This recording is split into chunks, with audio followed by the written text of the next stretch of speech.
morning. Grab your last cup of coffee before we get started, and we will convene in 5 minutes. Thanks.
Well, good morning, everyone.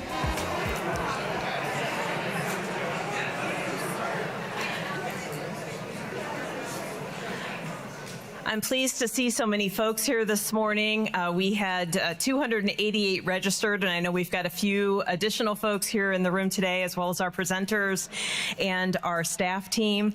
My name's Tracy Plauk. I'm the Dean of the Voinovich School of Leadership and Public Service here at Ohio University, and it is my privilege to welcome you to the 14th Annual State of the Region Conference for the Appalachian Region. Thank you for being here. I think this is a fantastic opportunity to network and to learn about what's working well in the region, and hopefully you can take home with you some new relationships as well as some new ideas that you can put in place in your communities. Before I introduce our next individual who will be offering a welcome, I want to give a shout out to our advisory board for today's event. Individuals representing different sectors in the region weighed in on topics that should be discussed and the overall format, as well as members of our implementation team. Those are Ohio University employees within the Voinovich School who really worked to make this happen today. So thank you to everyone who had some role in planning. I'll give him my hand. At this point, I'd like to take the opportunity to introduce President Lori Stewart Gonzalez. Dr. Gonzalez is the 23rd president of Ohio University, and she and I actually started on the exact same day, July 1st, 2023. And she has been just a tremendous asset to this university, very approachable, very practical, and we're so excited to have her here to share welcome this morning. So I'd like to turn it over to President Gonzalez.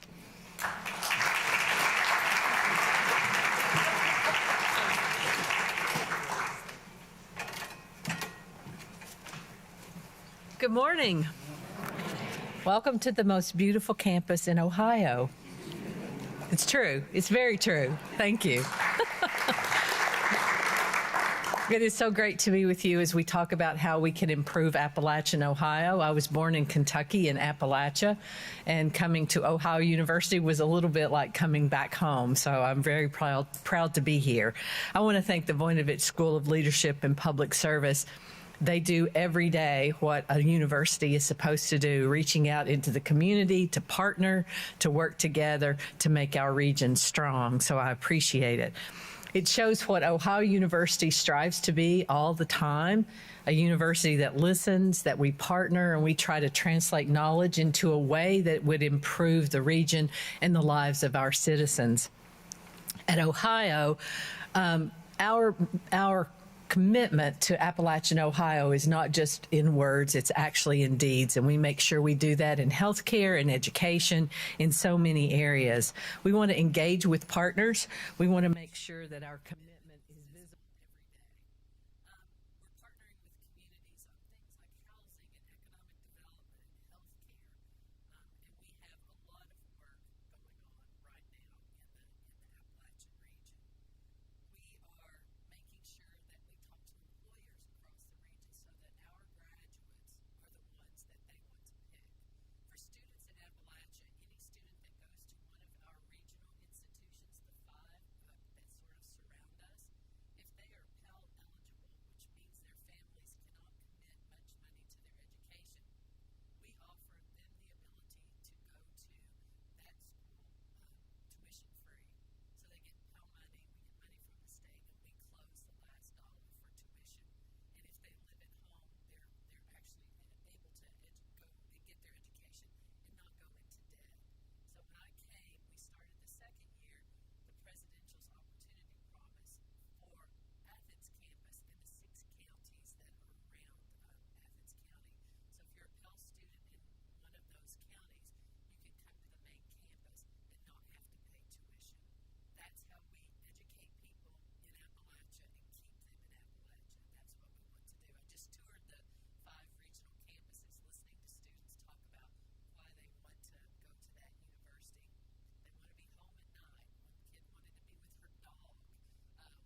with Taylor, take a chance to take the opportunity to meet with him.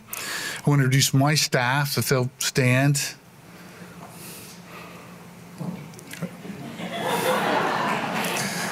And that includes Diane, wherever she is. They're the ones that do all the detail work and all those type of things and are real advocates for the region. Madison always wants me to make sure I introduce her. And the local development districts, I can't tell you how important they are.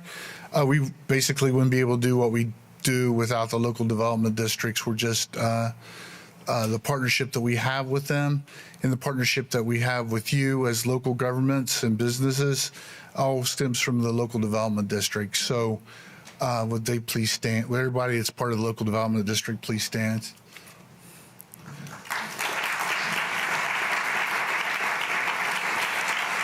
So there's a couple things that I want to say, and we have a busy program. So the thank you part is, I think I'm going to cover Matt Abbott here. I didn't leave Matt out.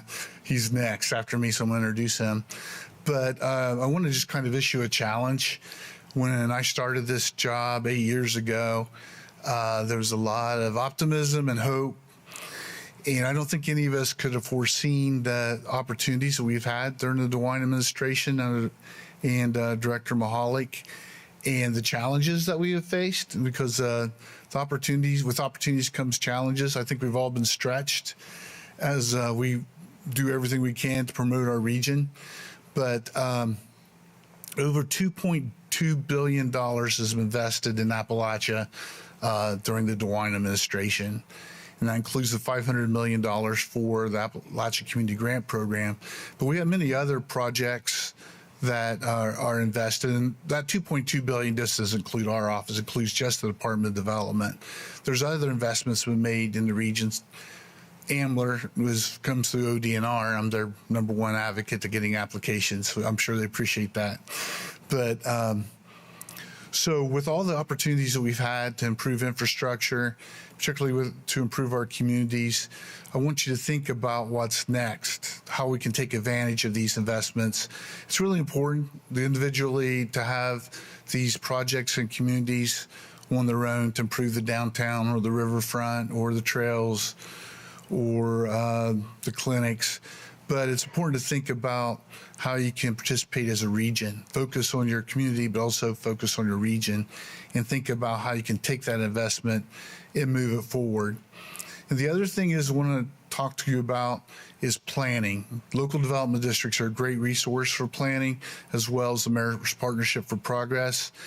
And things just don't happen. You have to be ready to seize the opportunity when it becomes available. So it may come available in next year, it may come available in 10 years from now, but if you want to have a project that you want to envision happening, you need to really start planning for it now.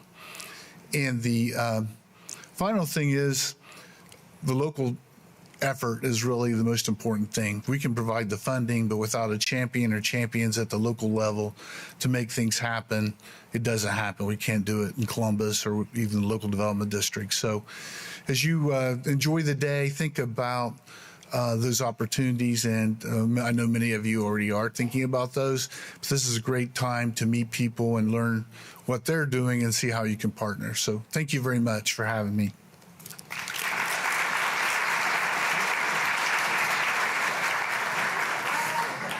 I always do this.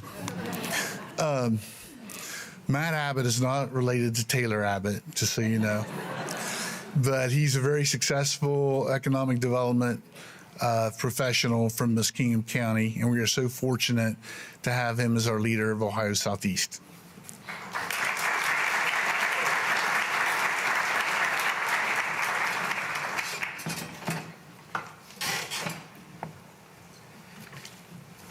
Taylor Abbott can't go for my older brother?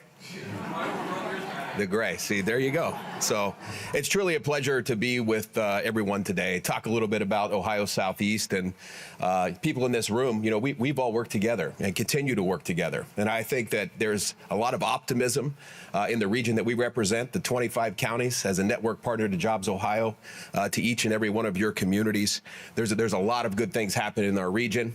We must continue to celebrate it, lock arms, and work together in the success that we're seeing now, and the success that I think is in the future and on the horizon. Last year, we worked 25 projects, 825 new jobs created, and $1.6 billion in new capital investment. And that's collective with people in this group that we were able to work with to get those projects done. Since 2011, over 450 projects, over 13,000 new jobs created. Close to $16 billion in new capital investment since 2011. So from APEG to Ohio Southeast and the partnerships that we have with all of our local folks.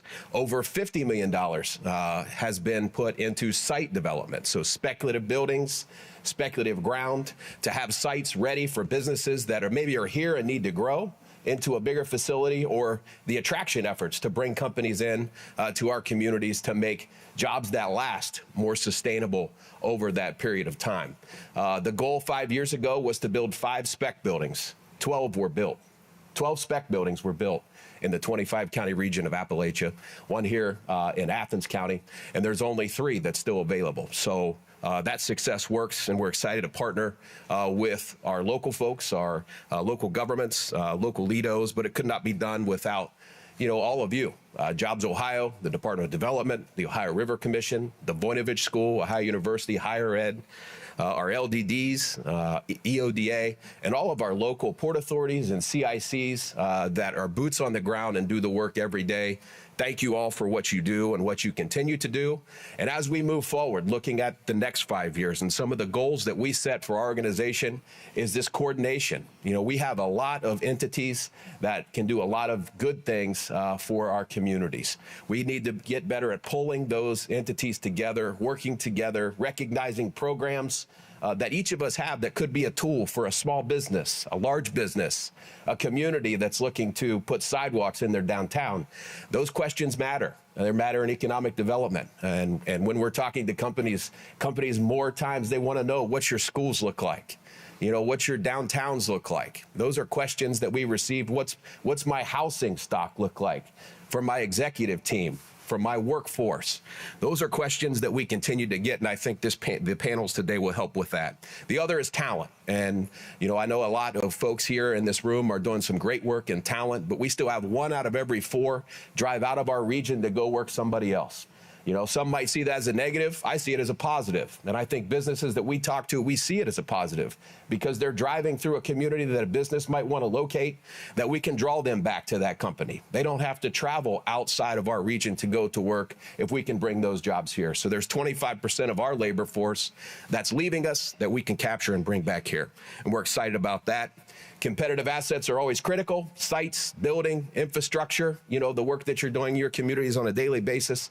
Please keep that up. The dollars that the Dwight administration has infused through Director Kerry's office, through the Department of Development, you know, has been a big bump. Economic development.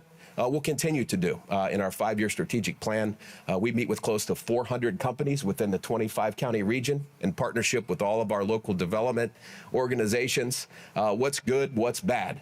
You know, you're not always going to overturn a project, but you might recognize maybe some headwinds that a company's facing, and we might be able to provide them some help to sustain and keep their company growing in our region. We've seen a lot of talk about energy. And energy, I think, in our communities is what's going to make the difference. That's what sets us apart in Eastern Ohio and Southeast Ohio is energy. We have locked arms with an organization called Shale Crescent, which does a lot of data. They do a lot of business development, traveling around the world, selling our region. And they looked at Western Pennsylvania, Eastern Ohio, and West Virginia as a state. And in natural gas production, if we were a country, as a conglomerate of 3 states, we would be the 3rd highest producing natural gas country in the world in Eastern Ohio and Southeast Ohio. And that's something to continue to talk about. By 2030, we're projected as a region to supply 40% of the natural gas for the United States by 2030 in our region. We've seen announcements by SoftBank Energy in Pike County. We've seen announcement just last week from Tenaska in Jefferson County. And we've seen an announcement about a year ago with Advanced Power to build a natural gas-fired power plant in Carroll County. Energy is a need for our communities. It's a need for the country, and it's a way for us to really move our region forward. House Bill 15 has been a great asset to us to allow those energy companies to get their permits in line in an efficient and quick manner, and it's helped us tremendously. And then nuclear. We're talking about nuclear. Centrus last year making an announcement, 300 jobs in Pike County, $1.5 billion in new capital investment. They're enriching uranium in Pike County. And Oklo, another company that's coming in, will be building small modular nuclear reactors. Energy is the difference, and that's something that we continue to tout. So we're excited of where things are headed. We're excited about the space of energy and recruitment of new companies. So we thank the Voinovich School for their leadership and Ohio University for the work that they do. And they've locked arms with us on a lot of these projects and have been very involved in Pike County, and we appreciate them for their leadership and continued service.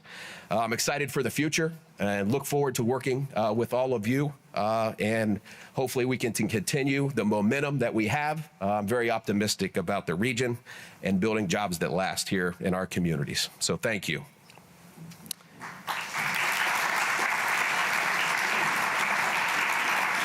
And I have the pleasure to introduce Dr. Vicki King Maple, the Executive Director of the Ohio Mid-Eastern Governments Association. She's led economic resiliency plans, workforce priorities, educational skills gaps analysis. Vicki's experienced facilitator and presenter, and she's a good friend. So welcome, Dr. Vicki King Maple.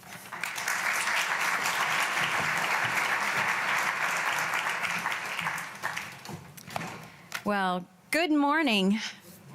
Certainly some dynamic Appalachian leaders we've heard from already, right? My goodness, that's just even a snippet of what you're in store for today. And it's my pleasure to actually serve as the host, the MC, kind of guiding us through the daily activities.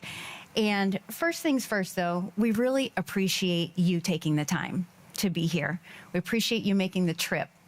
And because we all like our numbers, at last count, you may be interested in knowing that we had 287 physical registrations and 72 joining us online. So we have a full house with at least 359 engaged economic and community development enthusiasts and Appalachian regional champions. So thank you all for being here, and give yourselves a round of applause.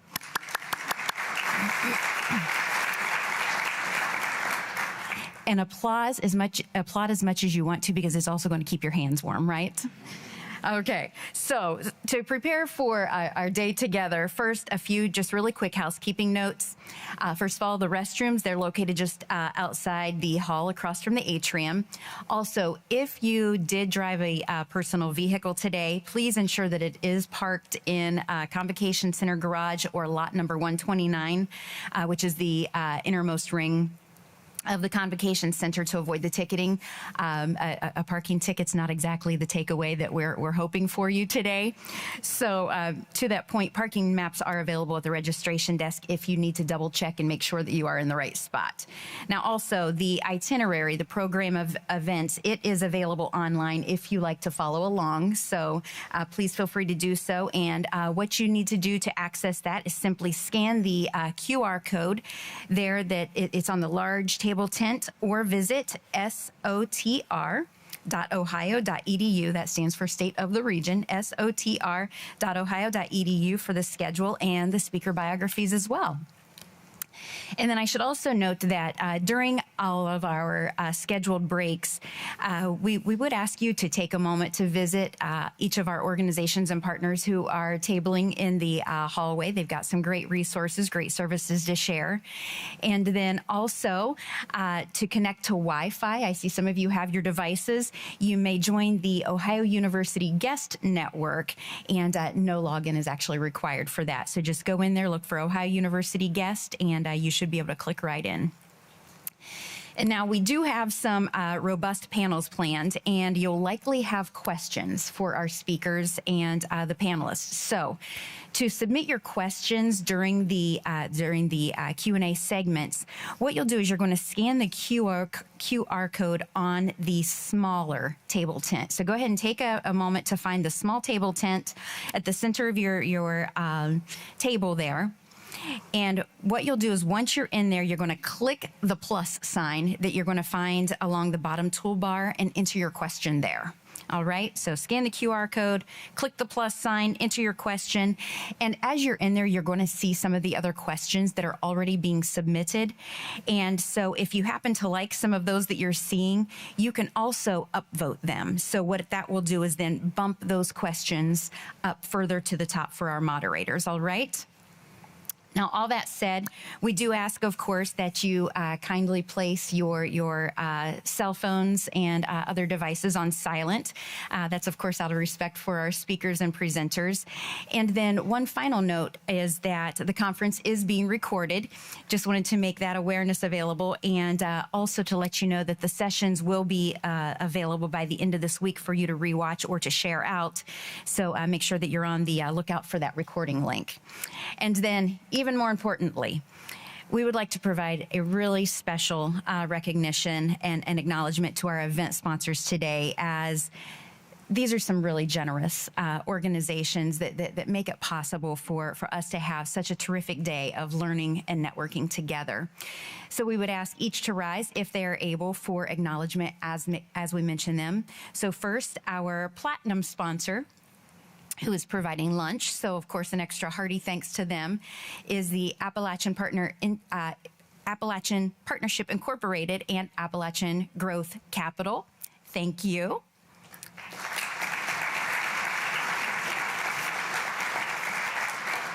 Also, our gold sponsors who make our live stream possible today, Ohio Southeast and Jobs Ohio. Thank you.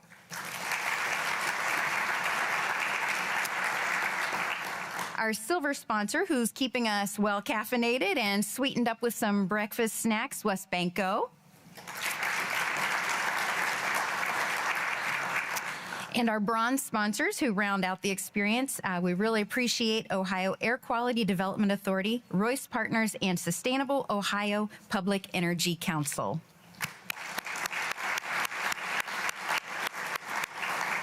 And again, we just really value their partnership, their generosity and assistance in making this day possible and a little extra special. So as we prepared now to kick off our first session, let's also take a moment to address something that you may have noticed on the screens during this morning's networking hour, and that was our Regional Success Stories slideshow.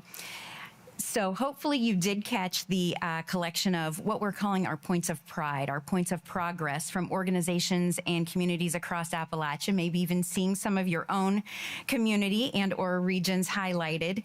And it was scrolling as you were arriving, and then it will be back up and scrolling during the lunch and during some other networking times. But each slide features a brief description and a photo of some exemplars in the region. And we just absolutely love this new idea, this new introduction, this new addition, because we really are very proud of and really excited for all of the work that you folks are doing to make this great success happen across the region. And we encourage you to take a closer look again while you're enjoying lunch and networking.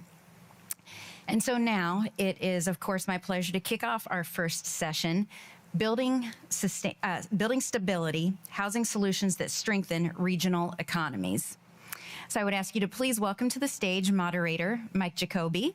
He's the Managing Director of Economic Development at Bricker, Graydon, Wyatt, along with his panelists, Bill Beagle, Executive Director of the Ohio Housing Finance Agency, Jolie Needs, the Executive Director of the Sod Center in Salem, and Brian Wagner, Chief Executive Officer of Muskingum County Community Foundation. We appreciate Mike, Bill, Jolie, and Brian bringing us Building Stability, Housing Solutions that Strengthen Regional Economies. Welcome.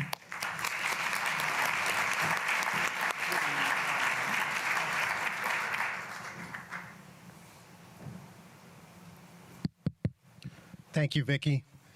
It's our pleasure to be here and to talk about housing. And you may think, I thought this was about jobs. And as a grizzled old economic development guy, there was a time where, as an economic development person, you said, yeah, we don't deal with housing. That's not our thing. But the reality is that some are calling it a housing crisis across the state.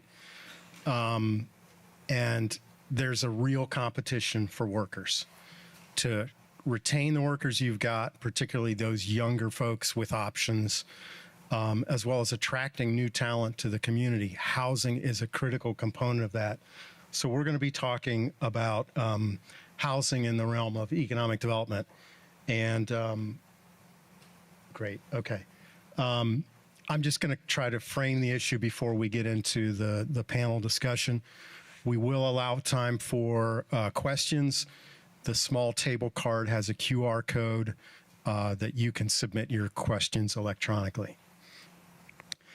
So, and these slides are courtesy of OFA, so thank you, Ohio Housing Finance Agency. But these are some of the big challenges of housing across the state of Ohio: rent increases, an affordability gap, and an actual shortage of units, particularly for the very low income residents.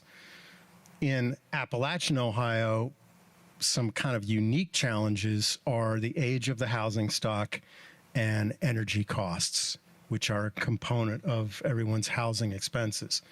So those are particular challenges for our region.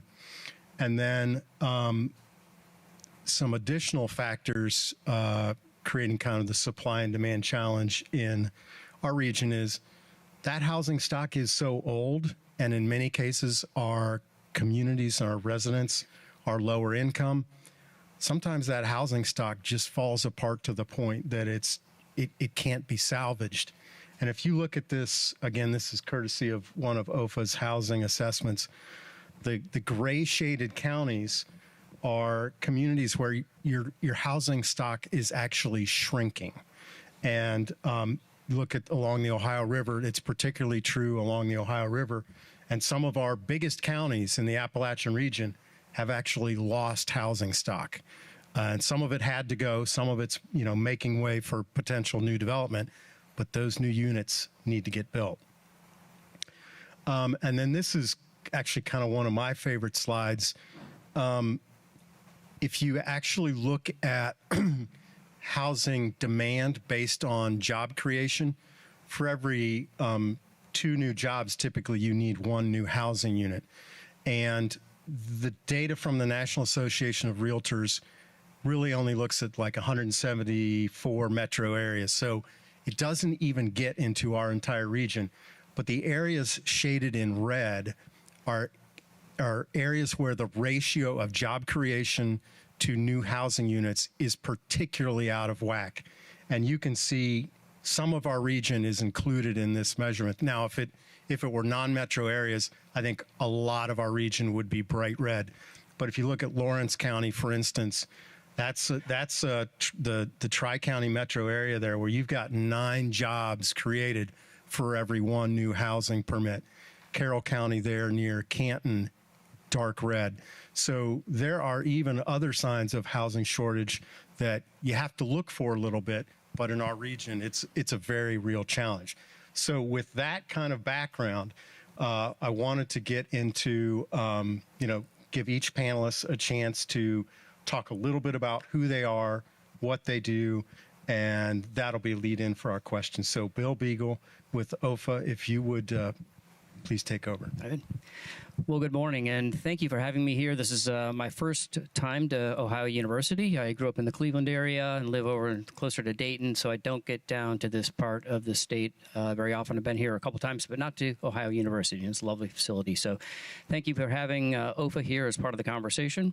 And I joined OFA a little over a year ago after serving a number of years in the Treasurer's Office and 8 years as a state legislator in the state Senate representing the Dayton area. And in terms of OFA, we serve housing in a couple of key areas. Most importantly is we are the state agency. We're a quasi-state agency, which I won't bore you with why we're quasi, but we are the state agency who allocates the federal low-income housing tax credits on behalf of the state.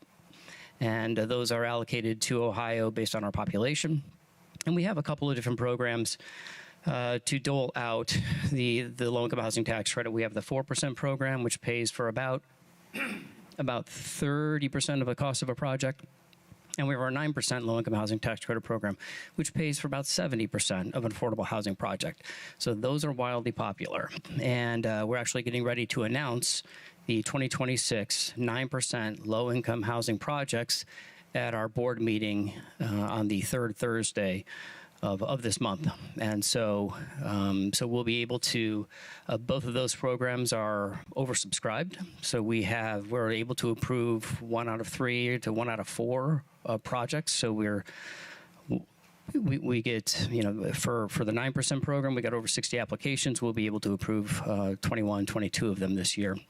So there's a strong demand for our tax credit product there. We also administer the Ohio low-income housing tax credit. And Ohio is very fortunate that we have a state tax credit program that is devoted to housing. Every state participates in the federal program, but not every state has a state program. And in 2023, the General Assembly and the governor's office got together to create the Ohio low-income housing tax credit program. And that is oversubscribed. We probably get about 5 of those applications for every one that we can subscribe. $100 million a year we could administer. So that is one of our other programs. We also administer a number of federal funds, like the home program. We use housing trust fund dollars, and we have some other sources of money that we use to help affordable housing projects create their capital stack. That is for, most of that is for new construction, but we also, to Mike's point, we also do rehabilitation.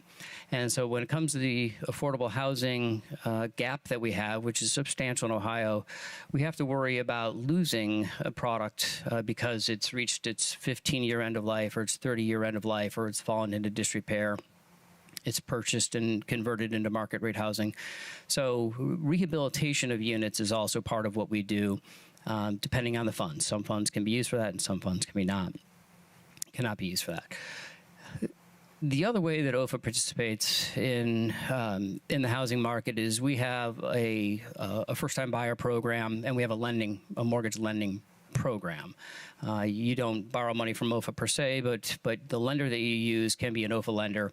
And we use our bonding authority, our tax-exempt bonding authority. We can offer mortgage rates that are below market. 25 basis points below market or so. So those are popular programs. We also offer down payment assistance for first-time home buyers. So again, for the 12 months ended June of 2025, we did over $1.3 billion in mortgages. So we have a robust mortgage business. So we're working to get first-time home buyers, also public servants in terms of first responders and teachers, veterans. We have some programs where they're allowed to combine both the down payment assistance and the low and receive the low mortgage rates. So we're working on getting populations into home ownership, often for the first time, as well as working on the affordable housing side and building new units and rehabilitating new units, trying to keep them online. So we have a department that works to build them and construct them, and then we have another department that works on a 30-year compliance program. We're out visiting them, making sure that they are sturdy and safe, and also that they're renting to the folks who qualify for affordability. So that is, in a nutshell, where OFA fits into the conversation, and we look forward to the rest of the conversation today. Thank you very much, Bill. Julie, if we could turn to you and tell us about the SOD Center. Good morning. There we go. So the SOD Center is a local economic development organization. We serve the city of Salem in northern Columbiana County. My role as executive director there is, traditional economic development. And historically in our region, economic development and community development have been looked at as separate efforts. But in reality, they're deeply connected. And our organization has been planning with that in mind for the last 6+ years. And we know to grow our economy, we have to create a community where development and investment can happen, where people want to live and people want to work. So in Salem, we weren't seeing significant large-scale housing development. And in reality, we weren't seeing housing development, period. But we were seeing something that was very important, and that was significant business development and activity. We had local companies expanding. We had redevelopment opportunities. We had new investment wanting to come into our market. So we had the demand on the business side. However, our challenge was delivering those projects on time, being a community that moved at the speed of business. And it became a very apparent problem for us. And as we looked more closely, our biggest challenge was we did not have a local building department, nor do we have a building department in Columbiana County. So we were then using the State Board of Building Standards, and we were running into delayed timelines and pushbacks on permitting. We had expansion projects that were taking 6 months to get permits. This was an apparent problem that we needed to solve, and this was not necessarily a housing issue for us, but we couldn't grow housing unless we fixed the development and how development happens in our community. So we really took a good look, and this was impacting every part of development for us. So not just commercial expansion projects or industrial investment. Salem, 40% of our industry is manufacturing, and this was affecting our multifamily, our mixed-use properties, and we have a very large core historic downtown, and this was preventing development and redevelopment, including activating second and third floor living spaces that we really wanted to get under construction in order to start attracting young professionals back to our market and creating a big city feel in a small community that was affordable. So our board got together and looked at how could we potentially solve this issue, and that is how we created what is now called Elevate Building Solutions. It is a shared building department model that was designed to support multiple communities. And this model, while it was initially created to solve a commercial and industrial development issue that we had, it ultimately has created a housing momentum that we did not set out to really spur. So as we talk here on the panel today, I'll share with you how that model was created and the impact that it's made, not just in Salem, but across our region. Thank you, Julie. We actually have a client that recently used Elevate Services, and I think they had their permits in less than 2 weeks for a commercial project, and it was really cool. And I can just tell you, seeing what's happening in Salem and just the downtown kind of resurgence, and I know you're doing industrial stuff and workforce stuff. It's really cool. And Bill, I'll mention I did some research a while ago on OFA supported housing project. Athens County actually has a lot of great examples OFA supported, LIHTC supported projects, you would drive by these facilities and they're really nice apartments. And then I think you actually supported the rehab of the Nelsonville old high school, a building that was destined to just have to be torn down. And your tax credits were critical in saving that building and, injecting a nice project into Nelsonville. And now Brian, I'll brag on Brian later, but I get to drive by the project he's going to talk about every day, and it's really cool to talk about. Brian, can you tell us about your work with the Muskingum Community Foundation? Yeah, I appreciate you asking us to participate. And I'm sure there's folks that are thinking, what's a community foundation doing in community development? But at MCCF, we have 4 cornerstones that we work under: arts and culture, education, wellness and recreation, and economic vitality. And when we talk about economic vitality, for us, it's identifying projects that we know will support the work that's already being done with those folks in the community that are charged with bringing businesses and industries into our area. We think that every time there's a job created, there's probably 2, maybe 3 other individuals that come with them, and a spouse and a couple of children, and they're going to want wellness, recreational activities. They're going to want a diverse cultural experience and arts opportunities. They're going to want strong education. And then so that's why we feel we can support a lot of work that's being done in economic development. And the Leisure Farm was something that kind of came out of that. We had about 100 acres that was placed in a trust by Eileen Leisure when her husband Charles passed away. And Charles was a farmer as well as a prosecutor in Muskingum County. She was an educator. They had no kids. And we received this property well over 30 years ago. And we were the beneficiaries, but we were not the trustees in charge of making the decisions. And early on, there was very much interest in the location.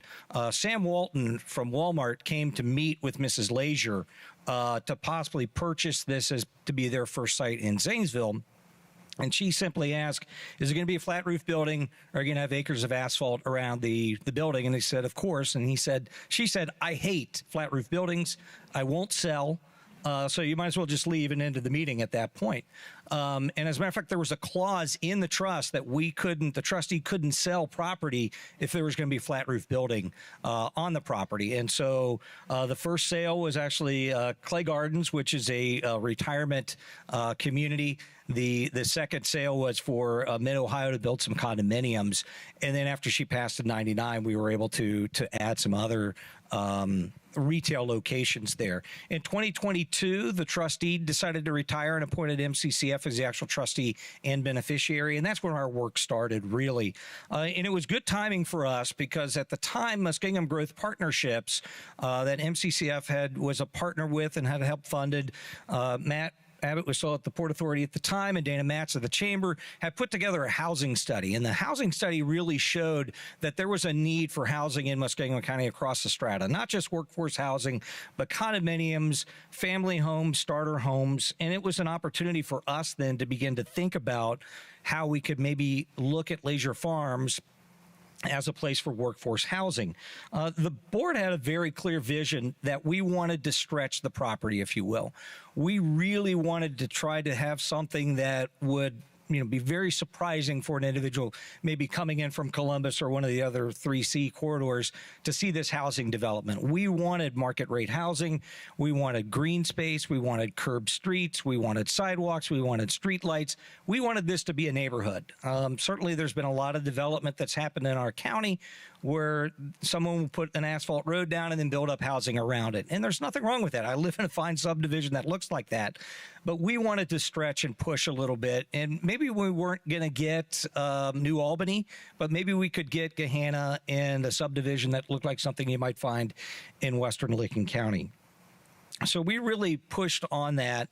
But we didn't know a lot. And I got to give, I know Matt's here, and I got to give him a lot of credit because we went to the Port Authority and sat down and said, we need help figuring out how to market this property. And he was instrumental in helping us figure out what we wanted to do. We were approached by Craig Gossman and Dan Griffin. Craig is an architect. He's done some work, I think, across the state, originally from Zanesville. And Dan had done a project in Powell, and this was their vision of what they wanted to see happen on the property. This would have been 313 doors, would have been condominiums, would have been market rate housing, would have been multifamily housing as well. We were extremely excited about this. There are a few trouble spots on the property. On this design, you can kind of see in the lower left going to the top right, there's a utility right away. There's power lines that runs through there. So out of the 75 acres, we knew that that would have to come out of it. We knew there was wetlands on the spot, on the property. We didn't know how much wetlands was on the property. There ended up being everything shaded in red is considered wetlands. So we went from having what we thought was 6 to 8 to 26 acres of wetlands. And out of a 76-acre piece of property, obviously that takes a big chunk out of it. So this was sort of the redesign. Again, Matt at the Port Authority was able to help us to get this work done. And then as Craig and Dan sort of exited the project, we began to work with Bobby Lepi, a realtor in the community, Kim Benacasa also. And they brought us Steve Lehman. And Steve is a developer out of Newark and has ties to Muskingum County and was able then to begin to do the work. And then the vision that we eventually ended up with is really what's there on the left. This is the D.R. Hortons is the builder. 86 properties of market rate housing. There is 12 of them already being built. It's my understanding 9 of them have been sold already. And that's just in phase 1. And then phase 2 will be started a little bit later this summer. They're moving dirt for that. Phase 3 would be in that top left corner where condominiums will go. So all told, we'll have over 100 doorways coming into the community for us, which is new market rate housing. And we're real excited about it. And again, I really... And I'm not buttering up because he's in the room. He really helped shepherd us through. Matt Abbott, when he was at our port, was a great resource to sit down and say, hey, we don't know what we don't know, so you have to help us. City of Zanesville was great as well. They were able to work with Don Mason, our mayor, and get some legislation passed, some ordinances passed to allow the development to happen. So it was a really big community effort. And once we handed it off to Steve, the work they've done, we've been very excited to see. Excellent. Thank you, Brian. We'll get into some questions now. If we have time, we'll take questions from the audience. Remember the small QR code on the little table placard will allow you to submit questions. Bill, first question is for you. I know OFA has statewide responsibilities and spends a lot of energy around tax credit supported projects. Can you talk about some of the things your agency has done to be more proactive in helping drive housing in the parts of the state that may struggle to get the attention of private developers? Sure. We've done, we've tried to do a number of things to make sure we're reaching the entire state.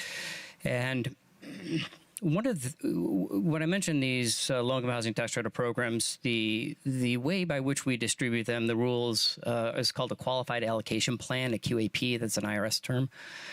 We have other programs that have guidelines, and these are the things that developers pore over and have consultants work over to figure out the best plans and the best sites to conform to our rules.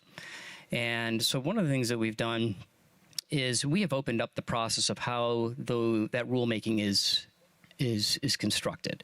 So I think in the past, OFA could be accused of kind of creating these the rules and the requirements, and then just kind of coming down from the mountain and laying them out for everyone to see. And there were a lot of strong feelings about that and about the process. And from my legislative experience, I know that that's how some people create bills. They, a legislator can doesn't have to tell anybody what he or she is doing. They can just drop a bill that does anything. Alternatively, you could have interested party meetings and pitch ideas and come up with something that's a little more collaborative. So with that in mind, what OFA is doing now is we've opened up the process to public comment, and there's always been some public comment required. But we work a lot harder to work with our stakeholders across the state to make sure that as many interests as can be incorporated. And of course, you're going to get diametrically opposed advice, right? So we can't please everybody. But we've tried to make that process much more public and much more open. Another thing that we do to try and make sure that underserved areas get some attention is through the use of what we call set-asides. And so the way these things work is we have certain pools like senior housing, we have general occupancy, we have certain things, so that we're giving out a little bit of money down the way, and then there's some left over at the end. And so we hold some of that back for strategic initiatives, which try to address specific housing needs that we think will have a significant impact in areas that just don't score well. So we do keep some money reserved that we can direct more at our discretion with certain reasoning, with board approval, to make sure to reach some of these areas. And one of the other so there was one set aside for strategic initiatives, which is kind of generic, and then we have one for transformative economic development set-asides. And that has to do with trying to locate housing where we've got these mega sites. And we're all familiar with where are the mega sites. A lot of logical questions about how are we going to house the people who work at these places, and how are we going to house the construction workers. I think Matt mentioned Piketon and stuff. So there's, where are these people going to be? And so we have a set-aside trying to have a requirement that 2,000 jobs have been created, and we try to direct money towards that. So that's another thing, is these things, those don't wind up in the cities, right? Those are in the outskirts. And so that's another tool that we've tried to make sure that the entire state gets attention. In the last round of our QAP, we also used the Ohio Department of Tourism geographic map that divides the state, I think, into 5 areas. And we're making sure that all 5 of those areas are going to get at least a project, so that we don't wind up with a concentration of projects in, whether it's the 3 Cs or somewhere else. We try to make sure that every area is going to get at least 1 or 2 projects out of fairness, because we spend a lot of our time getting yelled at by regions who feel underrepresented, and sometimes they're spot on. It's a difficult position we're in when you have such a limited resource, and there's so many areas that need housing. So we hear from them that one area only got 1 project. So by using the geographic distribution, we're trying to ensure that an entire half of the state doesn't get boxed out. An additional thing that we've done for our rural areas is use of the Ohio Housing Trust Fund, and specifically the Ohio Housing Trust Fund dollars, which are generated from real estate transactions. It's headed through the Department of Development, but they give us a big chunk of that, $10 to $15 million a year, that we use to in addition to tax credits, or sometimes in lieu of tax credits, to make projects work. And so what we've devoted the Ohio Housing Trust Fund dollars to is we've paired them with that Ohio Low-Income Housing Tax Credit Program that I talked about earlier. And a lot of those are going out to rural projects. It takes a little bit more to get rural projects done. They're a little smaller in scale, so it's not generating as much revenue. It's still expensive to build. So those are a little tougher to get to pencil. And so by using Ohio Trust Fund dollars out in the country, let me say that in rural areas, along with our OLITech program, is another way that we're trying to make sure that we don't just wind up in the big cities, because that's where, if you look at things, and every state has a housing finance agency like us, but I mean, if we were to prioritize just the number of units, and it's going vertical, and it's going vertical in your big cities, and that's technically, you can make an argument that's where the dollars belong. That's where you house more people, if that's the metric. So we're trying to find a balance between that, and we'll see. We'll see if we get it right. Yeah, well, we appreciate the proactivity to try to direct some of that to the Appalachian part of the state, and I do have that map of the OLITech. If you, I think it's the next slide. So this is the distribution of the last 2 or 3 years of the Ohio Low Income Housing Tax Credit Program. The number in the circle represents the total number of projects over the last couple of years, and so you're seeing some geographic diversity there, and as we try to distribute that, in the end, we don't solicit projects, so. In the end, developers have to go somewhere and work with their communities and bring things to us. We can't, sometimes you just can't get projects in from that. If anybody can figure out how we can get projects in from certain counties, we'd love to hear that. But yeah, so that's our distribution for the OLI type program. Thank you, Bill. Julie, I know the Sod Center has a track record of success in economic development, workforce training, and downtown development. Tell us how you got into Elevate Building Solutions. Well, it started with a very practical challenge. We were on the verge of losing some projects.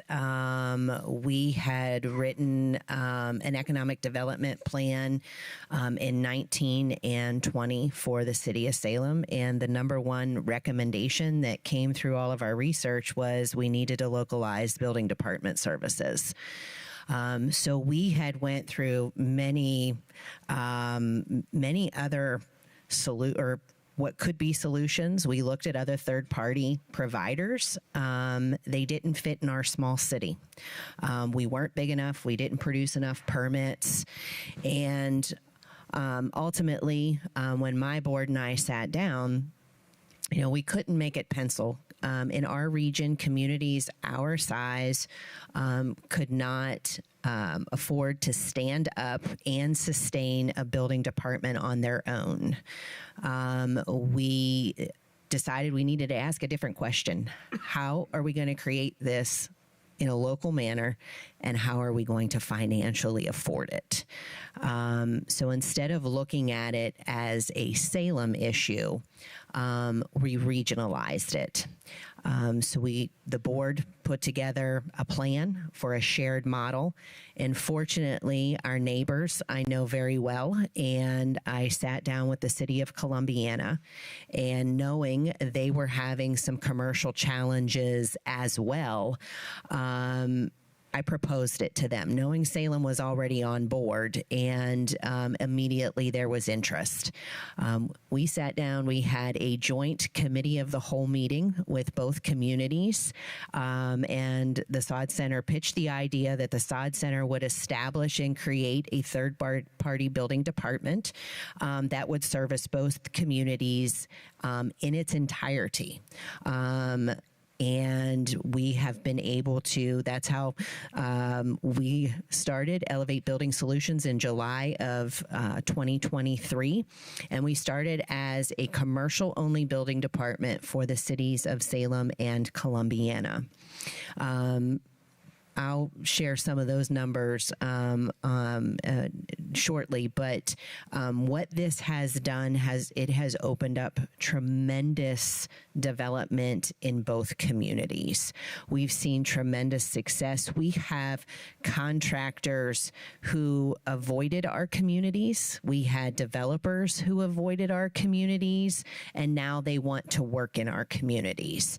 It has also, while this started as a shared service that would push commercial development, housing has benefited from this. So that's how we started with shared services. It's been tremendous. Excellent. Thank you, Julie. And Brian, can you talk a little bit about the intentionality that the Community Foundation undertook to have this match the vision of the foundation? Yeah, we really at the foundation talk about donor intent and community need and how they work together in hand. And we really felt that the Leisure Farms, that opportunity was a spectacular opportunity for both, because the community need that was there obviously was housing, and donor intent I think was for, as these lots and the land was sold off, would benefit the community. And knowing that she was an educator and also active in our 4-H programs, we knew that Mrs. Leisure and her husband would probably be very excited to think about families living on the farm. And so it was a great opportunity for us to sort of finally meet in the middle, or meet the two that we always talk about between donor intent and community need. And that really helped frame the vision, the conversation at the board level, and they understood what we wanted to do and why it was important for our community. Thank you. Bill, for a community that may not rank highly for tax credit projects, what other tools and strategies or models would you encourage communities to look at? So for those that don't think they would score high, I guess I would, whether you qualify for tax credits or not, I guess the takeaway would be to use OFA as a resource. Tax credits are complicated, and they are complex. There are lawyers, God love them, who this is their profession, and so it can be a challenge for smaller communities and nonprofit developers to participate. And we know that factually because we know some who just, it can cost six figures to apply for a 9% program. And if you're a nonprofit, you need to think hard about whether or not, am I going to get this award, and is it worth proceeding? So my recommendation would be to use this as a resource. We are a very available state agency. We are on Teams meetings and Zoom meetings all the time with developers and potential developers. And building capacity is one of our missions. We would love to have more developers seeking out our programs beyond just the LIHTC programs. We would love to see minority developers, rural developers. And so we're always looking to build capacity. There's some examples where local CDCs can do tax credit programs. So use us as a resource, and we can, especially if you've got a project in mind, if you've got something fairly specific, we're certainly happy to have an introductory conversation. But if you have a parcel of land or specific projects in mind, then OFA, we can't be the key to every door. We don't do market rate housing, but what we can do is work to try and get you connected. So if you have a parcel, for example, and we did have a local municipality, I think, own the land and reached out to us, and you can get them connected to the Department of Development because they have resources to lay infrastructure, which we don't do. And so have a conversation with us, and we may be able to, if not help you outright, get you connected to resources to get that parcel that's ready to be built upon. And then in 2 years, you're going to be ready to maybe contemplate one of our programs. And like I said, we do this all the time. And so if you have a plan in mind, we can give you feedback on that. But that is probably, if I had a recommendation, it would be that, because these things are so complicated. And I mentioned earlier about how we have general occupants, we have senior programs, we have a number of things that actually we don't get a lot of competition for. So there are pools that we have that when you apply for some dollars, you may have less competition, and we could steer you towards, at least historically, what may have been an underappreciated program. And maybe that's in the area of disabilities or some other things. So there may be some ways we might be able to point you to where there's some less competition. So I don't know if I've got a slide up there with our contact information. I don't know what the next, you would think I'd know my own slides, but let's see what happens next. Well, while we're looking for the slides, Julie, can you talk about the results of Elevate Building Solutions? Sure. So first, the shared service model, it's not just about cost. It's about building capacity in our communities. This has created an opportunity for us to deliver high quality service that really puts development in the limelight. And I guess the easiest thing to say is, I mentioned a 6-month turnaround time. We went from 6 months to for permitting to an average of 6 days. We are permitting large commercial projects in a matter of 6 days, and we've maintained that average since opening our doors in July of 23 in every community that we serve. We're now serving the city of Columbiana, Salem, as well as the village of Latonia and the village of East Palestine. In Salem, literally within the first month of opening our doors, we retained a very large project that we were on the verge of losing in Salem. It was a $15 million construction project with one of our longtime manufacturers. And there was an additional $30 million of equipment, and this was creating 50 jobs. They were going to go elsewhere because they did not have a good experience working with the Board of Building Standards. They had a small project that took almost 12 months for permitting. Luckily, I had a good working relationship with the engineer on the project, and I already knew we had submitted our applications to the Board of Building Standards to stand up our own building departments. So he gave us a few months. He gave us some time to open the doors, and that was our very first project that we had. And the best outcome has been that they've done 2 additional projects since that time. We now have buildings that are, sat empty for 20 years in our downtown that are now being redeveloped, that have activation in our second and third floors to help us attract those young professionals back to our market. We also, to be very clear, like I said, we did not set out to address the housing issue, but it has been a beneficial outcome because we fixed how development happened. These are just our 2025 numbers that you're seeing on the screen. In those 4 communities, we issued 190 commercial permits, and in 24 we took on residential permitting for the city of Columbiana, and in 25 we brought on the village of Latonia. We are now activating projects. We have projects now that we would have never thought that we would get. We have a senior living center that is being built right now. We have 12 villas going up in our community. There is an additional 3-story, 48-unit apartment building that goes along with that senior living center.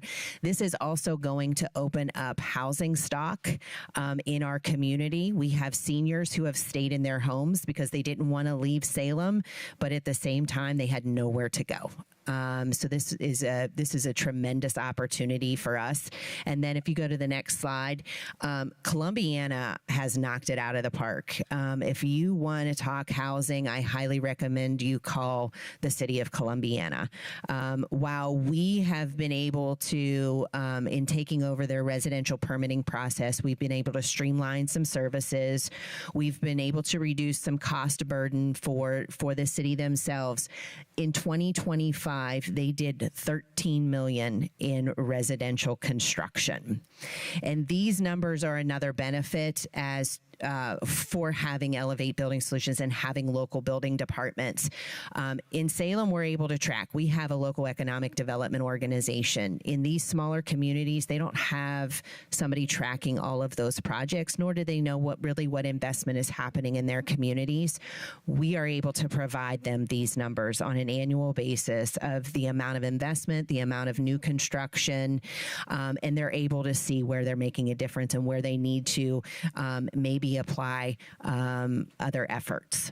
So it's been a tremendous almost 3 years, and we're looking at growing the organization because we've made a difference, and that's why we created Elevate Building Solutions, was to help our communities and to overcome barriers that were really preventing development. Thank you, Julie. Brian, can you talk about what you learned about the development process and what makes the numbers work? The short answer is leave it to you experts, and make sure that you're working with it. But I was thinking of kind of a 3 Ps kind of thing: partnerships, persistence, and patience. And we really had some great partners. I mean, I talk about Matt at the Port Authority was a great partner to work with and pulling a lot of information together. The city of Zanesville was on board as well, Mayor Don Mason and Matt Schley. As we sat down and talked with them about what we wanted to see, we had really strong partners that were there to sort of guide us along the way and say, you may want to consider this when you're marketing this, or when you put together this marketing piece to send out, you may want to include this. Or, we'll take the marketing piece and we'll send it out to the contacts that we've got as well. And that really helped sort of get things rolling for us. From a patient's standpoint, I mean, again, we held the property for over 30 plus years. And it was looking for that right moment. And I think John mentioned it at the beginning about being ready with your plan. We didn't necessarily have a plan, but we kind of knew at some point we were going to have to develop this site. I failed to mention that the farm itself is on the north end of Maple Avenue, which is the major commercial retail corridor in Zanesville, Muskingum County. So it's actually in the city of Zanesville at the very, very north end of it. So we knew as businesses were growing out to it, eventually this was going to happen, and we needed to be prepared for that. So being patient and waiting for that right opportunity, and then persistence, sticking with our vision of we want the curb streets, we want the sidewalks, we want the light posts, we want the green space. My board got real tired of me continuing to hammer on those points, but that is what we wanted to see. And we wanted to push our community a little bit to think about and dream a little bit about what it could be and how we could arrive at that. And so that's what I'm really proud of is those aspects. Honestly, the things I learned, again, would be developing those partnerships and sitting down and talking even casually about, hey, if this became available, what could we see happen with it, or what would we need to do? And as we've done a few other things and got a few in the hopper, it's thinking about, this may happen in 7 years, but if we did it today, what would we need to have? What boxes would we need to check? And that for us has been key to being able to get this to move forward. Yeah, and forgive me, just my background, I have to ask. So for this project, I've noticed there's a lot more density, but it seems to be in demand. People are buying. Did I hear you say that you used tax increment financing to help with some of the infrastructure? The city was able to, if I'm mistaken, I'm sure somebody can correct me. I do believe they were able to do a residential TIF. Okay. For the area to build that infrastructure. I'm going to look at Matt. Is that right? He's nodding yes. So yes, they were able to do a residential TIF, and the city did all that work. They were the ones that sat down and had that agreement and worked that out. The school district signed off on it as well. So yes, and again, it was the right time for us. A lot of the infrastructure was already there. Sewer was already run. Water was already there. Electric was on site. It was not very difficult for them to make the jump to be able to power that and get the utilities there to turn this pretty quickly. Yeah, and I know we're out of time, but I'll just make a comment. I'm familiar with the developer working in another community that actually has a couple of mega projects, and the houses are selling faster at Leisure Farms than they are selling at this other community. So you're doing something right. And it looks like we need to wrap up. Vicki, is that right? Oh, if we've got time, we've got lots of questions. Yes. Okay, I just need to make the questions pop up. Sounds easy, right? Are they popping up? Well, I know from memory there was a question about land banks and what's the role of land banks.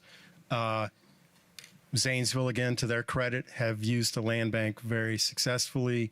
They get the community improvement involved, the Community Improvement Corporation involved, and they're actually rehabbing a bunch of existing houses and actually selling the houses for a profit. I know that's been a driver.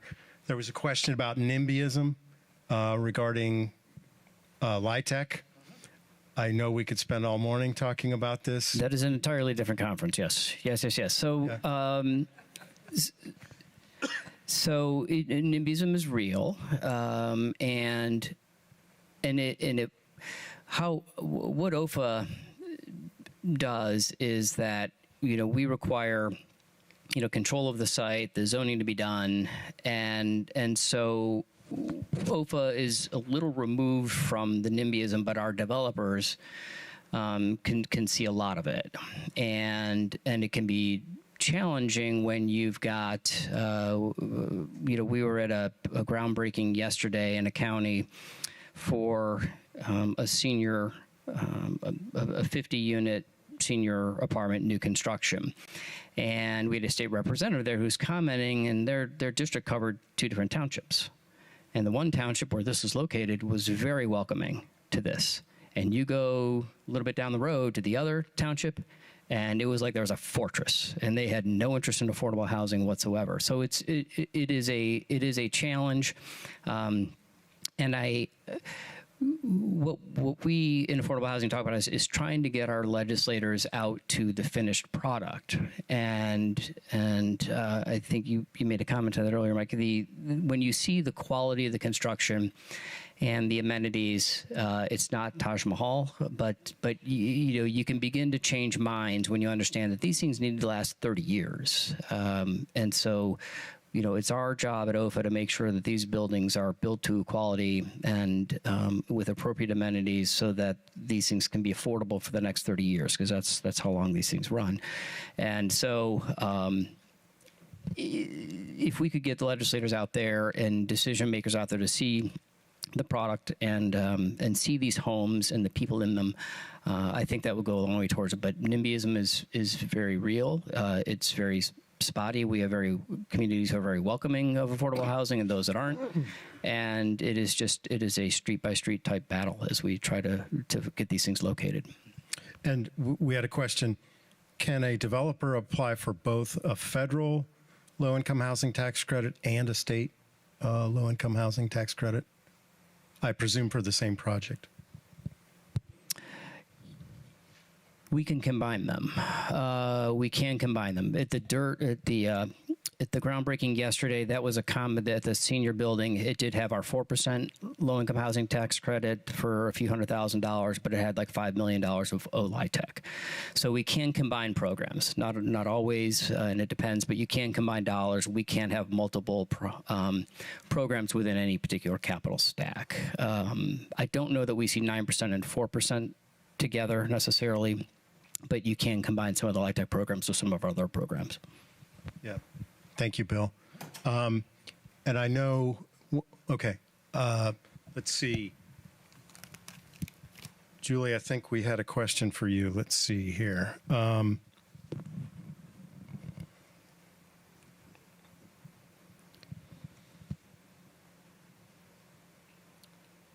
It's in here somewhere, but I'll just say, I know that ODOD announced the RED program, Regional Economic Development District program, opens up at the end of this week. $15 million available. You have to have housing policies that have been implemented, and you have to be within 20 miles of a mega project. But if you look at the map on the ODOD site, there's actually a big section of the state that is covered by that. And so that's a resource that can help pay for some of these needed improvements to facilitate private housing investment. We thank you, panelists, for this great information. Thank you. And for your time. Yes, thank you.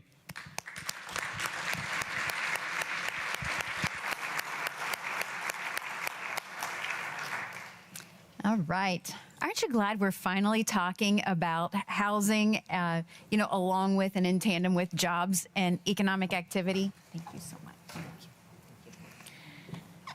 We really appreciate Mike, Bill, Julie, and Brian, and certainly recognize the important and complex work they're doing. I was jotting down a few notes myself, and of course, being the solution strategists we are here in Appalachia, certainly some of the key takeaways from that discussion for me. Thank you, Mike. Were how important it is to remove those regulatory barriers.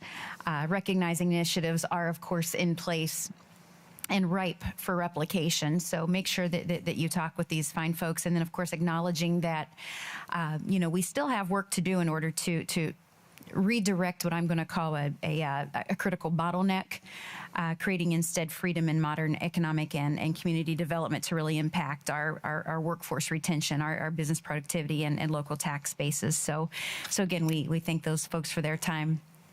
And at this time, we are going to ask you to feel free to stretch your legs for a minute and return to your seats. At 10:35, we will get right back on track here and start right in with the next session, which is a financing session. So fill your coffee cup, stretch your legs, and we'll see you back at 10:35.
If we could start making our way back to our seats, we're going to get started in 2 minutes. So if you could go ahead and start making your way back. We appreciate West Banco sponsoring the coffee.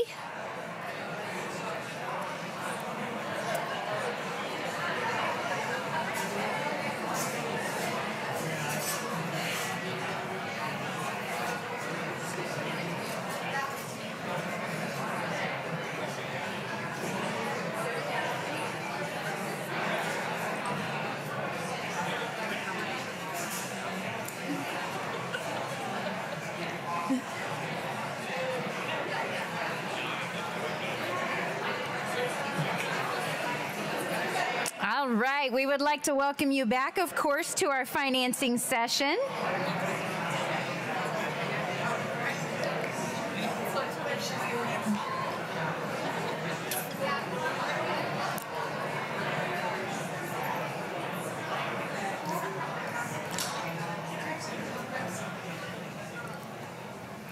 All right, we're settling back in, aren't we? Well, welcome back, including, of course, all of our friends who are joining us online. Thanks to Ohio Southeast and Jobs Ohio. Many thanks also to our technical support team in the back, and also the Ohio University Catering for keeping us well fed today. Now, we are going to ask that you, of course, kindly make your way back to your seats as we do welcome to the stage our next panel. So if you could direct your attention up here, please, we would like to welcome to the stage Chastity Schmelzenbach. She's the Executive Director of Buckeye Hills Regional Council, and her panelists will include Hannah Baumgartel, the Strategic Program and Community Development Leader with Jobs Ohio, Tiffany Swigert, Executive Director of the Coshocton Port Authority, and Lisa Eisenberg from the Office of the Ohio Treasurer's Ohio Market Access Program. We certainly appreciate these ladies being here with us, and they are going to be discussing innovative financing strategies for regional growth. Get settled in and take it away, ladies.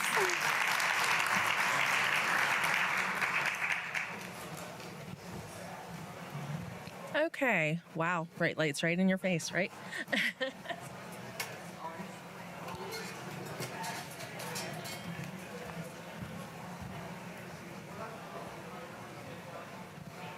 Better?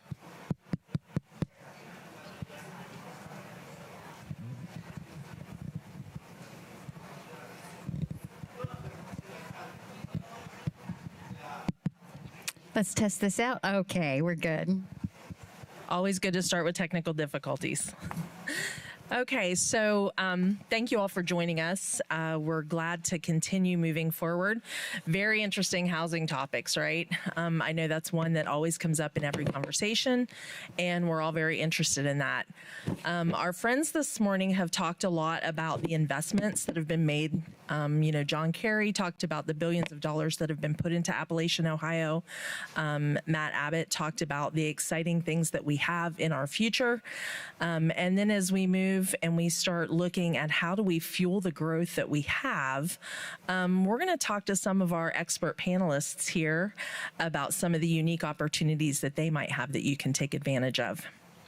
So let's set the stage a little bit. So you heard us mention TIFs and JEDs and some of those tools that are effectively used out there for economic development for a variety of things. So I want you to take a look for a moment at how Appalachia stacks up.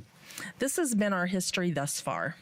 So JEDs, when you look at out of 142 of them in the state, only 26 are in Appalachia. TIFs are kind of the same. If you take a look, the dense TIFs are blue. Many of our counties are underrepresented or not represented at all. Those numbers look like out of 2,847 TIFs across the state, only 273 are here in Appalachia. Let's talk about our infrastructure. Not only do we not use a lot of those tools that are available to us, we're a little behind in infrastructure in some cases as well. So you can see that, we've been doing a lot of work in broadband. We still have a lot of work to do. Again, here you can see where things have started to progress. In this case, the blue and the purple are coming up to those speeds in which we need. So you see that we're starting to proliferate with some of those items, but it is taking time. Cell coverage. How many of you find dead spots when you drive, right? Over the hills, through the woods, and no cell phone service do we have. Electric transmission. This is really something that people don't think about, but the amount of wattage that can move across those transmission lines really matters when we're talking about economic development. And as you can see, the red and the orange are those most robust lines. And again, those are rather few and far between. So this sets the stage really for the work that we need to do between our infrastructure and our underutilization of tools available to us. We need to start thinking a little bit differently and moving in a little bit different directions to get these things done. Water. That's always everybody's favorite one. I know when we run our infrastructure programs at the development district, everybody wants water. Nobody wants to be forced to have sanitary sewer, but they all want water. So we are doing a fair amount of headway in that regard, but there's still more work to do. As we transition into the opportunities that await us, there's some new tools and some old tools. You'll see opportunity zones. How many of you are familiar with an opportunity zone? Good. So Opportunity Zone 1.0, we're not going to spend a lot of time talking about this because the program is in shift. Those started in 2018, and we had a fair amount of locations in 1.0, but we didn't have a whole lot of investment. As we move into 2.0, you'll see that there are some changes to that program. So as 1.0 closes out at the end of 2028, and 2.0 begins in the beginning of 2027, a lot of important conversations need to happen in your communities, at your county level, and within the region to help discuss with the state of Ohio what we'd like to see out of this program. Obviously, like everything else, there's eligibility parameters, but it's really going to be the responsibility of the state to define which of these zones or census tracts are going to be important to our investments coming in the future. So I just say that to encourage you all to be part of those conversations. And here's what happened in the last round and what we expect to happen in the new. So I just kind of give you a bit of a visual for that. The green areas are opportunity zones that were designated in the last round, but will expire in 2028. They are not being redesignated. They don't even meet the criteria, so to speak, that has been laid out in the new 2.0. The very dark blue do.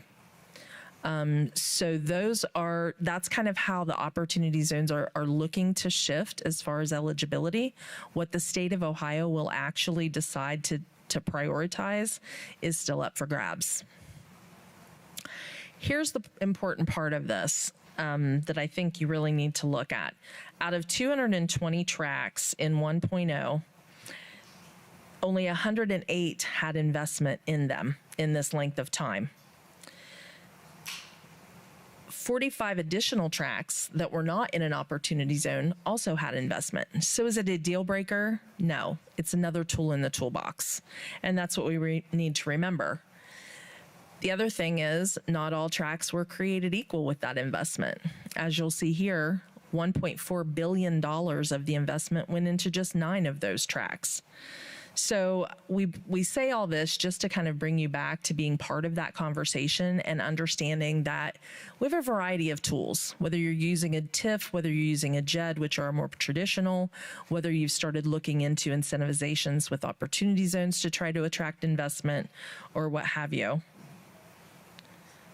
And as we move,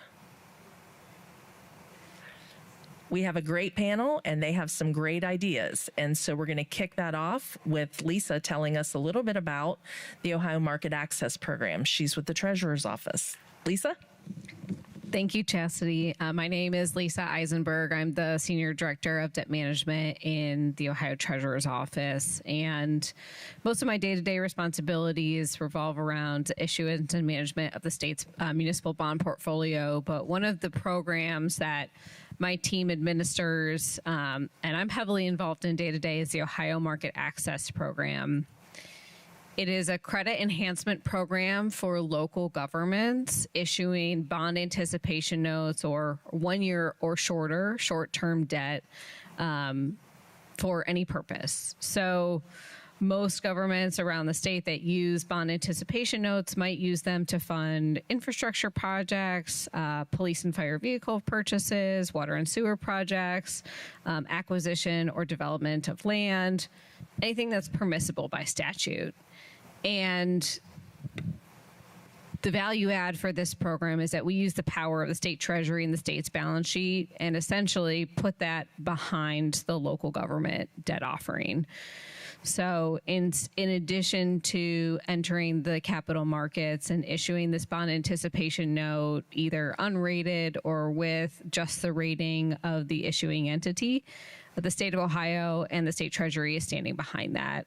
The program is rated SP1+, which is the highest short-term credit rating. And by having this high short-term credit rating, that unlocks capital that otherwise might not come and participate in a debt offering. Investors really like that short-term rating. They really like this program. It's been operational for over a decade now, and we've never, ever had to actually come in and step in behind a local government note. Ohio local governments, as you all know in this room, are generally responsible, good financial stewards of their treasuries. And the backstop and the weight of the treasury behind this borrowing is that should a community be unable to repay or refinance their note at the time it's due, the Treasurer's Office has made a pledge or a promise in the form of a standby note purchase agreement to purchase that debt from the existing investor and prevent a default in the capital markets. So it's a really powerful tool. And the map that we have up here is from our annual report and shows the density of transactions over the life of the program and where our deals have taken place.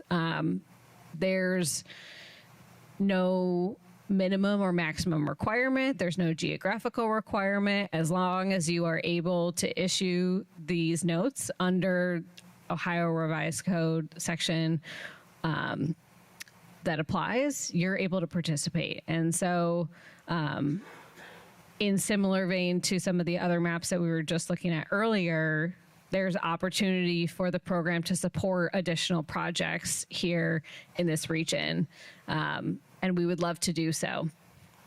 But like Bill mentioned earlier on his panel, we don't necessarily seek out or source projects. We just receive the applications that come to us. So getting to talk to you all and educate you all about the program today is really exciting. Thank you, Lisa. And as you can see, according to that map, another opportunity for us to utilize new programming. So now I think we're just going to switch into more conversational. We have Hannah with us from Jobs Ohio. And Hannah, would you like to tell us a little bit about some of the programs that we can see from Jobs Ohio, both for communities and business? Yeah, absolutely. So I'm Hannah Baumgartel. I'm the Senior Program Manager for our Small Business and Community Programs at Jobs Ohio. And for those that are unaware, Jobs Ohio is the state's private economic development organization, where we're focused on driving job creation and capital investment through those investments. I've been at Jobs Ohio now for 5 years, and before that, I was at Project Rise, which is a workforce development program here at Athens Meg's ESC. And I'm very familiar with the Appalachian part of the state since I graduated from Ohio University twice with my bachelor's and master's as well. So I'm glad to be home.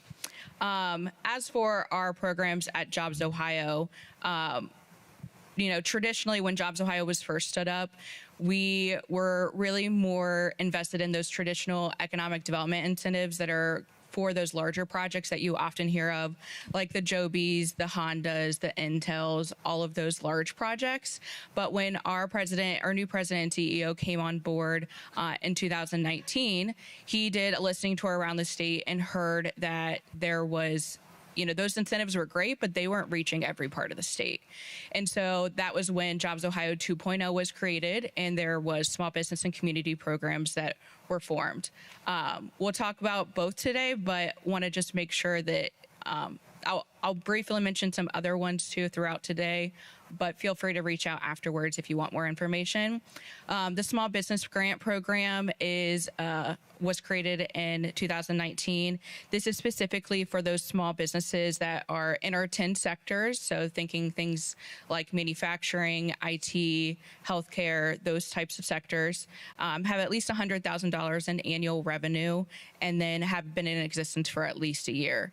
The final thing is that those projects need to have making a lasting impact with their business by creating at least a 10% job growth. So because we're so new to the small business ecosystem, we've created partnerships throughout the state to help provide a more wraparound small business ecosystem partnership. So we have partnerships with people like Lightship Foundation that hosts 2.5-day boot camps around the state, as well as Aileron in Tip City, Ohio, that is more of a professional management 12-month engagement as well. For our Vibrant Community Program, this is a program for eligible communities around the state.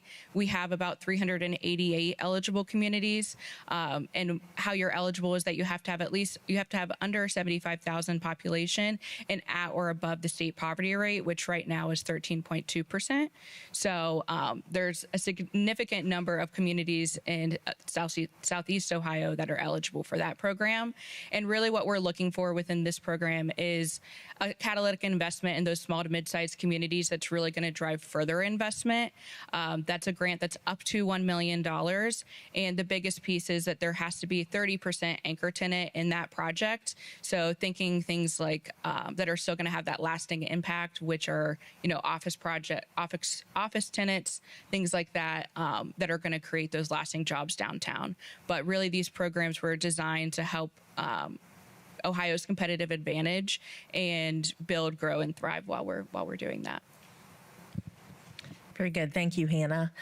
So now we're going to shift just a little bit from hearing about a variety of programs. We're going to talk with Tiffany a little bit about how Coshocton County has utilized several of these programs to do a couple of pretty significant projects.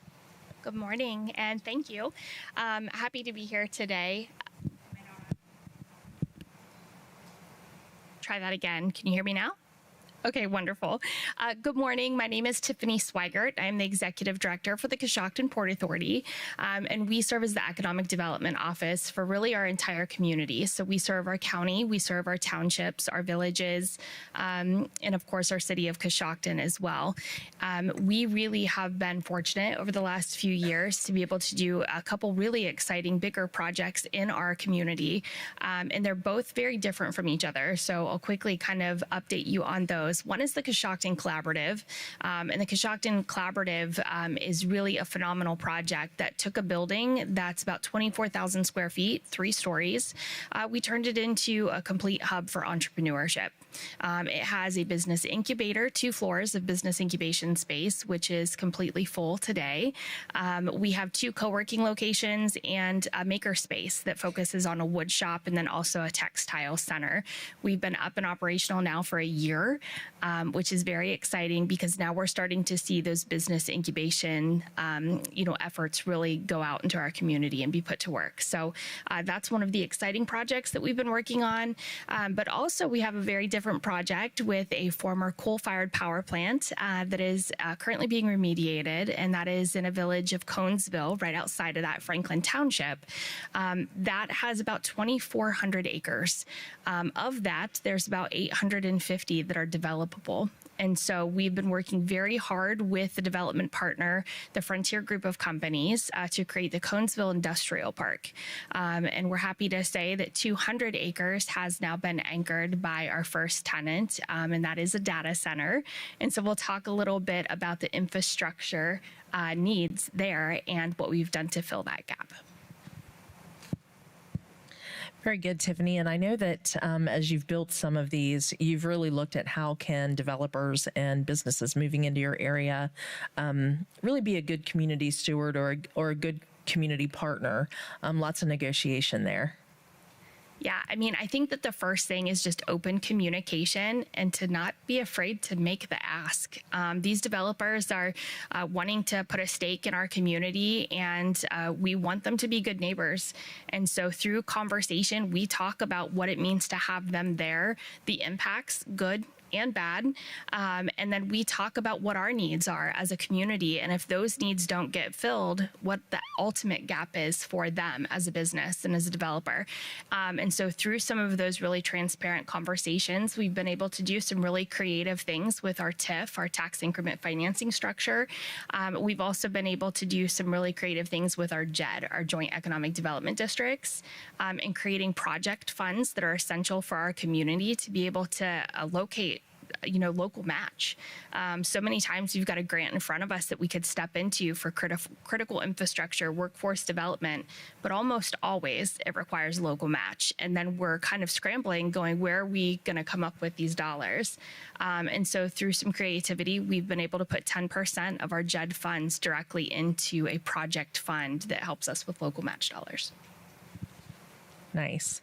So Lisa, technical assistance, you did say that the state would like, the Treasurer's Office would like to talk with people to tell them how to take advantage of their program. So how exactly do they do that?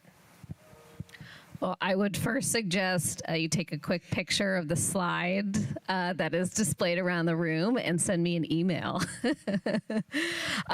We really love to field questions, not just for projects that might be a fit for the Ohio Market Access Program, but also ways that we can help to facilitate or introduce you to other state agencies that might offer complementing programs to help fill out your capital stack.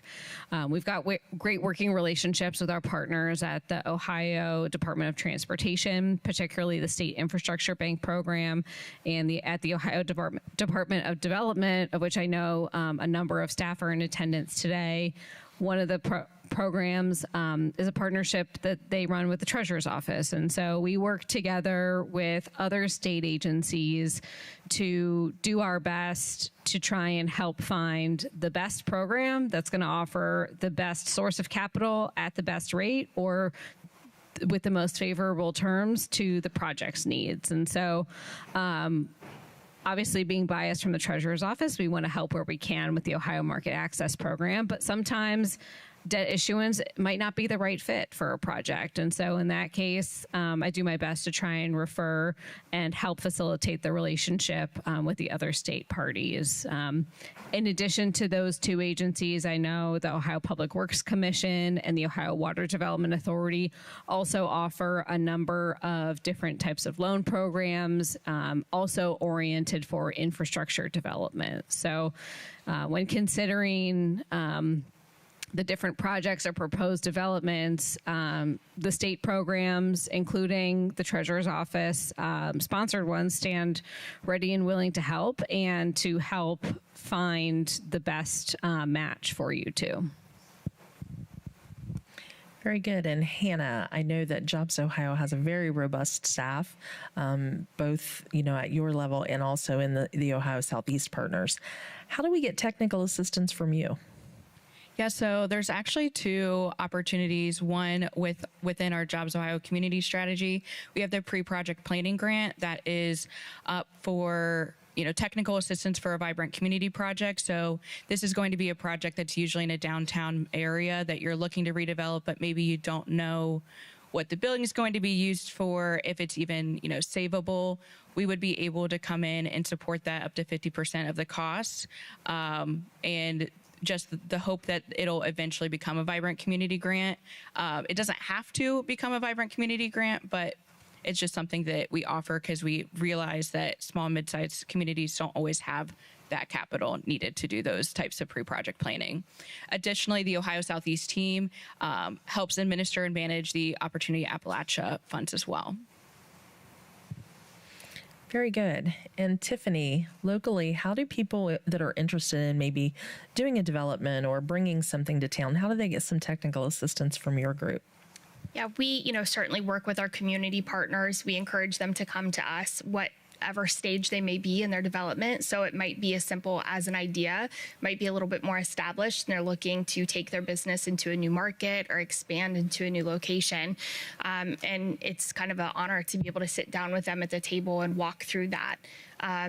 Personal relationships are so important because we're there to, in a very kind way, help guide them, but also poke holes in it because it's a safe place for us to poke holes in versus them already be up and operating. And so we do offer that assistance, but truthfully, we are a conduit. We really also bring our local development districts. We bring Omega to the table. For some of our larger and smaller projects, we bring our partners at Ohio Southeast and Jobs Ohio to the table. And I think that's where the importance of BR&E structures are so important. Getting out there, sitting at a table, understanding your businesses so that when they have a challenge, they're comfortable calling you.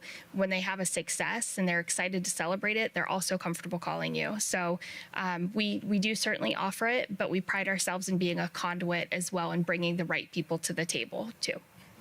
Great. And so go ahead and tell, for those of us in the audience that don't really understand what a BR&E is. Yeah.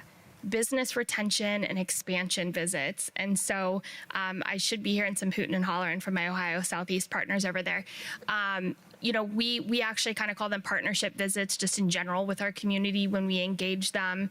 But we have a standing meeting every month where we go into our different businesses, large and small, sit down at the table with them, converse, ask questions. They get a chance to hear about some of the great projects, the programs that are coming down the line from our region, our state, and our federal government.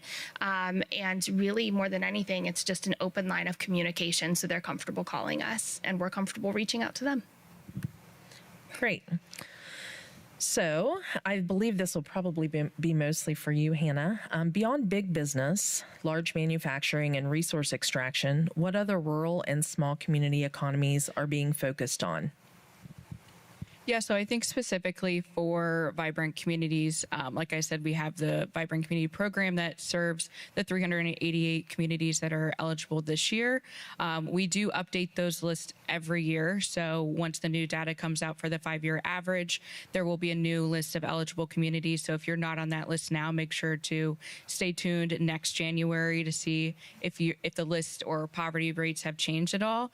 But I think for rural communities, that is at least the program that Jobs Ohio has right now to really invest in those communities. And I think that goes beyond even just the large companies, because out of the 39 projects that we've invested in across the state, every single one of them, except for one, were local developers. So these are developers that are either homegrown in that community that's decided to give back and redevelop a portion of their downtown, or they're people that moved there 12, 15 years ago and wanted to, again, give back and reinvest in some place that was home to them. So I think that is really the biggest tool and incentive that Jobs Ohio has to offer for rural communities.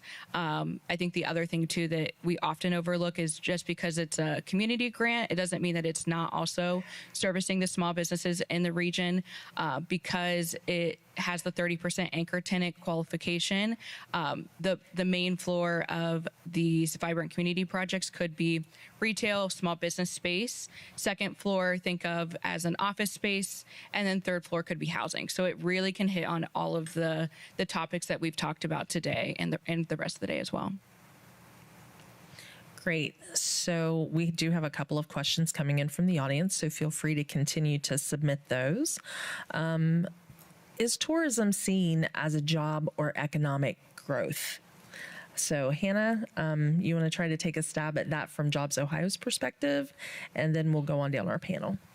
So from a Jobs Ohio perspective, when we're looking at making investments in projects, tourism is kind of hard for us to calculate and invest in from a Jobs Ohio direct dollars perspective. But I think, again, I don't want to reiterate, but the Vibrant Community Grant can do this by offering, if there is something that's going on, I'll use Logan as an example because I lived there for 6 years, but we know that Hocking Hills has that tourism piece. And if there is a need in your community that is more linked to tourism, that you need this office space to help give back to the tourists in your community, we can definitely make that work. And that's a conversation that we can have specifically around the Vibrant Community program. Tiffany, what's your take? Yeah, I kind of want to back up just a little bit and thank Hannah and the Jobs Ohio team. So the Coshocton Collaborative was a recipient of Vibrant Communities dollars, and they really were kind of one of the first in on that. And we were so excited because we were able to use that as leverage and to complete our project with Appalachia Community Grant Program funds. And so it's a great example of how we were able to take support from Vibrant Communities, Jobs Ohio, and really create a space where now our local businesses and even some of our tourism businesses can really incubate in that space and grow. And so it's a great example of how that program has worked in our community and could work for yours as well. So, and then, in regards to tourism, it is actually a big industry. It's a big economic contributor to Coshocton County. We've got 3 beautiful rivers that run right through. We have historic Roscoe Village. We're really thankful for our tourism partners, and we do try hard to support them in the ways that we can. So. And Lisa, you have a program at the Treasurer's Office called Buckeye Business Advantage. I think this is a great time to tell us about it. We do. And I did not give you slides for the deck, but I want to make sure that I share this with everybody correctly. So the Treasurer's Office has a number of linked deposit programs. That's an umbrella term for a program at the Treasurer's Office where the state places a deposit as an investment vehicle at a below market rate with financial institutions around the state.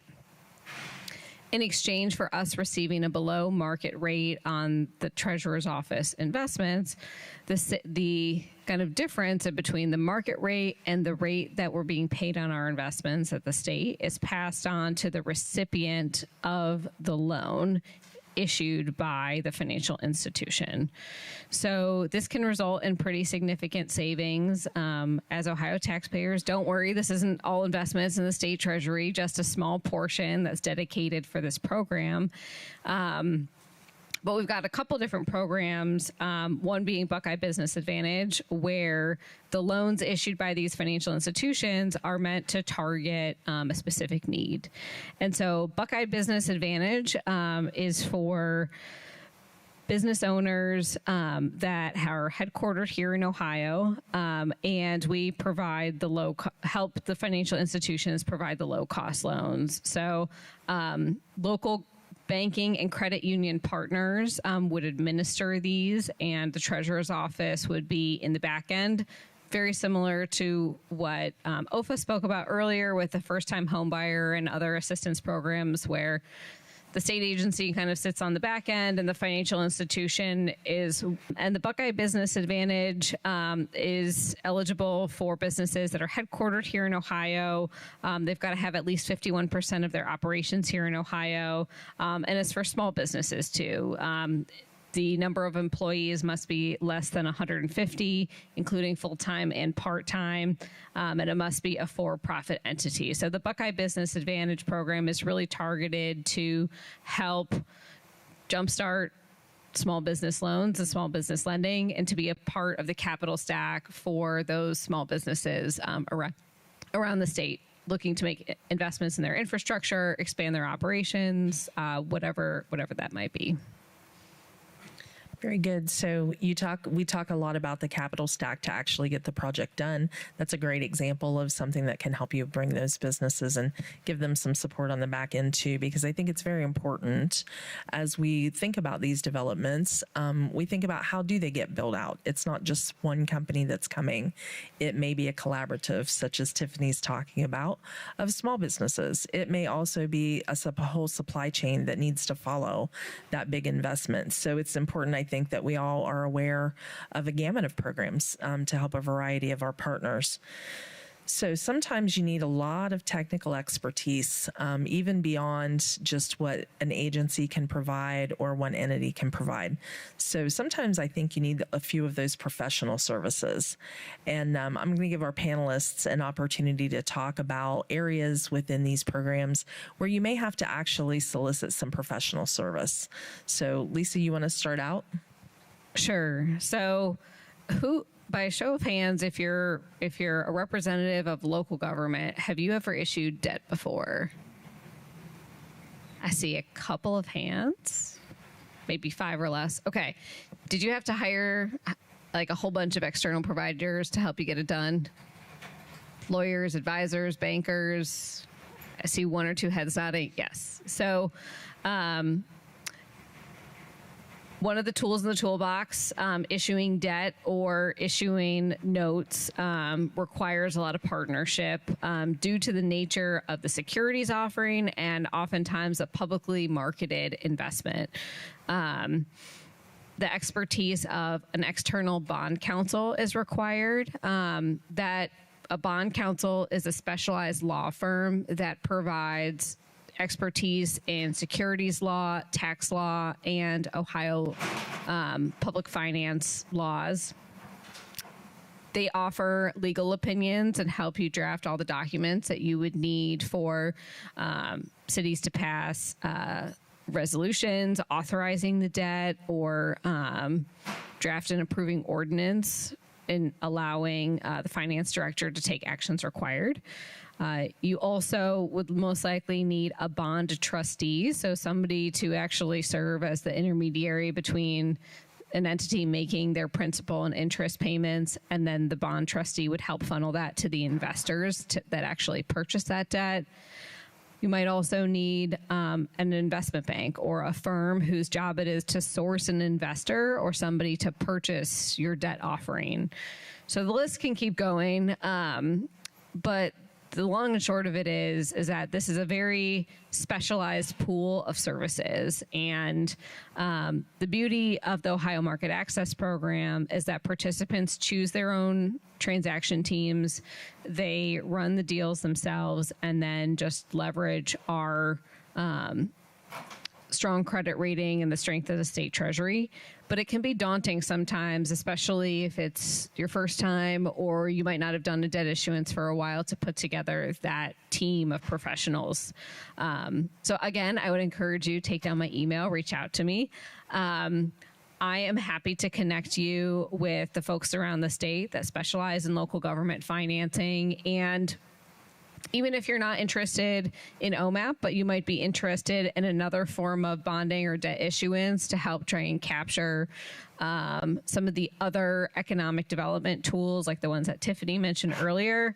All of these are little small subspecialties and niches of expertise with a lot of the law firms around the state, some financial advisors, and I would be happy to help refer you or point you in the right direction as far as the private sector folks go, as well as the public sector folks. So again, this is not like an official endorsement of any firms, but happy to help orient you in the right direction, because I know it can be really hard to find experts in these really niche areas of public finance. All right, Tiffany, give us the rundown. How did you have to use professional services? Oh gosh, well, first I kind of chuckled when you said the experts on stage, because I certainly wouldn't call myself that. What I will tell you is that we know the right people. And so we have been really fortunate to be able to work with an incredible team at Bricker, Graydon Wyatt on a menu of different programs. And so as economic developers, we're really blessed here in the state of Ohio to have a pretty expansive toolkit.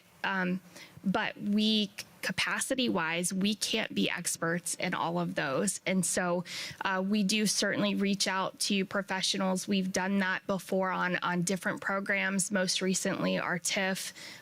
We've worked with them on our JED establishments and our expansions to benefit our community. And what they might tell you is it doesn't have to be cookie cutter, right? I mean, I've probably made them pull their hair out a couple of times saying, hey, I like that, but can you make it work more for our community? And also still be agreeable to the developer. And they've been really successful in that. So we're thankful that we know the right people. But I would also say, here in this room today, events like this are so important because I can pick up the phone and call any of my neighboring counties, any of the counties that we work with, and say, hey, I think I remember you utilizing a program like this. Will you tell me your best practices? Will you tell me the things that you wish you knew then? And surely they share every time. So I'm really thankful for that as well. Hannah, Jobs Ohio, what are the projects that you see? What are the types of professional services that really have to come from the outside? Yeah, so that's really where our pre-project planning grant comes in, that $50,000 up to 50% of the cost of the project. Those are specifically for projects that could be potential vibrant community projects. But to Tiffany's point, there's a lot out there for some of these larger vibrant community projects where they don't know where to turn. And that's really where this program comes in, is maybe it's building out the capital stack and you're not sure how to put all these tools and resources together to build a full capital stack.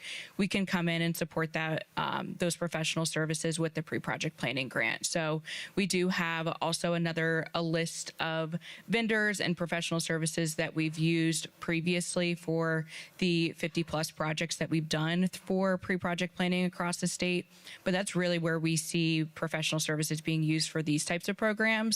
Other than that, I would say, for vibrant communities, as you're working on your application or your project, just make sure to utilize and use your project managers and your partners at Ohio Southeast. They're really, the next level of support that you can get in this region, where they're going to help you make sure that the project's going to work for your community and make sure that you have all the documentation before you even, have a meeting with us at Jobs Ohio. They're going to set you up for success. Thanks, Hannah. And I think it brings up a very important point. The old adage of if you fail to plan, then you're planning to fail, right? So environmental reviews, all those sorts of technical, structural inventories, all the kinds of things that you have to put together in addition to all of, the legal documents and those sorts of things are really hard to find dollars for. And Hannah just gave you a little tip as to where you can find some of those. And I think Tiffany came up with a very creative solution with how they use their JED in order to do those. Trying to find those dollars, that's one of the problems that we try to solve every day in my shop, because there just aren't that many. But I think that we've seen the proof in the Appalachian Community Grant Program. The state wisely said, let's take a year of planning and set some of those dollars aside. And the dividends that we have seen from those plans, I think, have been speaking for themselves as we look at some of these investments.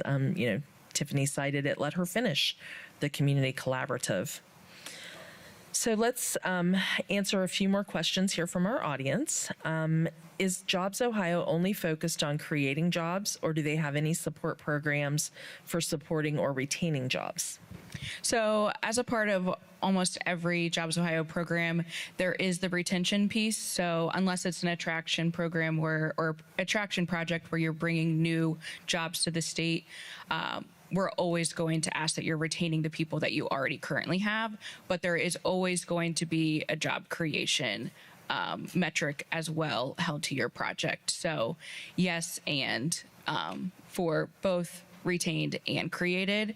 I would say specifically for vibrant communities, we're not as, it's obviously important that we want to create and retain jobs downtown, but it's not necessarily the driver of the program. So, for example, if you're only creating and retaining a total of 8 jobs, that doesn't mean that you wouldn't be eligible for a $750,000 vibrant community grant.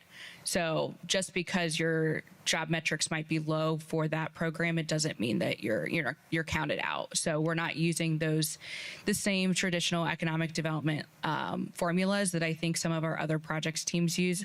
So just keep that in mind as you're thinking about those types of projects. The other program too that I'll mention that our other team at Jobs Ohio works on, our site team, has the Ohio Site Inventory Program, which does not have any job metrics tied to it at all. It really is a speculative building for more industrial use. So you're building a building in hopes that it will be filled, that Matt Abbott mentioned earlier. So that is another program that doesn't necessarily require created and retained jobs. Can I also add real quickly, going back to the Buckeye Business Advantage program, businesses are eligible to either help create new jobs or purely for retaining existing jobs. So there is no requirement for the Buckeye Business Advantage program there. So that could be a good complement to some of the programs Hannah mentioned. So here's also another question from our audience. Are there any programs currently in place for healthcare assistance in the Appalachian communities? Healthcare accessibility is often one of the barriers to starting a small business due to the cost. So do any of your programs help with the cost of providing employees your healthcare? It's a tough one. I don't think so, but I can find out. I can also, I know that this group isn't going to be back together next week when I have probably done my research on this question, but it's an important one. Let me think about it. I will say, I know our Chamber of Commerce does have some creative solutions for small employers that can offer health benefits, like for 1 to 2 people. So you may want to check with your local chambers of commerce to see if they have options as well. But It's a good point, Tiffany. And I also saw something that we got from the Ohio Chamber of Commerce indicating the same, that they have a group rate available there as well. So it sounds like maybe some of the different associations or collaboratives might be able to help you out on that one. We also have one asking for the data from our slide deck earlier. You will be able to find the slide deck, including that in the website once we've concluded. So you should be able to find that there as well. Okay, so let's talk about some of those difficult conversations in communities. And Tiffany, we're going to concentrate a little bit on data centers. I'm thankful I didn't get the gasp earlier when I said data center and 200 acres. The conversations are difficult, but what I would say is good planning gives you a site that you can be really, really confident in, and we are confident in our site. I think that data centers do not make sense everywhere. It should not be a cookie cutter opinion in regards to how you feel about it, because some sites make a ton of sense, others it doesn't make sense at all. And so we are fortunate on our site, it does make a ton of sense, and with them being our first stakeholder there, they're kicking the floodgates open for other industries to come into that site, and through some creative cooperative and development agreements with them, there's an understanding that they'll be the only one there. But my other industries get to benefit from the current infrastructure that's being ran to that site. So it's really a win-win.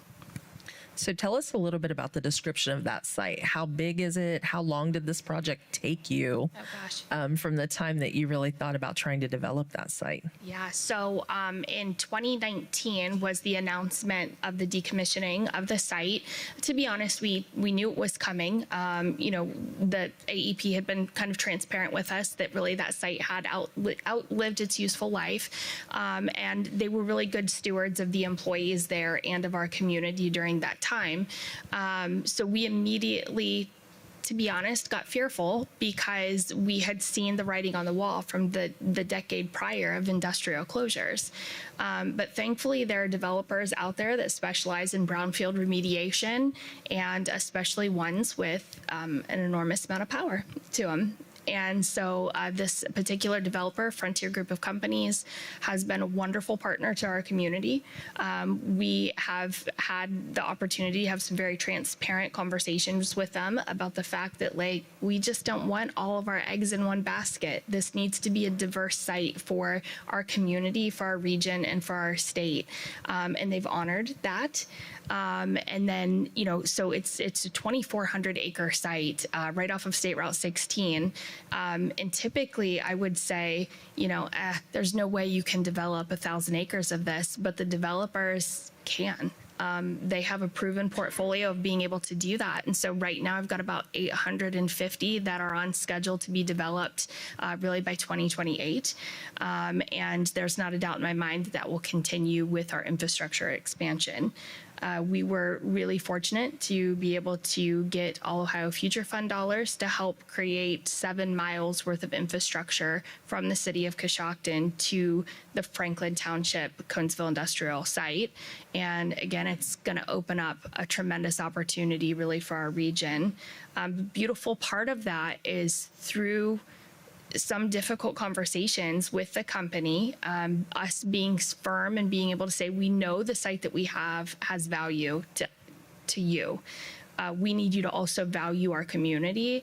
And with that comes a school compensation agreement that makes sure my schools have the ability to train your future workforce, and then they get to stay here.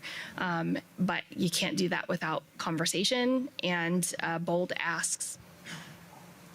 So how do you deal when everybody wants to know all the details of all the deal before it's really inked? I'm going to ask her a lot of the hard questions today. How do you get around that? I mean, a great sense of humor for one. So you'll hear me regularly say, well, if I told you I'd have to kill you, which is ironic because my husband's a probation officer. So, but, truthfully, we explain in great detail to our community every chance that we get that the Port Authority was established to be able to be a critical support for businesses. And what that means is that we are asked to sign NDAs and confidentiality agreements. And you will always have some that, say, oh, yeah, you just work behind closed doors. When you turn that around and say, well, would you want your neighbor to know all of your personal business before you're ready to put it out on Facebook or social media? All of a sudden it becomes real to them that you don't want to give away a competitive advantage. You want these guys to feel comfortable in your community, and we are the right entity to do that.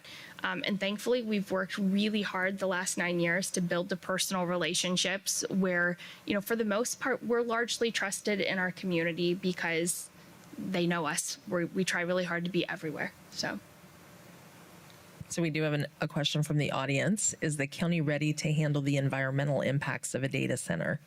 What is the plan for wastewater or other byproducts? Well, we might need a whole nother session on this conversation, right? But that being said, I am here. I'm going to be here for the remainder of the day. I certainly know that this is a hot topic. What I will tell you is this data center in particular very much takes environmental sustainability at the heart, and we've had some very tough conversations about it. That being said, it was also a coal-fired power plant previous. And so it's hard, when you're explaining this, one, I'm the boots on the ground cheerleader for this development. So I also have to be comfortable in my answers. And so I make sure that the company provides me with truthful answers so that I can duplicate that. But my information is up there. You're welcome to reach out. If not, we'll probably have to take this into another session on another day. Yep, there could be a whole session just on data centers. All right, so let's segue a little bit into some other programming. Lisa, I know that you mentioned in our earlier conversations that you also have some agricultural programs. Yes. Yes. So, there it goes. All right. So very similar, to the Buckeye Business Advantage program is their AgLink program. It works very similarly with that below market deposit that I mentioned. And what we see oftentimes is that these linked deposit programs can offer up to 3% of interest rate savings to folks on loans that they might get from their local partners, which, as you in this room know, that 3% savings is real dollars, particularly in today's interest rate environment. So I would encourage you to reach out to myself, your local finance institutions, banks, and credit unions to see if these programs are available. The AgLink program is oriented to agribusinesses throughout the state. And the constraint on the linked deposit or AgLink loans is that the loan money must be used for agricultural purposes. So this could be any number of things in terms of what might be needed in terms of resources, tools, machinery, equipment, feeds, whatever it might be to help run the agribusiness. And even though it's not what you asked about, Chastity, I'm also going to highlight the state's Treasurer's Office's Star Ohio program, which is a local government investment pool. So it functions very similar to a money market fund and is a great investment tool for local governments looking to invest, maybe your state treasury, or excuse me, your local government's treasury, your general fund, or other funds as well. So oftentimes, we offer more competitive interest rates than banks or other financial institutions might.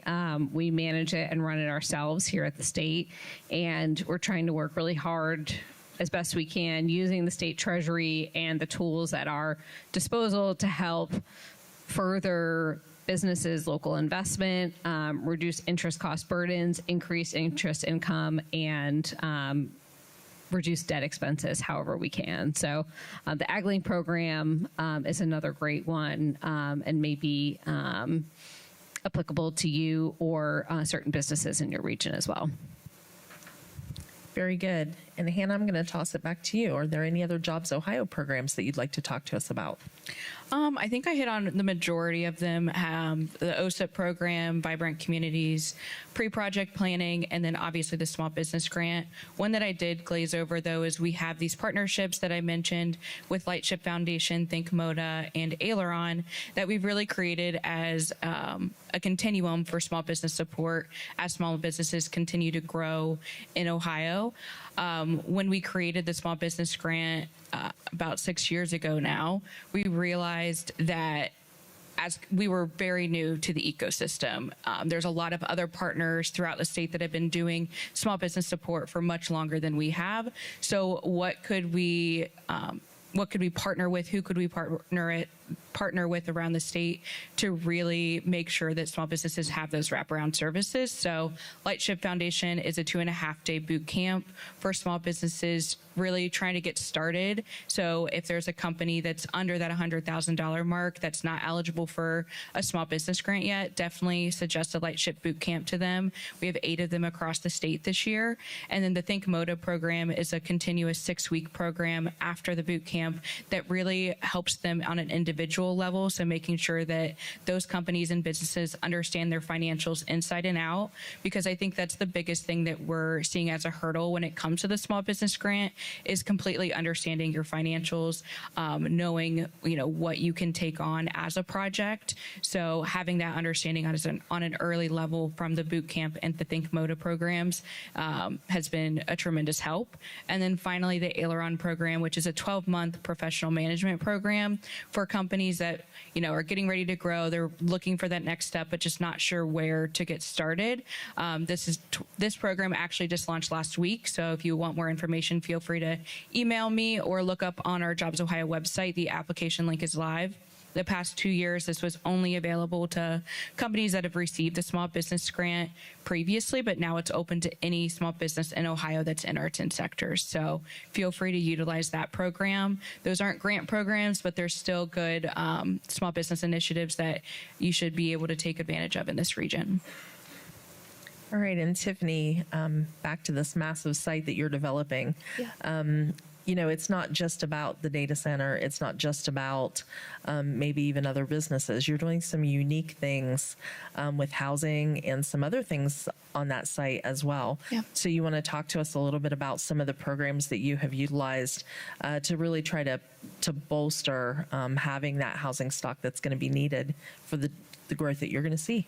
Yeah, well, we work very closely with our land bank. It just makes a lot of sense for us to be really close with them and have kind of our strategies align.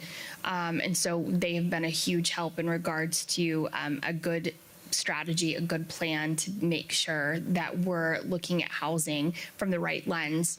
That also being said is, you know, when you're running this critical infrastructure to different locations throughout our community, and let me also state, part of the reason that we have the water capacity that we have in our community is because of our paper mill that had closed. And so we have, you know, in excess of like 13.6 million gallons per day water. That's a huge asset that our city of Coshocton was sitting on and not able to really use. Well, now we're able to use it. So strategically sitting down, making sure that we're looking at our economic development plans, the city's looking at their strategic plans for growth with their water, with their sewer, and then also our road infrastructure. It's opening up a lot of acreage that should be looked at for housing and or commercial development.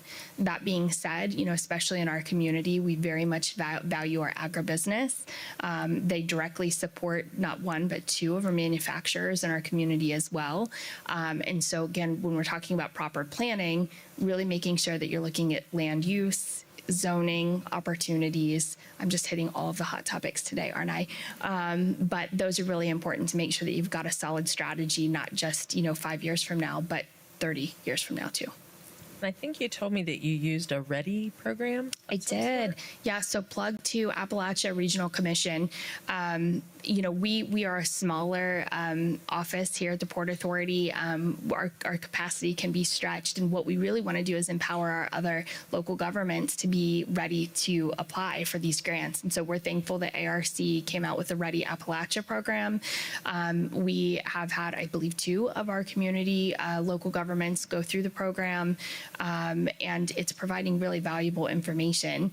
That being said, of course, also reach out to your LDDs, our regional partners, our state partners. And then I'm going to do another plug for ARC. The Leadership Institute is an incredible opportunity. And so if you have not looked into that, I was really fortunate to be a part of the first class. And I know we've got multiple members here today of the ALI team. Please check out what they're doing.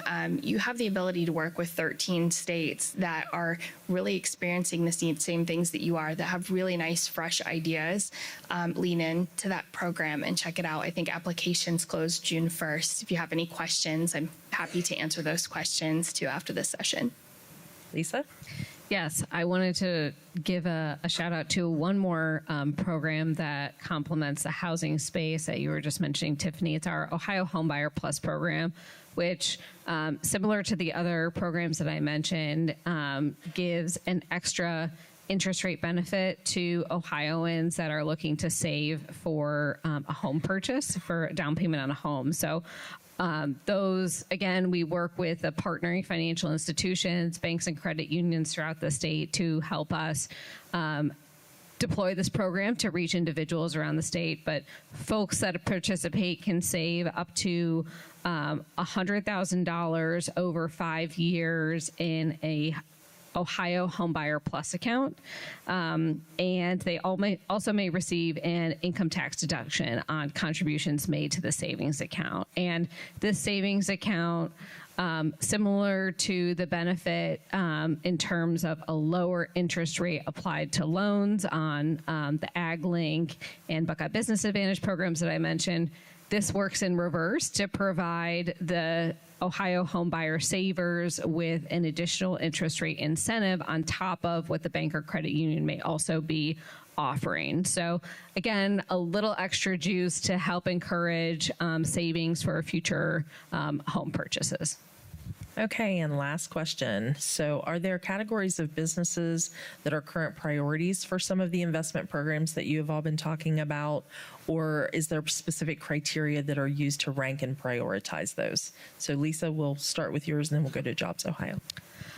I'll say for the programs that I mentioned, as long as you meet the eligible requirements, we're otherwise agnostic, which is something that I really enjoy about working at the State Treasurer's Office, is that we have the resources to serve as far as capacity goes. So we're constrained by capacity in terms of available dollars in the state treasury to help support these programs, but we do not have specific criteria in terms of region, sector, type of business, anything like that. As long as you meet the minimum requirements, we should be good to partner together. Yep. So for Jobs Ohio, it's very similar, especially the programs that I mentioned with vibrant communities and small business.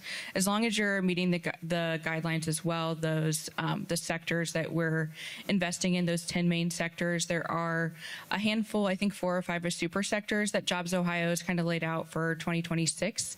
But for the small business and community programs, those aren't things that we're necessarily looking at and prioritizing with our investments. Truly, what we're looking at is the impact it's going to have in each community.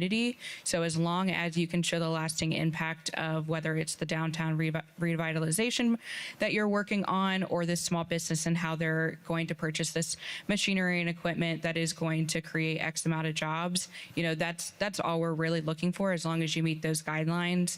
And then something else I also wanted to mention was for vibrant communities. I know earlier I mentioned, there can be housing, but it truly could be an eligible project could have 30% of its eligible anchor tenant, that office space, and then the other 70% of that building in the project could be housing. So it is the only tool at Jobs Ohio we currently have right now that can go to support housing projects in downtown.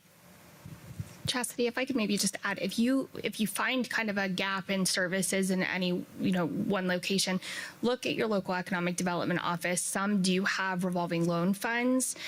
We do have kind of a cap on ours in regards to how much we can loan out to one person. If we exceed that cap, we have reached out to, I know Omega has a revolving loan fund, but also we've got partners in our community that have worked with the Appalachia Growth Capital team as well. So there may be other options in regards to housing, retail, restaurant space that is sometimes a little bit harder to fill. So, well, thank you very much to our panel of experts.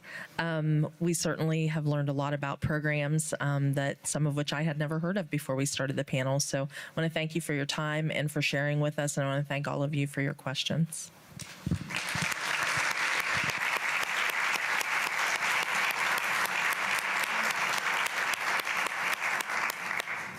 Well, thank you, Chastity, Hannah, Tiffany, and Lisa. We're certainly fortunate, aren't we, to have just creative, bold masterminds like these women in our communities. Thank you. In serving our state, we appreciate that. And folks, I'm telling you, in addition to these women who are certainly, as you heard, making themselves available for more information throughout the remainder of the event, please do continue to, remember your local development districts, your community development corporations, your port authorities, your CDFIs, those community development institutions, your LEDOs, our economic development organizations, and of course also your Jobs Ohio network partners, including Ohio Southeast. We're all here to serve.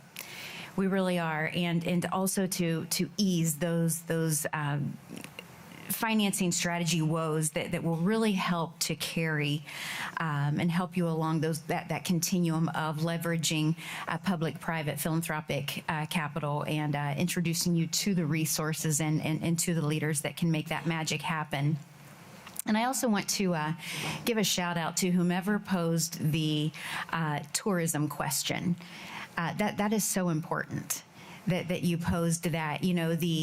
The local economic impact of tourism on our 10-county Omega region alone was found to be $2.1 billion during the year in which our last economic impact report was completed, $2.1 billion, and plus the generation of 19,500 jobs and $283 million in household income, as well as $146 million in state and local taxes. So that cannot be ignored, absolutely. So yes, the local tourism economy is important, and it is very real. So one more thing I do want to mention before we break for lunch. We do have one short item of business to address, and it is an important one.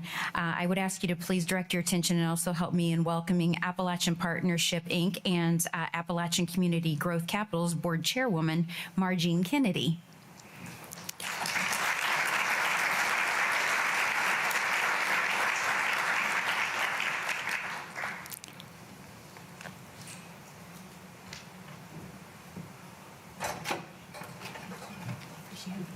Thank you so much. Well, hello. As she said, my name is Margene Kennedy, and I serve as the Appalachian Partnerships Board of Directors Chair. And we're so pleased, the members of our organization and I are so pleased to see this wonderful turnout here today, and we're honored to be a part of this big day.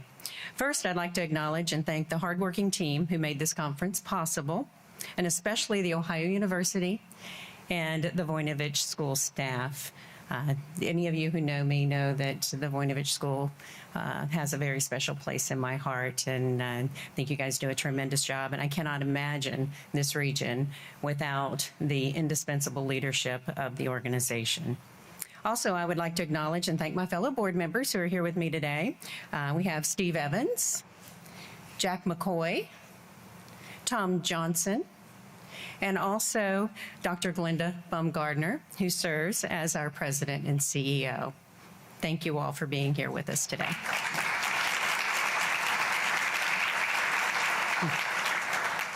This year's conference theme, Jobs That Last, is right in our organization's wheelhouse and our vision for building a stronger region. The Appalachian Partnership and our affiliate, the Appalachian Growth Capital, are both mission-driven organizations that work to advance economic development and prosperity throughout the region. We achieve this mission by helping Appalachian businesses and aspiring entrepreneurs access affordable and low-cost capital.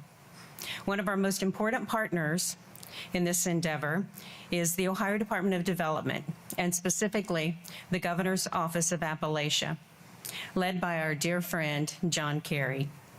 I would say old friend because I've known him for a long time, but I don't want him to think that I'm saying he's old or that I am old either. We are thankful for their investment, which has made a tremendous difference for so many businesses and jobs in the region. Thank you, John, and your team. And finally, it's my honor to share one of our own points of pride. Together with our partners, we have made an investment impact of over $130 million throughout the region in the last 5 years. Those investments were made right here in Appalachian, Ohio, and have benefited our neighbors, our friends, and their businesses. Indeed, we are working beside each and every one of you to help create jobs that last. And we're thankful for your leadership. We're thankful for your partnership, and we appreciate each and every one of you being here today to learn more about what you can do within your communities to help grow that. And if we can be a small part of that with you, we're happy to do so, and we're happy to be a sponsor of this group here today. So thank you again for having us, and thank you for your partnership.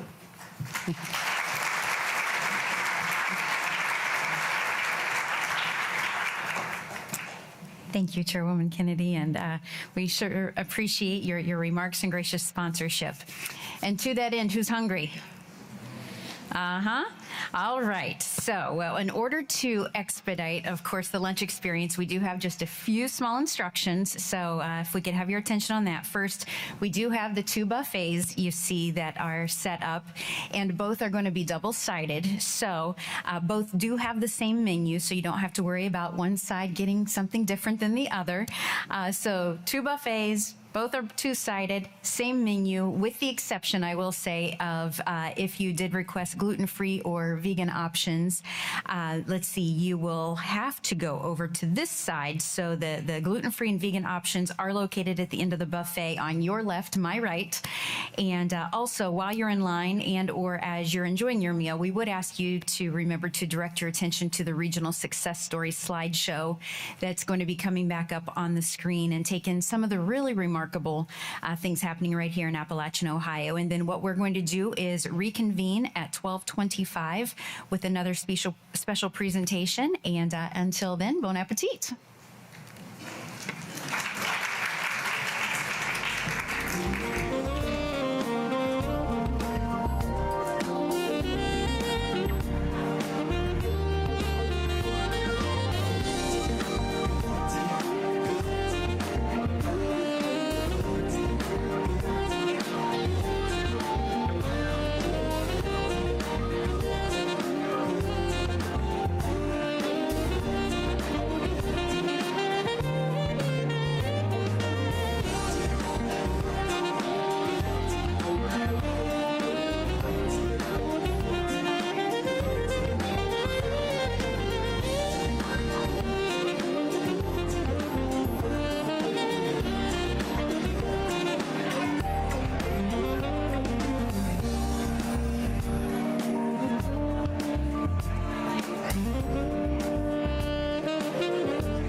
right, good afternoon. Could we get your attention, please?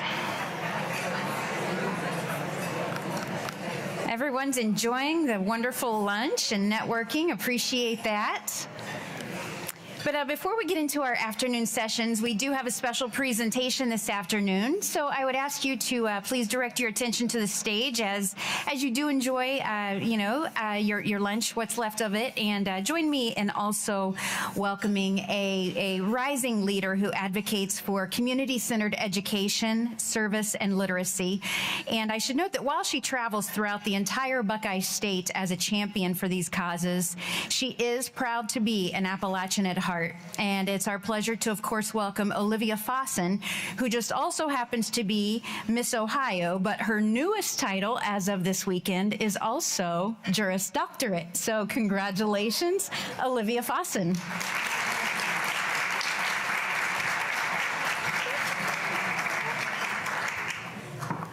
Right. Good afternoon, everyone. Thank you so much for that fabulous introduction.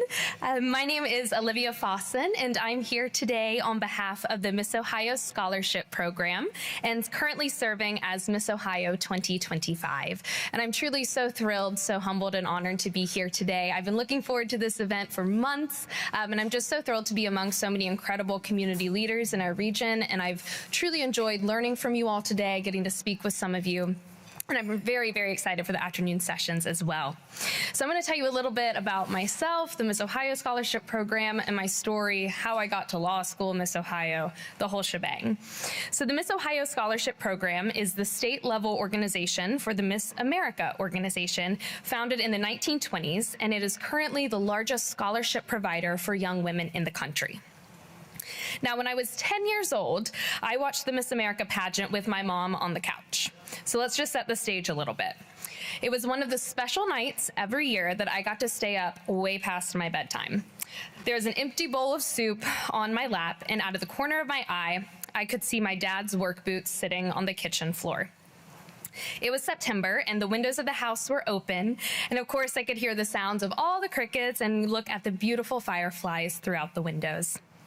But all of that fell to the wayside when 51 women walked across the stage, and I was enamored. And then 3 hours had gone by, and there she is, crooned on in the background as the credits rolled across the screen.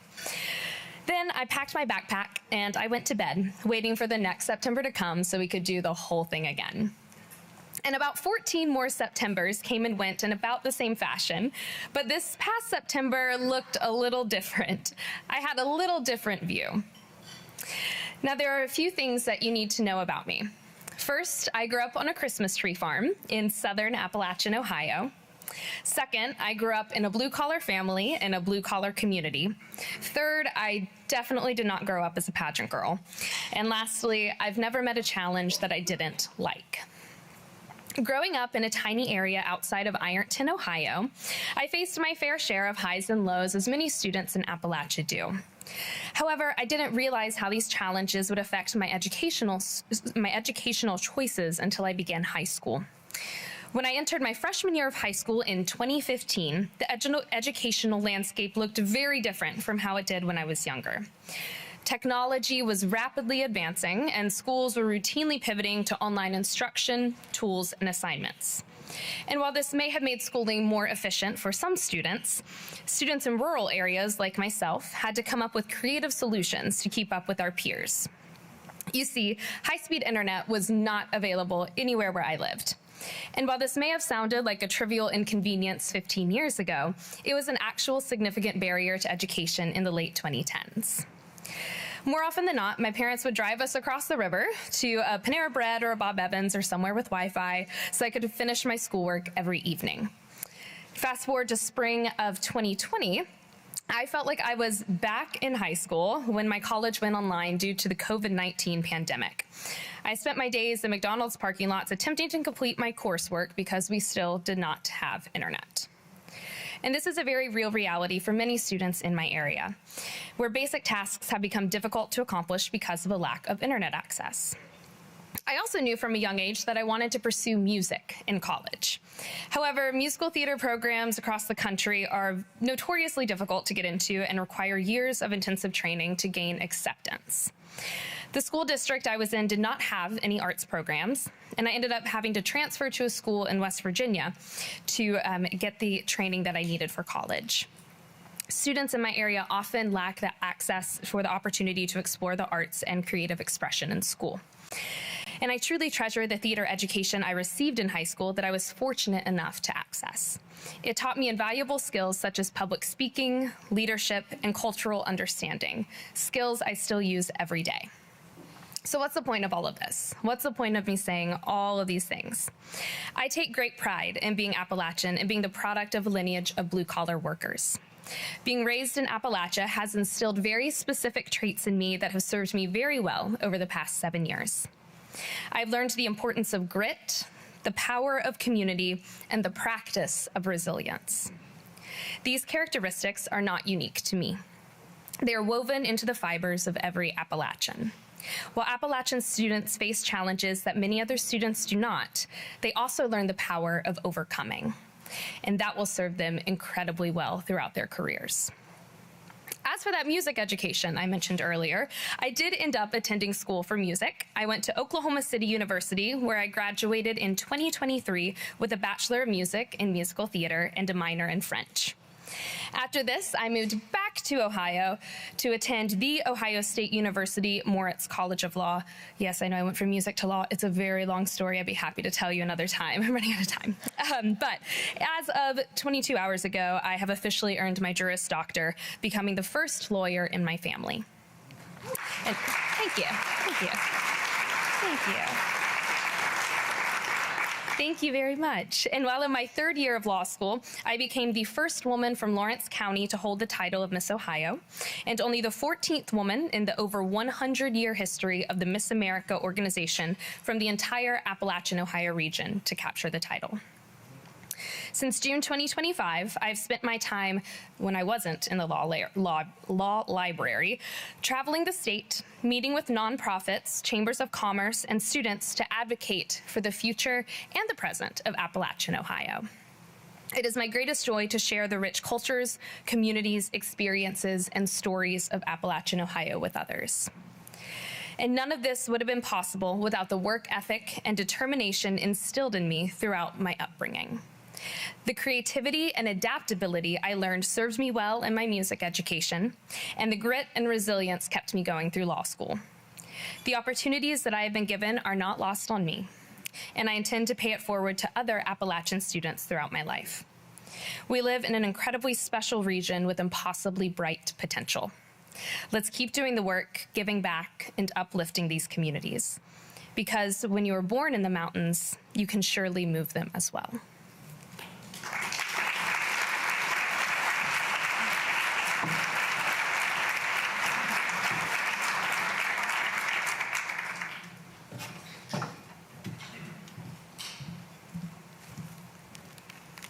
Well, we certainly appreciate your community and public service initiatives. Thank you for also never losing sight of your Appalachian roots. And again, folks, that was Olivia Fossen. And I would say that with rising leaders like that, with young people like that, we're going to be just all right. So now, before we move into our keynote, let's also please extend some gratitude toward our moderators and panelists and to some of my fellow advisory committee members. And so allow me to introduce each of them. They are Matt Abbott, Todd Bailey, Katrina Betts, Destiny Bryson, Glenda Baumgartner, Mike Dombrowski, Stephanie Gilbert, Noreen Jordan, Larita Lowther, Leanne Lucas-Helber, Rich Oster, Chastity Schmelzenbach, and Kathy Zook. So if we could have a round of applause, let's show them some appreciation.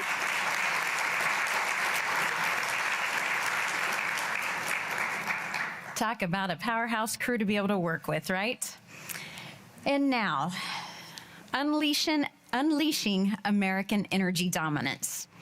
So that's the aim of the U.S. Department of Energy. Their mission, supporting U.S. energy, science, and security priorities. And delivering upon such is Joel Bradburn, the Principal Deputy Assistant Director at the U.S. Department of Energy for the Office of Environmental Management.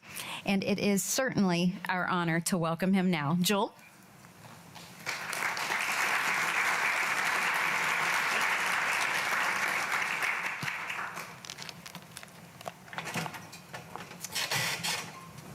Thank you so much. Okay, thanks. Okay, well,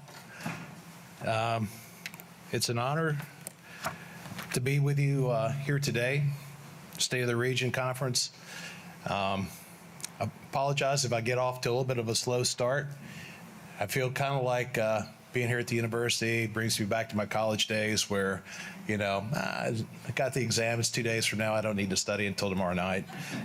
So if it's a little bit soggy, I apologize for that. It's just bringing back old habits. It really, the other thing I would say, you know, being here this afternoon, it makes me reflect back on, I'll say, my own personal journey. I'm an Appalachian person. In my case, it was North Georgia. I can remember growing up, my family at the time lived in a place called Frogtown, Georgia, near Dahlonega, site of the first gold rush. It was not Colorado. If you were thinking that, it's Dahlonega, Georgia. My grandmother dipped snuff. You know, when she said, "Come here, give me a little sugar," all the kids went and ducked and run for cover. But most importantly, you know, it was about faith. It was about hard work, and it was about, you know, being anything you could be. Now, at the time where I grew up, you had a couple options, you know, for your future. You could go work at the chicken hatchery, you could go work at the carpet mill, or you could go run moonshine. Or the fourth was get out of town and do something for your life, right? Appalachia, I think, is consistent across the board. You know, I first came to the Portsmouth site in 2009 as the site lead, and immediately, you know, kind of fell in love with the local community because it was just like the one that I remembered. A lot of local characters, a lot of hard work, a consistent moral standard, and a desire to do something better, you know, for their kids, their families, and for future generations. And I'll just say, you know, this conversation is about partnership. You know, what's that saying? Endeavor to persevere, which means really just work hard and then buckle down and work harder. And I think, you know, I think what we're seeing in Southern Ohio and the recent announcements is just an example of that. And I really want to talk to you about, you know, Jewel, that you have here at Ohio University, and it's the Vonovich School, and it's Stephanie Howe. Let me figure out this clicker. So in the Department of Energy, we kind of talk in acronyms. You see BLUF up there. I don't know how many folks in the audience know what a BLUF is. I know what one is. What I used to think of a BLUF is one you don't want to fall off of, but in this case, it's bottom line up front. And really, the initiative at the Portsmouth site in Piketon, Ohio, in Pike County. Our focus there was to make land available for future use. You might go, well, that's interesting, but it really took a lot of effort to reach that conclusion, and even more effort and perseverance to make it, I'll say, the exciting future that it is today. You can kind of see a timeline there. I mentioned I came in 2009. Ports Future was established in 2010. And that was a grant with Ohio University and the Vonovich Group. I won't go into to the timeline too much, but you know, carry forward, and you can't really see that on the screen up there, but it kind of gives you, you know, the state of play today. But that's a kind of a 2025, 26 culmination of effort. So one voice, one future. And again, it takes a team, it takes a community, it takes a partnership. And I will say that the Southern Ohio Diversification Initiative, in conjunction with the Vonovich School, really is paid dividends for Southern Ohio. Again, I mentioned 2010, Ports Future. So, what is that? That's kind of a brand that Ohio University put out there. And it was really, a lot of you folks are in the grant business. Grants are classically awarded, I'll say in our case by the Department of Energy, and then it becomes kind of a hands-off thing. So you put it in the water and you watch, and somewhere it ends up on a distant shore. In this case, I'll say a lot of credit to Ohio University. They really pulled in both SODI as well as the assets of the university, but they also brought back in DOE as a stakeholder and a partner in it. Not that we had influence in it, but we just had a portion of the say as part of the future of the cleanup mission. So values, that's kind of what links us all together.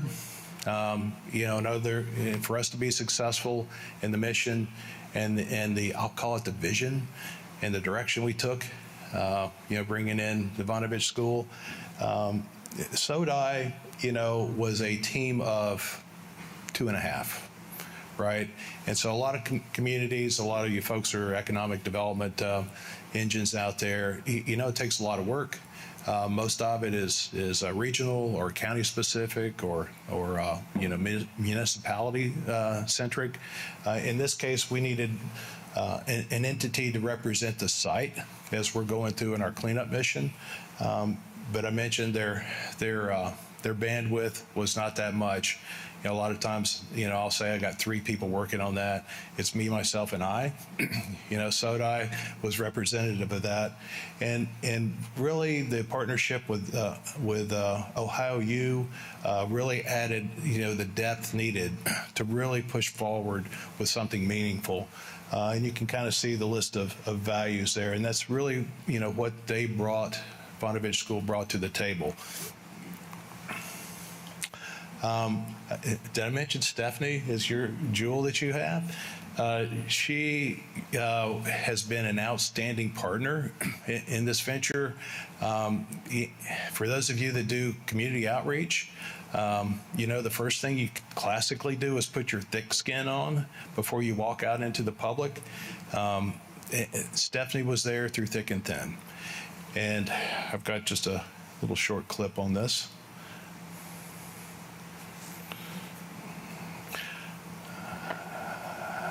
PPPO, and we were very grateful to receive that.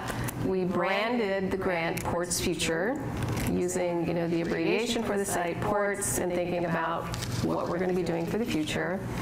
And, really through Joel's vision, Joel Bradburn from the start knew that cleanup needed to be aligned with what the public wanted in the future. And he asked us to go out and get a lot of input from residents on what they'd like to see happen. So with the Ports Future branding, we were able to really get out with a lot of different media contacts and to get the name out and to get people familiar with what this project was trying to do in terms of seeking input.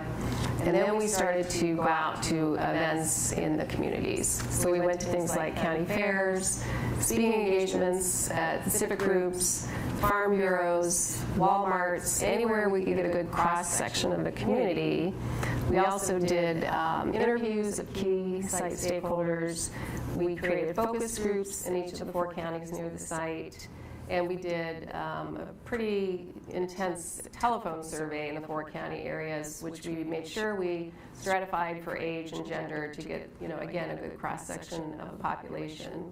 And really what we were trying to find out were what people knew about the site, what their concerns were about the site, and what their hopes were for the future of the site.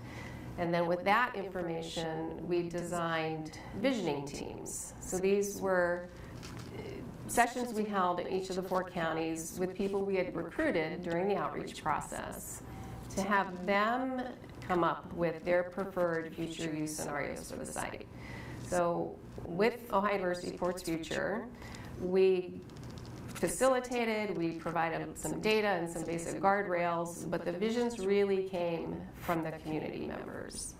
And when we got through that process, we took those visions out after they winnowed it down.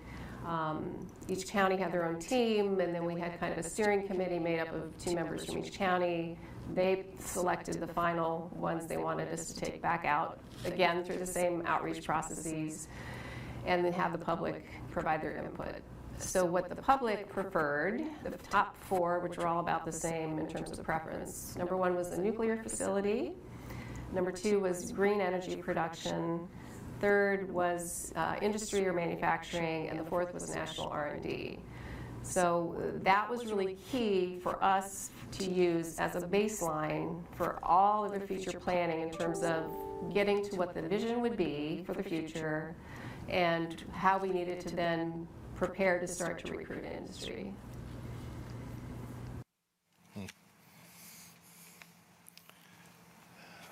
So I'll touch on some of those points as I go through this conversation. But as I mentioned, again, you go out and you interface with the public, and you get a good feel, for I'll say which way the wind's blowing. But Stephanie and the team really brought in data, right? And so sometimes it's really hard to discern, what is important versus what is not, because you typically respond, or at least I do, to the loudest voice in the room. Okay, wife and I, raised 4 kids, and I can tell you, when you're going down the road in a car and everybody's shoulders are rubbing, you don't know who started what, right? Because everybody is loud, and it was so without data, especially, you folks can appreciate that. Without data, you really don't know, really what the right course of action is. And so there was a lot of community involvement, a lot of, I'll say, data gathering as to what the focus and the real desires of the represented communities, were after. It kind of came up. I think, as you saw Stephanie mention, that it kind of came up what was really intuitive, and that is, with the site going down and potentially, completing the mission of the past, do you want, green space? Do you want jobs?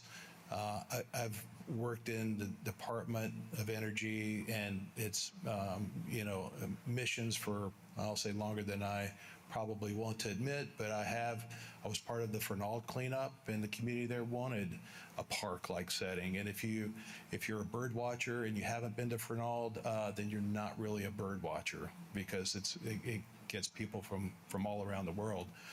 But in a place like Southern Ohio, it in itself is a park-like setting, right? And so really it's about displacing or replacing the jobs that would have otherwise been displaced by our work coming to a conclusion. So deliverables, and so that's, again, I mentioned perseverance. So with those as your future focus, the Port's future mission kind of continued forward. I'll hit an advertisement. Again, if you're browsing the web, I would encourage you to do a search on Port's Future. They have an interactive website there, and it's incredibly informative. And it didn't happen overnight, as hopefully you'll see as you get into that. But again, that's a culmination of many years' work.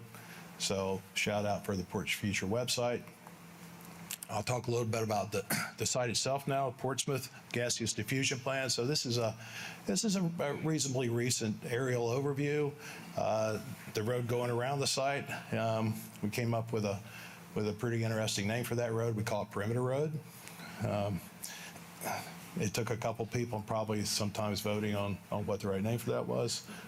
But actually, the place is really split in half. On the left is a centrifuge operation. On the right is the gaseous diffusion operation. And again, it was science in the 50s that really people don't think about and associate with Southern Ohio or Appalachian, part of the country. But what you see is really first generation uranium enrichment technology, and then second generation uranium enrichment technology. The first being gaseous diffusion, the second being centrifuge enrichment.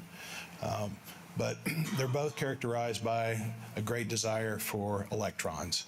So without power, nothing happens at that site. And so that's really the other piece of the story here, is capitalizing on the assets, that I'll say taxpayers of previous generations paid for and brokered. A little bit about gaseous diffusion.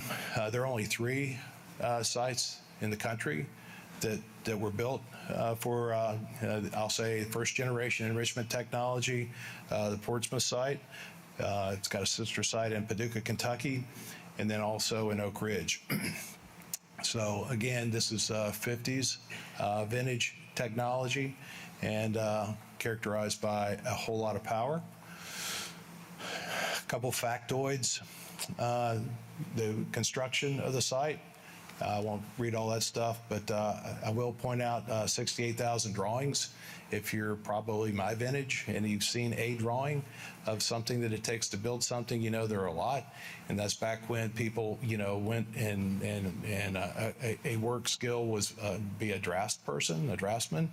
And there was slide rules and pencils, pens, and you were proud when you had your little engineering drawing set that you carried around, pretty proud, probably as proud as you might with one of the current smartphones. I mentioned power, and this is the power required for production. That's kind of all inclusive of the gaseous diffusion plants, so a lot of utilities, trillions of kilowatts per year, and 3% of the nation's total energy consumption was driving gaseous diffusion enrichment. I don't know about you folks, but I get mad at my kids when they don't flip the light switch off. I don't know what I'd do with 3%. That's a pretty big number. Timeline for Portsmouth.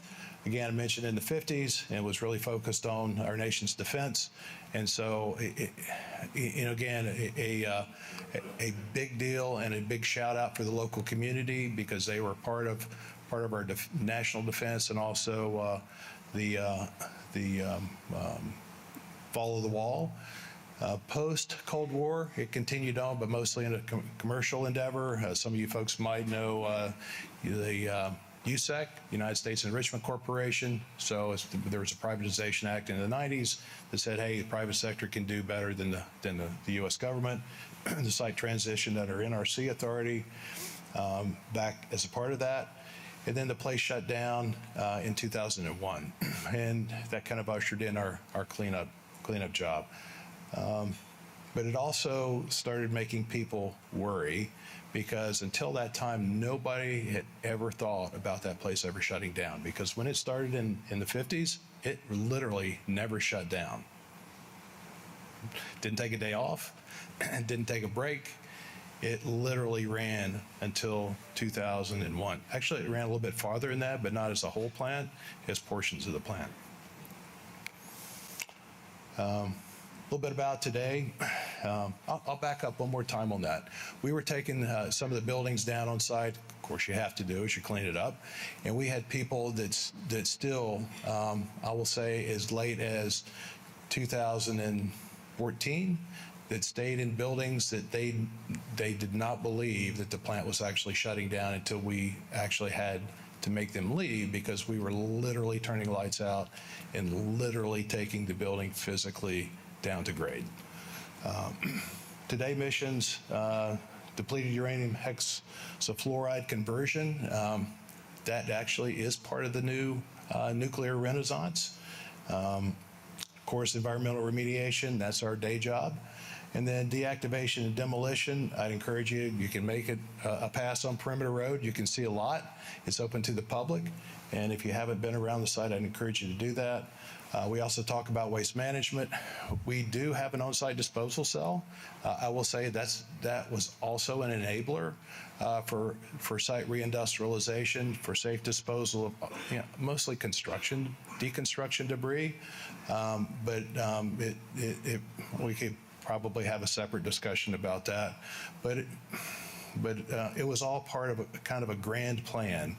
And I'll mention, Stephanie and her team, collected data about what the site, wanted to be at the end of the enrichment mission, and of course it was jobs. And so as part of that that discussion and then subsequent decision remedies, what could we do with the site that would make it most amenable for reuse? The site had a lot of legacy landfills and plume operations going on. Again, this is Appalachia rural neck of the woods. If you had something that you didn't need anymore, if you had a ditch in the backyard, that's where it ended up. If you had, some solvent or something like that that was too dirty to reuse, it went out on the road. If you had used oil and you had a dirt road, that's where it ended up, or you poured it on top of a fence post. That's just the way it happened. You know what I mean? These sites were no different than that. And because of that, we did have a lot of legacy, I'll say, easy on people to carry disposal sites around the property. So we came up with this thing we called a holistic site cleanup. And so you see, we call them little swooshes up there. But we said we're gonna take the site to clean as much of that up, no pockmarked landscape, and maximize the reindustrial real estate available in support of the community's interest for the future. Now, although these decisions are really about the site, I would offer that generically they're appropriate to the future as well, that it takes a partnership, that it's not just about, one person or one entity taking charge and then, running roughshod over everybody else. It is really, truly about a partnership. In our case, community stakeholders, with the help of Stephanie and her team. Ohio EPA was a partner in that for protectiveness. And then, of course, our processes and what we needed to get done. And we came up with a solution that said, hey, comprehensive, get rid of the buildings, also get rid of the contaminated environmental media and get, ship stuff off site that shouldn't be there. And for the stuff that we leave on site, consolidate it and make it and put it in a very protective, engineered solution. So this is a little bit more about the cleanup. I can talk to you more about this if you have questions. My boss, Tim Walsh, the Assistant Secretary for Environmental Management, his focus today is really about enabling the future. And so we're looking at a name change to reflect that. Environmental management kind of, is more of a caretaker, connotation.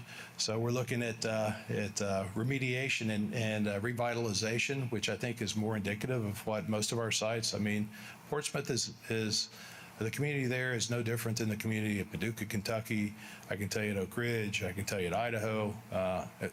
Everybody wants something, not just for today, but for future generations to come, safe and productive jobs.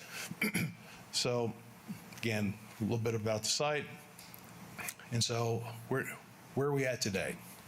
So, I gave you this, monologue over the past couple minutes, but really to say, it's taken a minute to get here. But all this hard work is really paid off. And so if you saw and can reflect back on the pictures that I showed up there, the site and I'll say buildings waiting to be torn down, here's what we have going on today. We still have enrichment operations going on. It's principally the centrifuge operation, so second generation technology. That's what pretty much everybody does around the globe. The next generation might be laser enrichment, but that's not commercialized yet. So we still have centrifuge operations going on. You might have heard about small modular reactors. There's a company called Oklo that's come to town. So they're looking to put about 1.2 gigawatts of small modular reactors on that site, next generation technology. And then probably the big game in town is the data center announcement. which really is pushing forward this new, I'll say this new economy, this new need to, I'll say, be part of the future, not just nationally but globally.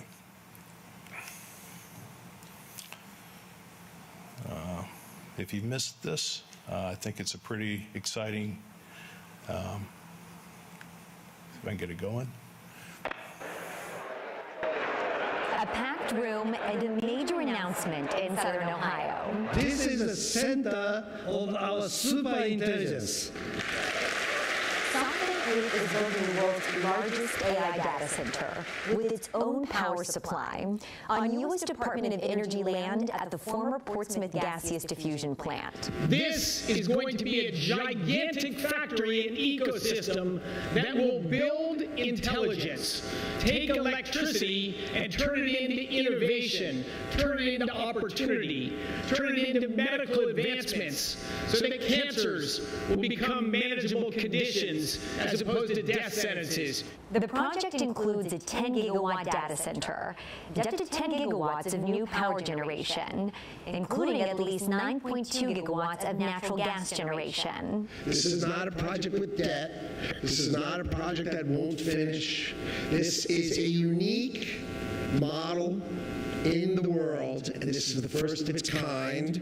This will produce reliable, affordable energy in the United States of America. It's part of a broader U.S.-Japan trade and investment agreement, including $33 billion in Japanese funding, with plans that could grow into a $500 billion partnership. This massive investment is going to create a lot of jobs, and there's going to be other industries that will come in here to be near this energy production, to be near this intelligence generation. The site, once central to America's Cold War defense, is still undergoing environmental cleanup.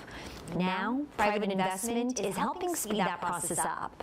They're leasing land right here in Portsmouth.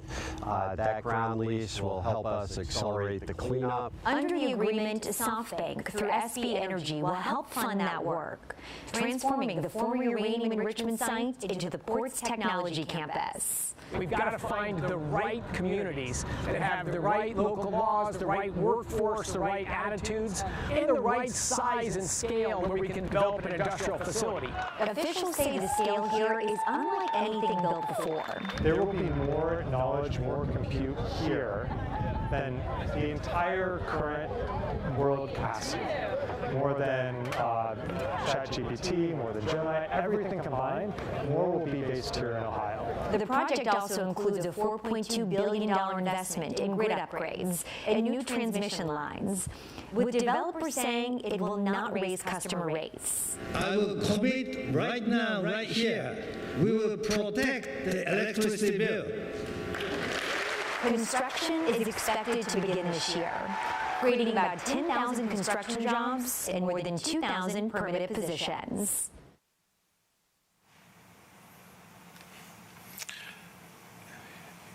Yeah, that was still hard for me to wrap my head around, but I'll offer this. So, and if you drive by there, you go, "What's changed? Is it happening yet?" I can tell you that it's. I don't want to call it a tsunami because that sounds destructive, but it's building up and it's getting ready to break, and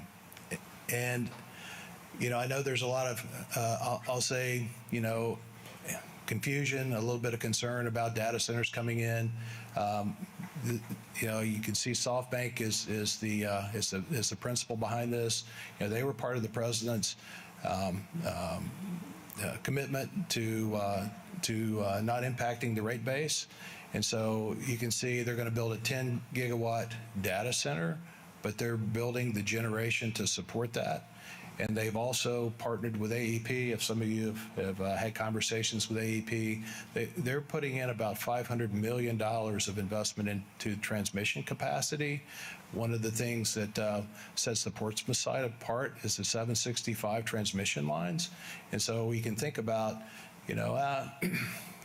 we take for granted the fact that we plug, something into the wall and the lights come on our device or the lamp or whatever. I can tell you that that our excuse me, that's my duck calling.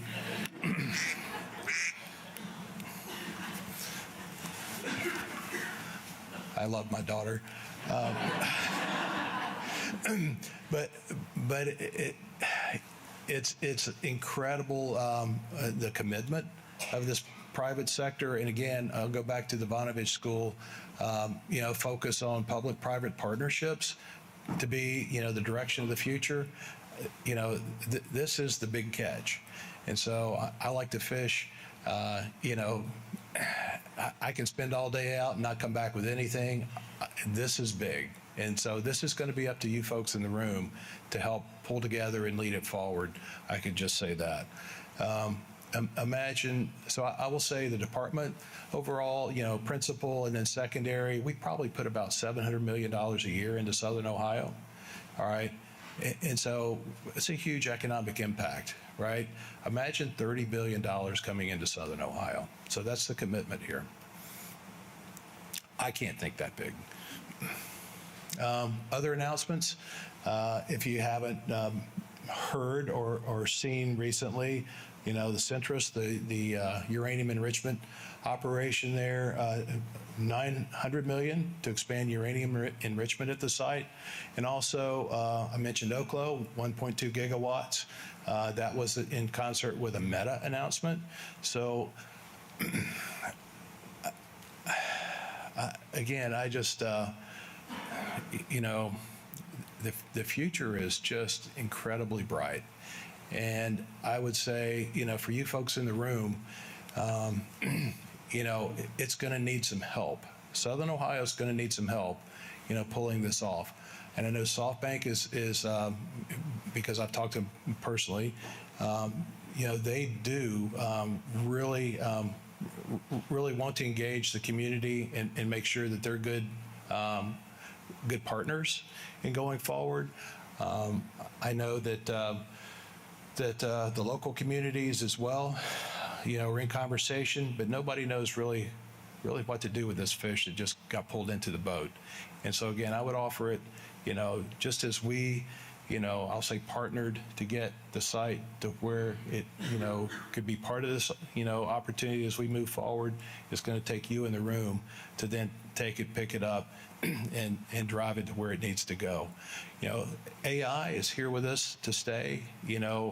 This site will, the future is to improve, the human condition, to accelerate new research opportunities and development, new generation. Again, I mentioned I'm from Appalachia too. I can remember oil lamps. I can remember when there was 2 light switches in the entire house. We don't do well without electrons and power. Okay, I have seen what an old washing machine looks like, where you had to roll the clothes through to wring them out. We don't do well without power, and I don't think anybody, even though they may long for the days of that, I don't think many of the folks that long for that could actually enjoy living in that. That's why we're here today, and we look forward to the future. Development outreach. Again, I mentioned the Vonovich, depth that they bring and will continue to bring. Again, a lot of facts and data, a lot of connections, meet the developers, workforce understanding, and also understanding of the nuclear supply chain. So the site, it's not just a nuclear site, even though it's been branded that as a long time. Nuclear is the electron producer of the future, and we need to be a part of that as a nation. The 9.2 gigawatts of power generation, that will be natural gas, but that's the bridge to the future. And so this is a long-term investment. If you'd heard SoftBank talk at the celebration event, they're talking about a long-term horizon and over $1 trillion invested at that site, because guess what? The contents of that data center, they last for about 4 years and they're obsolete, and it has to be a reinvestment to restock, resupply, re-outfit. I mean, it's a continuing thing. And so I would just say the opportunity in the future is more than at least I could ever imagine. Educational outreach, you know, these programs are it's important, more important now than ever. I mean, you know, a lot of your jobs you go through and kind of try to forecast the future and what educational needs, what skill training needs somebody might need in the future. Spend a lot of time, you know, putting a program together only to have it kind of fizzle out because whatever you were shooting for never materialized. Well, it's here, right? It is really here. And so I would, you know, you folks in the audience there, you know, passing the baton to you.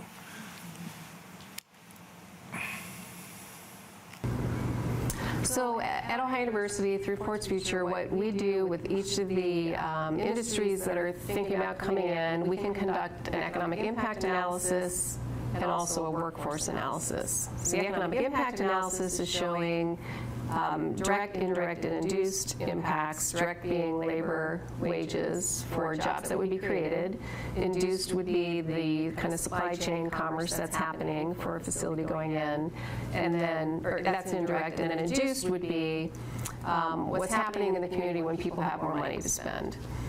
We found that doing a companion piece with workforce is turning out to be really helpful. So we can look at those developments, which occupations would be needed, so at the occupation level.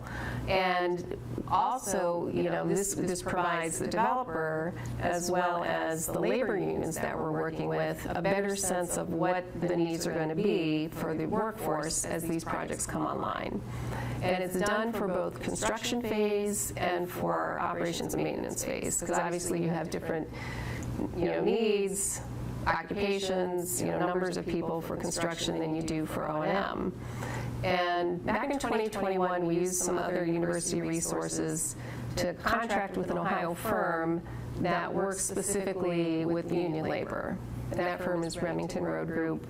They've been really instrumental. They helped us develop a labor steering committee that SODI and OU have been able to use throughout this last couple of years to help guide this project, to help advocate for the developers. They're very vocal and very involved. And so it's made up of the leaders of the Ohio AFL-CIO, Ohio Building and Construction Trades Council, Tri-State Building and Construction Trades Council, IBEW, plumbers and pipe fitters. There's, you know, all the main unions, and SODI is also providing support on some workforce development for the steelworkers union on site. So for us, it's really key to have the workforce involved as we do this planning. They've met with developers. We've been very clear that the goal and the hope would be that these would be union jobs coming in, and the developers we're currently working with share that vision. And I think the other thing we do with future workforce through Ports Future is STEM engagement. So we do a lot of K through 12 outreach with STEM engagement in the local schools in the area, because that really is the future workforce. And we want these students to know that if you start to get into STEM careers, science, technology, engineering, and math, it could open up a whole world and a lot of opportunities for you right where you grew up. You know, these are the folks for the future as the site continues to be redeveloped, that we want to have a ready workforce. And getting kids engaged in STEM as early as possible is really key to that. So we're really kind of looking at this whole life cycle of how do we prepare the communities and the site for, you know, economic prosperity.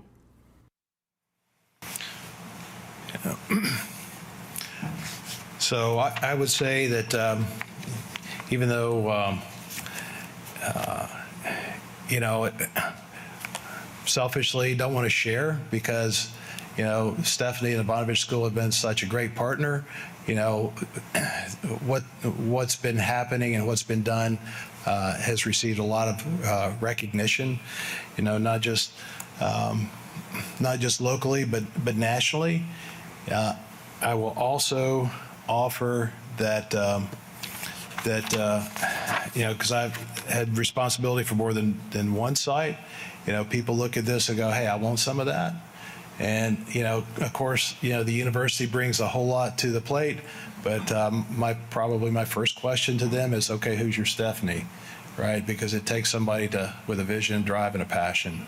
And so I would just say thank you for expanding beyond Southern Ohio, because you have, whether you know it or not. And with that, I'd like to thank you all, for the opportunity to talk about something that I'm passionate about. Also, just share that if you don't know it, I know a lot of you do. You have a fantastic jewel right here in the middle of Athens, Ohio. And with that, I'll say thank you. And I think maybe a couple questions if somebody's interested, or if I still have time.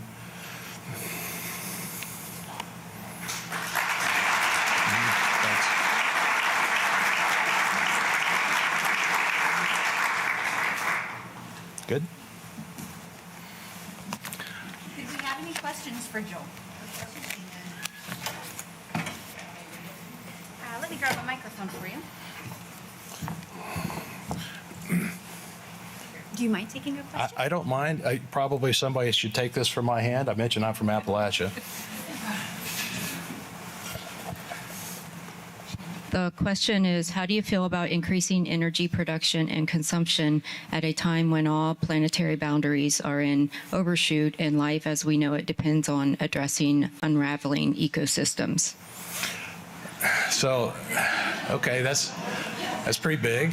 I would offer this. Again, I think with this new, I'll say, opportunity that I will say is described as artificial intelligence brings, it is intensive, power hungry. I think most civilized nations don't do well without energy. I think that again, and I offer this as my opinion, but and I'll also kind of preface it by saying I'm a field person, and I've spent my entire career steered clear of, I'll say, Washington D.C. headquarters, and I'll say the bigger thing. As a matter of fact, my claw marks tend to go, keep me away instead of trying to claw my way there. But one thing that I have seen going around and looking at everybody is I don't think people appreciate how atrophied our national infrastructure is. If you would have asked me about, I'll say, Savannah River, that site is 350 square miles. Okay, and all the things that have happened there, and all the places that butt up to that. If you said how much generation capacity is available, literally you couldn't put too many more houses on that 350 square miles. Okay, and that's just the generation piece, because it takes transmission to get those electrons from point A to point B. We spend a lot of time trying to improve efficiencies, which is absolutely the right thing to do. But I think that we find ourselves probably, I'll say, behind the 8 ball in making sure that we're part of, a global, something of national importance, and something of such importance to humanity for the future. My own humble opinion. Did I adequately not address that question? Anyway, anything else? Thank you very much.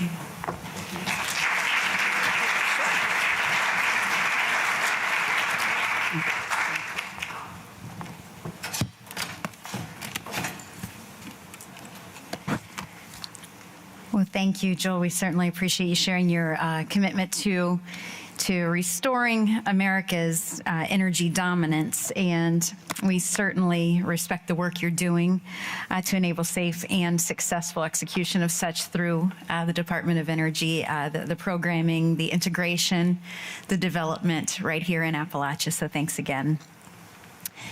And folks, we are in the home stretch, and I think you would probably agree that it's been a robust and resourceful day of learning and information exchange so far. What do you think?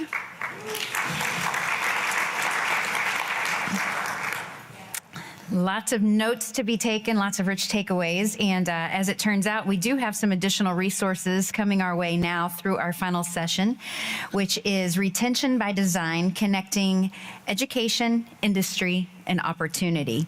So I would ask you to please welcome moderator Lori McKnight, Senior Research Manager for 5G Broadband at the Voinovich School, along with her panelists, Dr. Brock Brewster, Superintendent of Western Local Schools, Dan Leffingwell, Director of the GRIT program at Future Plans, and John Zietbauer, Superintendent of Mahoning County Career Technical Center. So let's talk retention.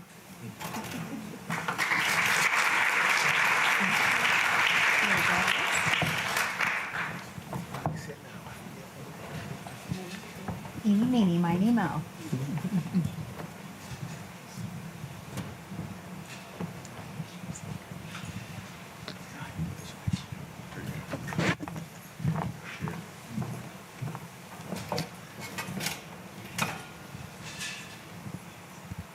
All right, guys, we have to get our ducks in a row.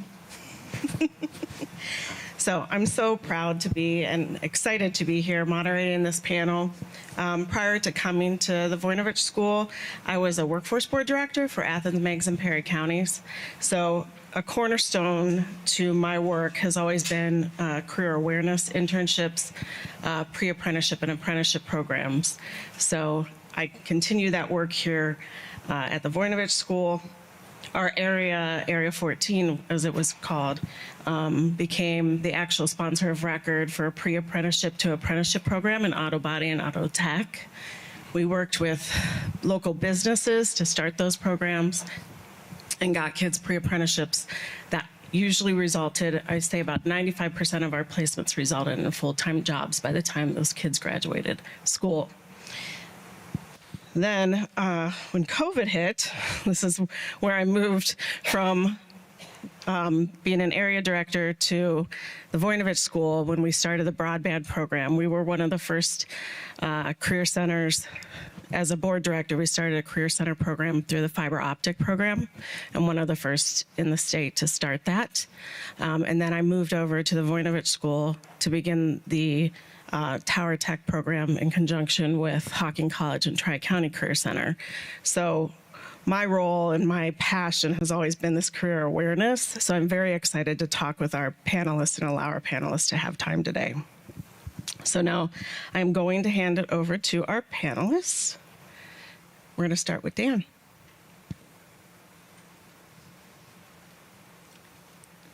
Good afternoon.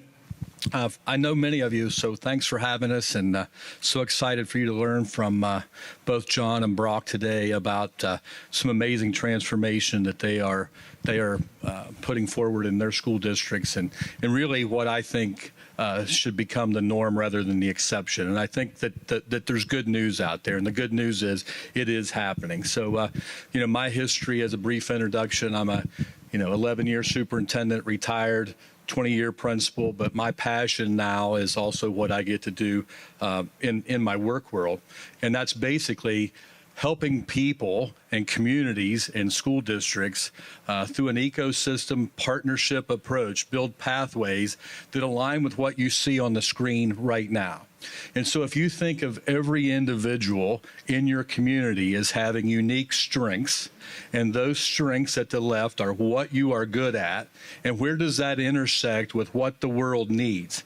How powerful alone that can be, right? So right before Christmas, Gallup released some data that said there's an 82% increase in employee engagement and productivity when they work in an area of strength.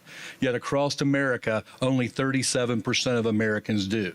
So now that we've evolved and we have tools to recognize these strengths and help coach through these strengths in regards to what the world needs the most, in my words, I like to think we can get most people on the best bus going to the best location, which leads to a lot of long-term benefits. And if we can add the icing on the cake, it is something that you love to do, and you can also be paid for it. Wouldn't that be novel? But the good news is it can happen. So it's really important to understand that in my history as an educator, why I'm so passionate about this was a commitment to this led to hope scores among our students going from 32 percentile to the 85th percentile, meaning 85% were now hopeful for their future as a commitment to this type of culture and this kind of process. Our young people are amazing. They are full of talent. They're full of desire to want to fill the needs that we have and do a great job of doing it. But you need to know that hope for the future is a greater predictor of success than anything else that we measure or hold dear. 2014, going back to some Gallup data, we knew that students were 30% more engaged when the school focused on the strengths of its students, and we had at least one adult who excites us for our future. So if you think about us collectively, put yourself as that adult. And how many times, unfortunately and unintentionally, our fear of the future inadvertently becomes that hope killer of a student's future. Students are prepared for their future, and they're going to knock it out of the park when given the opportunity. What's different that we have to remember, when we have workforce gaps, our talent aligns with our greatest needs. However, because of exposure gaps, we don't always know where we best fit. And I normally have a picture or several of my granddaughter. I have several kids, but I only get pictures of my granddaughter. 65% of students in primary grades in school are going to work in careers that don't exist. So continuing to ask the question, what do you want to be when you grow up, is no longer good enough, right? We have to be able to bridge those gaps. And so this is really, my passion project, my Ikigai is now helping people build these opportunities for students. STEM has been referenced a couple times.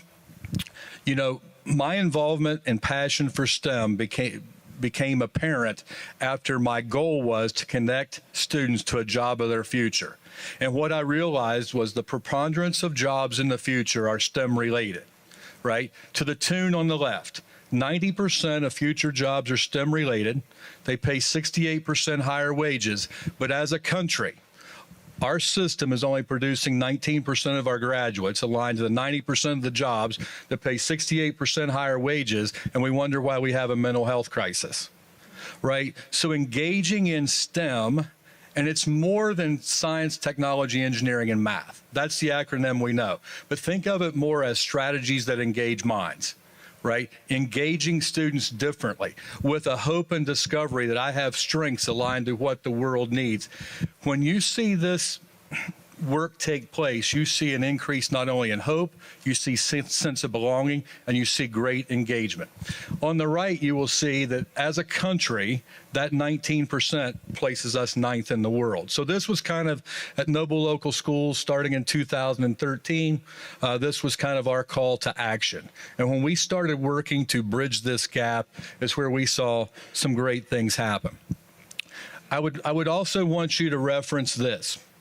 You can look it up at workforce30.com. We recently completed this study in the Appalachian region, along with Dr. Parker and a number of other partners, Tasha from BB2C, and a host of partners in that area. But here's what we know. There's currently 155,000 young people from birth to 15 years of age alive to take the place of 278,000 folks in our region, 54 and older, in our workforce. That's an alarming gap, right? But it's also a gap that says to kids, you can be anything that you want to be in our region, and you don't have to leave home to be it. So it's really a message of hope and opportunity. When you take a look at information like this, and I wanted to scream out during the last segment, we know who our kids are, and we know what their talents are, and we know where that aligns directly to your need. And everything that you see represented in this data, there's a real person behind it. We can connect students directly to employers who need the talents that this student possesses. So when you look at manufacturing at the top, you'll see some things there. 18.1% of now 36,000 students assessed in our region alone have talents aligned to manufacturing, but only 4.3% have interest. So when faced with this kind of data, it allows us to make some very strategic decisions and how we can close what's clearly an exposure gap. On the opposite end, when you look at the very bottom, you see health science, where we have high interest, and actually our skill, our natural aptitudes might be a little less. Here's how that plays out. Healthcare is high exposure.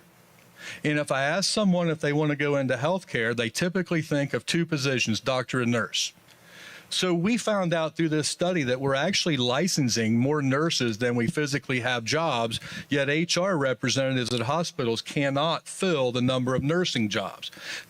We determined that the number of people leaving the profession was outpacing the number of people coming in, simply because it was not what they thought it would be. Right? So bridging those exposure gaps and really using this information as strategy. So think about that for a moment. If we have a 123,000 person gap of just filling the workforce of our region, some would say that that could be a detriment to economic development. But if you follow that up with strategy, that we know exactly who our workforce is and we know where their talents and strengths lie, we can be more strategic in our approach. So we bring this information to you to say, how can we collectively leverage this to connect directly students with talent, what they're good at, with what the world needs, your company's employment gaps. So with that said, that's kind of the why.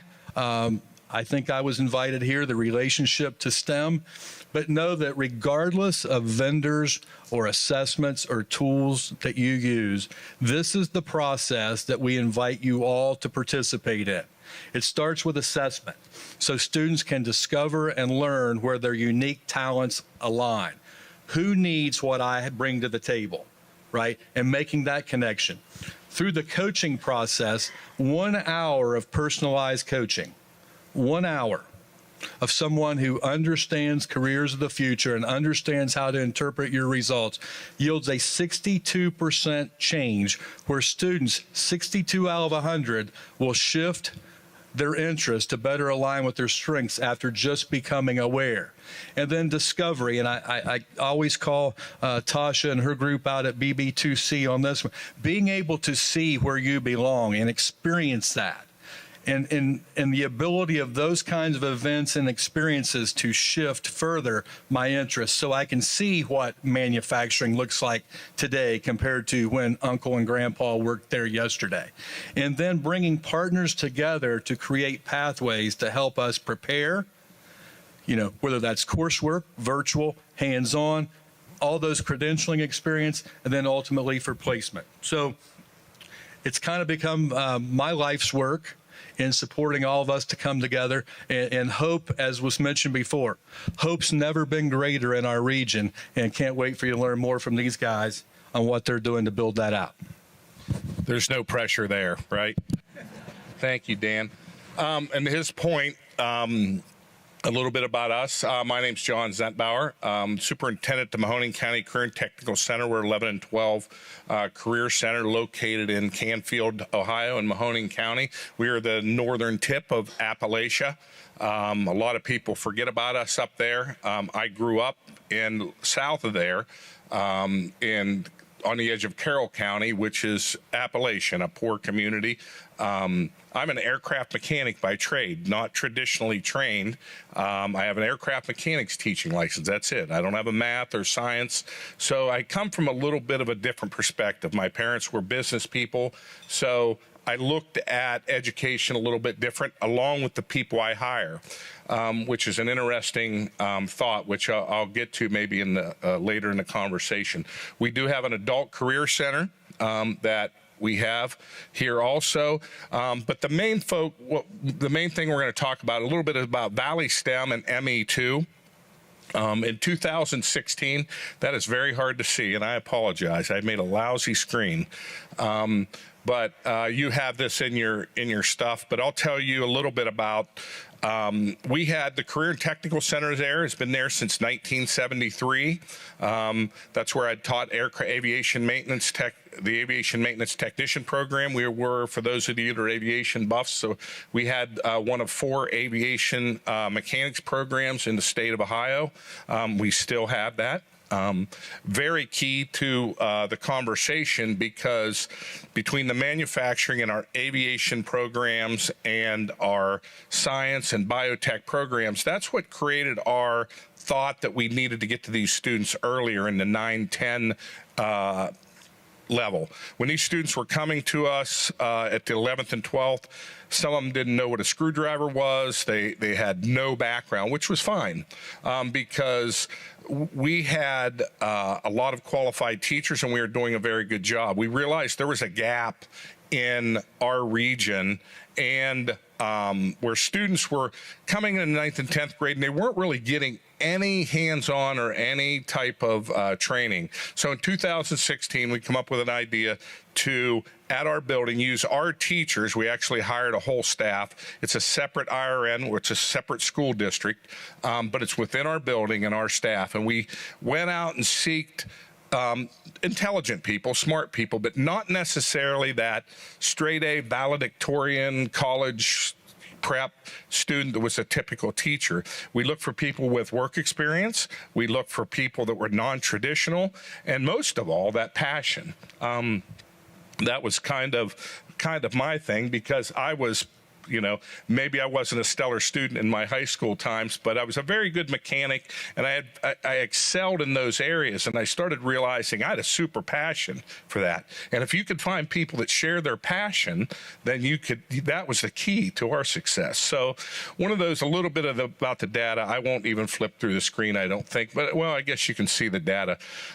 Some of the outcomes that help us, that I think the strength where we're at, we're in a little different place than Brock. Brock's a couple of years in. We're 10 years in now, so I think it's going to be a nice mix of conversation. We had the passionate teachers. We had students. We filled it immediately. We only took 100 students because that's all the space we had. We're in a county that the enrollment is dropping in our homeschool districts by an average of 2.5% a year. That is a big thing. And if for any of those folks that are on their school boards or involved in your school districts, everybody's worried about that in the state of Ohio, except for some of the high growth areas, which but we're a growth area that we have a lot of manufacturing, a lot of great things going, but we do have a decrease in students in our local partner districts. But that created a little bit of an opportunity with the shift, as Dan said, to more of a workforce development. You need more machinists, you need more aircraft mechanics, you need more nurses, and across the board, it made a very good opportunity for us to grow. And even in that declining enrollment, our enrollment has continued to increase over the years. STEM filled up. We probably would get, honestly, about 250 applicants, freshmen. We only take 100. We've limited it only because of space. We were very fortunate with people like Eastgate, Kathy Zook, helping us get some federal money on that side. We're very fortunate. We got $11.4 million to do a career tech expansion, which allowed for 120 more students to come to our 11th and 12th grade programs, which will free up space in our STEM school, which will allow more students access. We've went out to our partner districts, and as a career tech planning district lead, we're trying to help them instill programs in the middle grade programming to try to build that up. Out of our freshmen and sophomores, they have a choice to go back to their home school or come to us. You can see 99% of them came to us. We had one kid move out of the district, and so it's funny number. It's really 100%. But every kid that comes to our STEM school signs up for a career tech program, and that experiential learning. Very fortunate if you come to us a freshman or sophomore, you are going to get to visit every program. You're going to get to spend time with those teachers. You're going to get to go on field trips. And my freshman and sophomore teachers have become very good at following the lead of our junior, senior teachers and having advisory committees that, by a show of hands, just curious, does anybody serve on their local career tech advisory committees?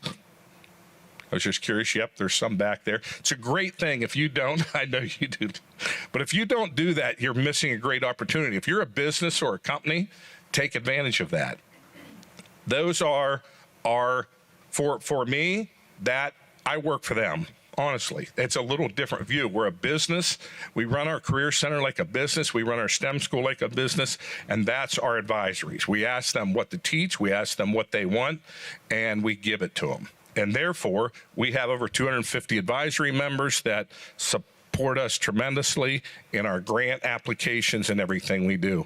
But yet, with great power comes great responsibility, because by the time they're a senior, those kids are ready to employ, enroll, or enlist. And we have, I think last year we had over 97% overall placement. They enrolled, employed, or enlist. I mean, that's the great. That's what it's all about. So we're very excited to have that.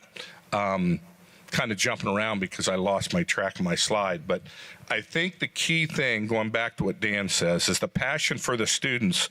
That's it. It's a simple thing. If you find the passion for these kids, these young kids and young adults, and even in our post-secondary training, we retrain a lot of adults. We have an Aspire grant where we retrain a variety of people, but all of them put together, providing them opportunity to do their passion. And once you find that passion and find the teachers with the passion, it makes it a very good system.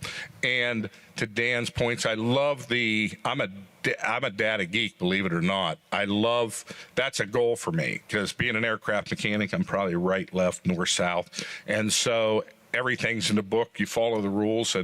And what's amazing is when they set those goals and you see their weaknesses, people look at it as a big picture. It's complex, but it's not. If we get people like you involved out there and we ask you what you want and you tell us, we're all pulling in the same direction. And you saw Julie Needs here a while ago. Most people would say in our area, in our region, what's this very special about our region? We're not competitors. We would be. We're both training the same thing. We both go after the same grants, but it's just not like that. It's like the kids in the backseat of your car. Think about it as you're a business. That business come to us and said, "Stop fighting. Listen, we don't care. Like, literally stop fighting amongst other. Give us the employees. All get together, or we're going to stop the car and throw you out." Literally, we stop that. Probably several, and that's a hard thing to do. It takes some humility, it takes hard work and a lot of effort. But I hope that gives you a little spiel about our school, and I appreciate everyone's coming today.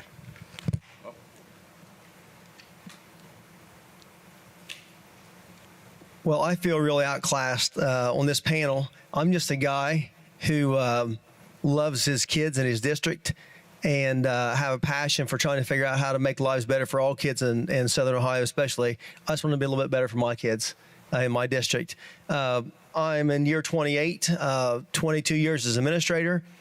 I wouldn't recommend that. I didn't teach long enough. But, what I really want to talk about, and I think I'm here because we're doing something kind of different in Latham. Most of you probably have never heard of Latham. I know Stephanie is a graduate of Western. There's a few people here who have been to Latham, but not a whole lot. I came to 30 years ago this month. I was graduating from here. And as we were walking uptown a little bit ago, I was reminded that the first time I ever walked, I would have been considered middle class in Western Pike County. Poorest district in the state then and now. Median income, $33,400. 7.8% of our people have a college degree of any kind, including associates. That's total college degree. The first time, this is kind of embarrassing, the first time I ever walked across a crosswalk was when I was living on the South Green. I was headed over to Irvine for a class. I have a biology degree.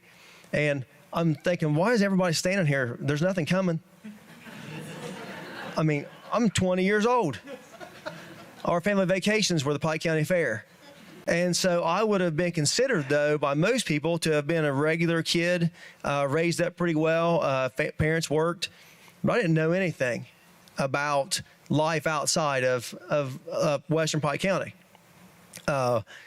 So my first time in the airport, I was 20. Thought that the walk-a-later was the biggest thing I'd ever seen. But I said all that to say this. We live in an area that's still very far behind the times as far as how our kids feel and how the exposure. So we have an exposure gap that we don't have a talent gap. So I call us a grit school.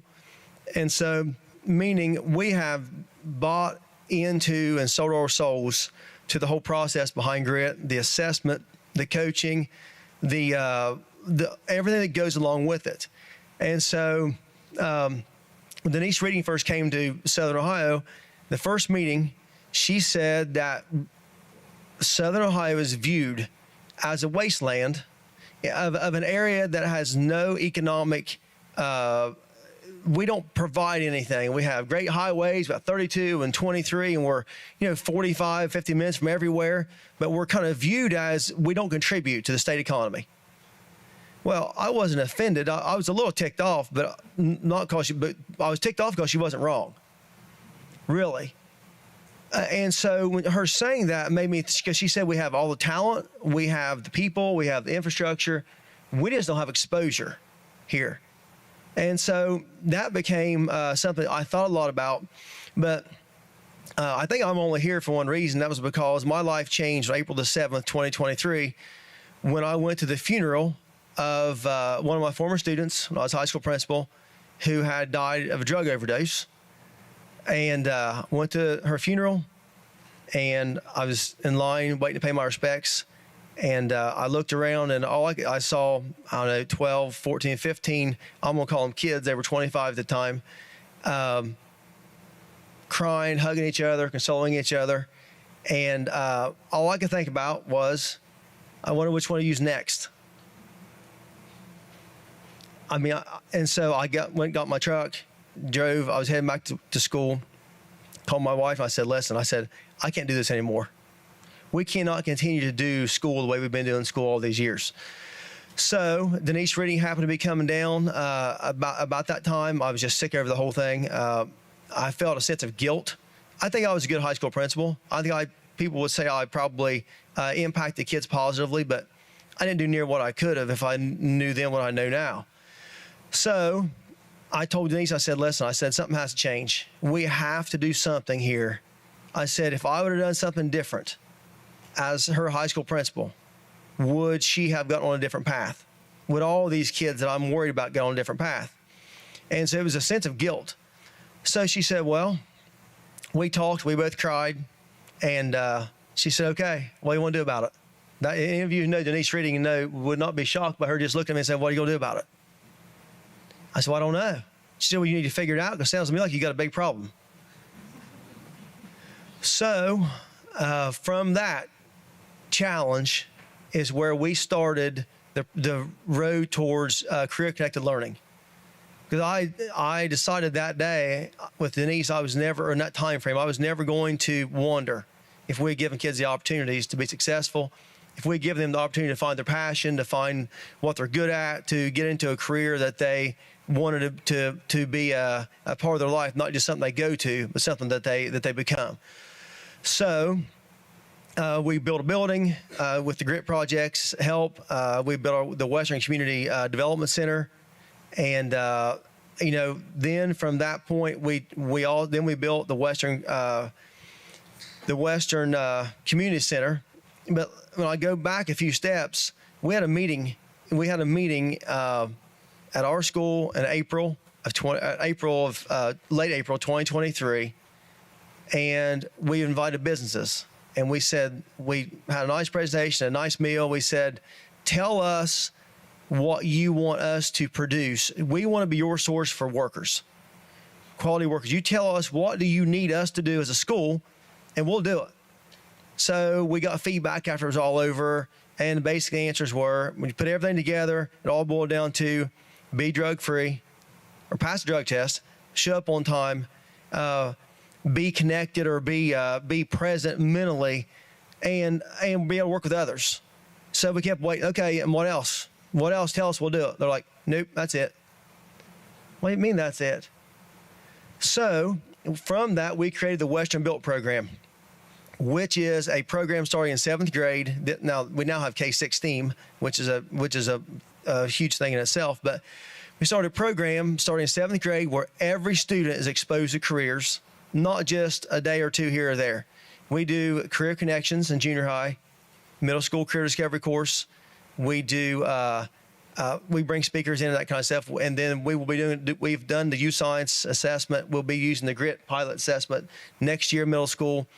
Every freshman takes a high school career discovery course. Then they all do the future plans assessment at the beginning of 10th grade. They do the future plans a soft skills course in 10th grade. So from the GRIT assessment on, it's all personalized learning from that point on. All the electives, we try to align with their assessment, with their strengths. 35% of our kids are a strong match to manufacturing.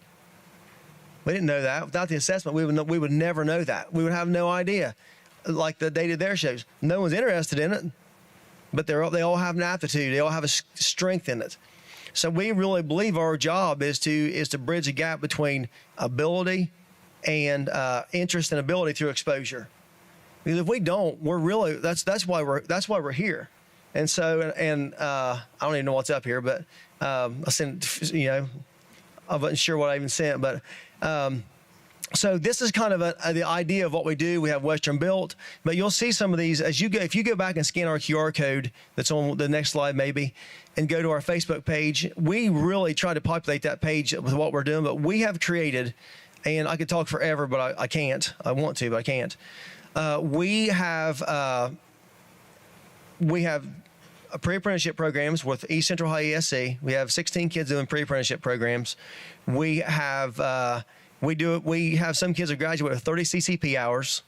Next year, we're starting 2 vocational programs, VOAG and business marketing.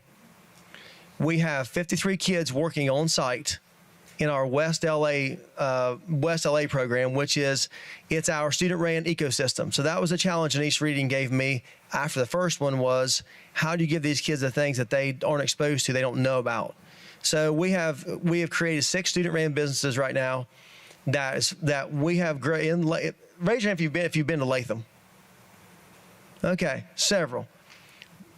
We have 6 student-ran businesses that have grossed right at $100,000 this year on our campus.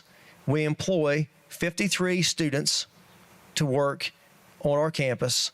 We have paid out almost $40,000 to Western students to work in these 6 student-ran businesses. And when I say student-ran, I don't mean that means the students are running the business. Our coffee shop is 100% ran by students.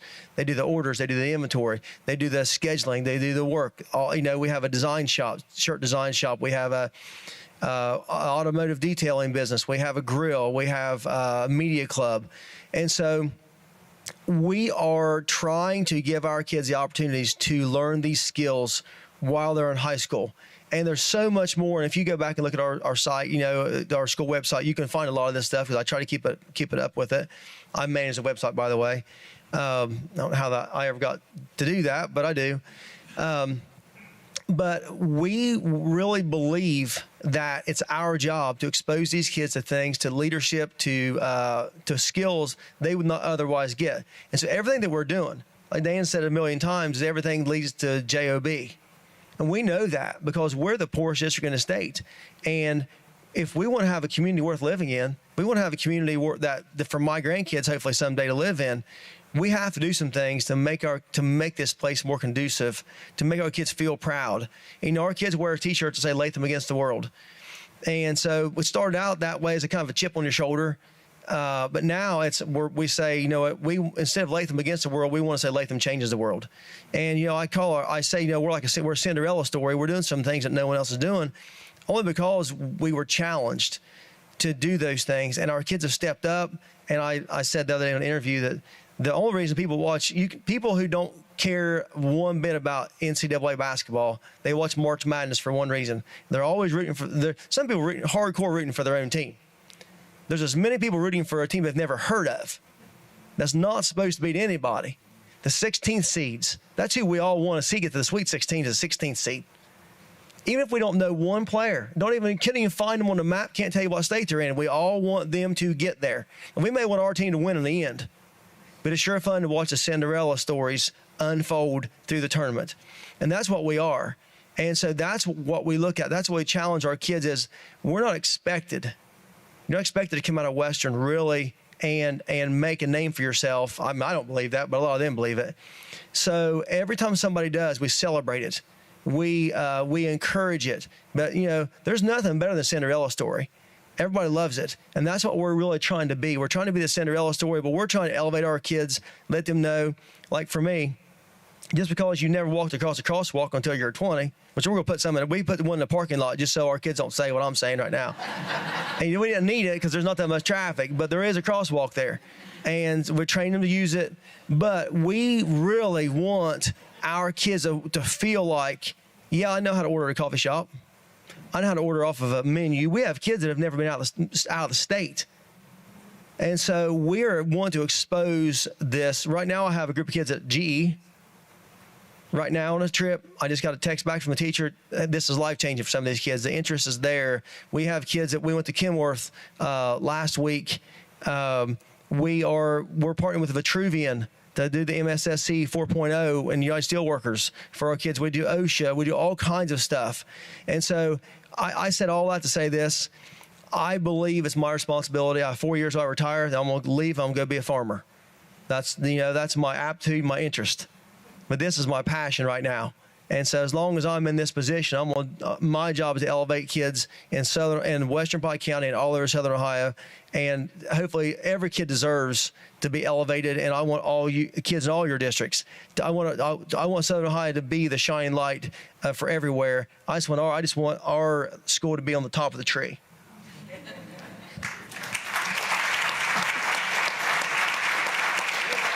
And there's the QR code if anybody wants to scan it. So, Brock, one of the things you touched on is the fact that a lot of these students never been outside, right? Never been outside of Latham. How many students graduate in your region, and you guys probably know this, and stay in your region? Do you have a percentage? Very high in our district. Mm-hmm. I mean, my two boys, one's a union lineman, one's a union laborer. And Lane, the oldest one, he drives and comes back every day. I mean, the majority of our kids don't leave. I mean, we have about 10 to 12% that will go to college. Every kid we have going to college this year is going to Shawnee. My daughter's going there on a volleyball scholarship. All her friends are going there. I mean, that's not typical, but this group of kids, they're all going to Shawnee. They're all staying home. And every kid has worked in West LA. Every kid has developed skills that, and hopefully we want them to stay. That they can use in the businesses in your region, correct? Yep. And I know that we had a discussion before this as well. Before you started these programs, what was your attendance rate and what was your discipline rate? And how has that changed for both you and John? I mean, we have right now, the kids who work in West LA, which is 53 kids, we had 0 students fail a course. We have 0 students under AIT, under any type of attendance sanctions. We do not have one kid that works in West LA suspended this school year. And so the engagement level is very high. And I'll say we'll give one little quick story that kind of drives it all home, but I always want to include this. Last week, one of our seniors was the lead in our musical. They did Frozen. She was Elsa. And so she comes in Monday morning to the coffee shop. She's our operations manager. I said, Delaney, I figured you just stay home today because they were just gutted from working, killing themselves trying to get ready for this. She said, well, I was going to stay home today, but she said, but I couldn't find someone to cover my shift. She said, so I came in, getting everything opened up, getting everything started. Whenever somebody comes in, I'm going to go home because I'm tired. That's not typical 17-year-old behavior. I mean, I've got a lot of teachers who wouldn't have dared drug themselves to school for an hour to get lesson plans ready and go back home.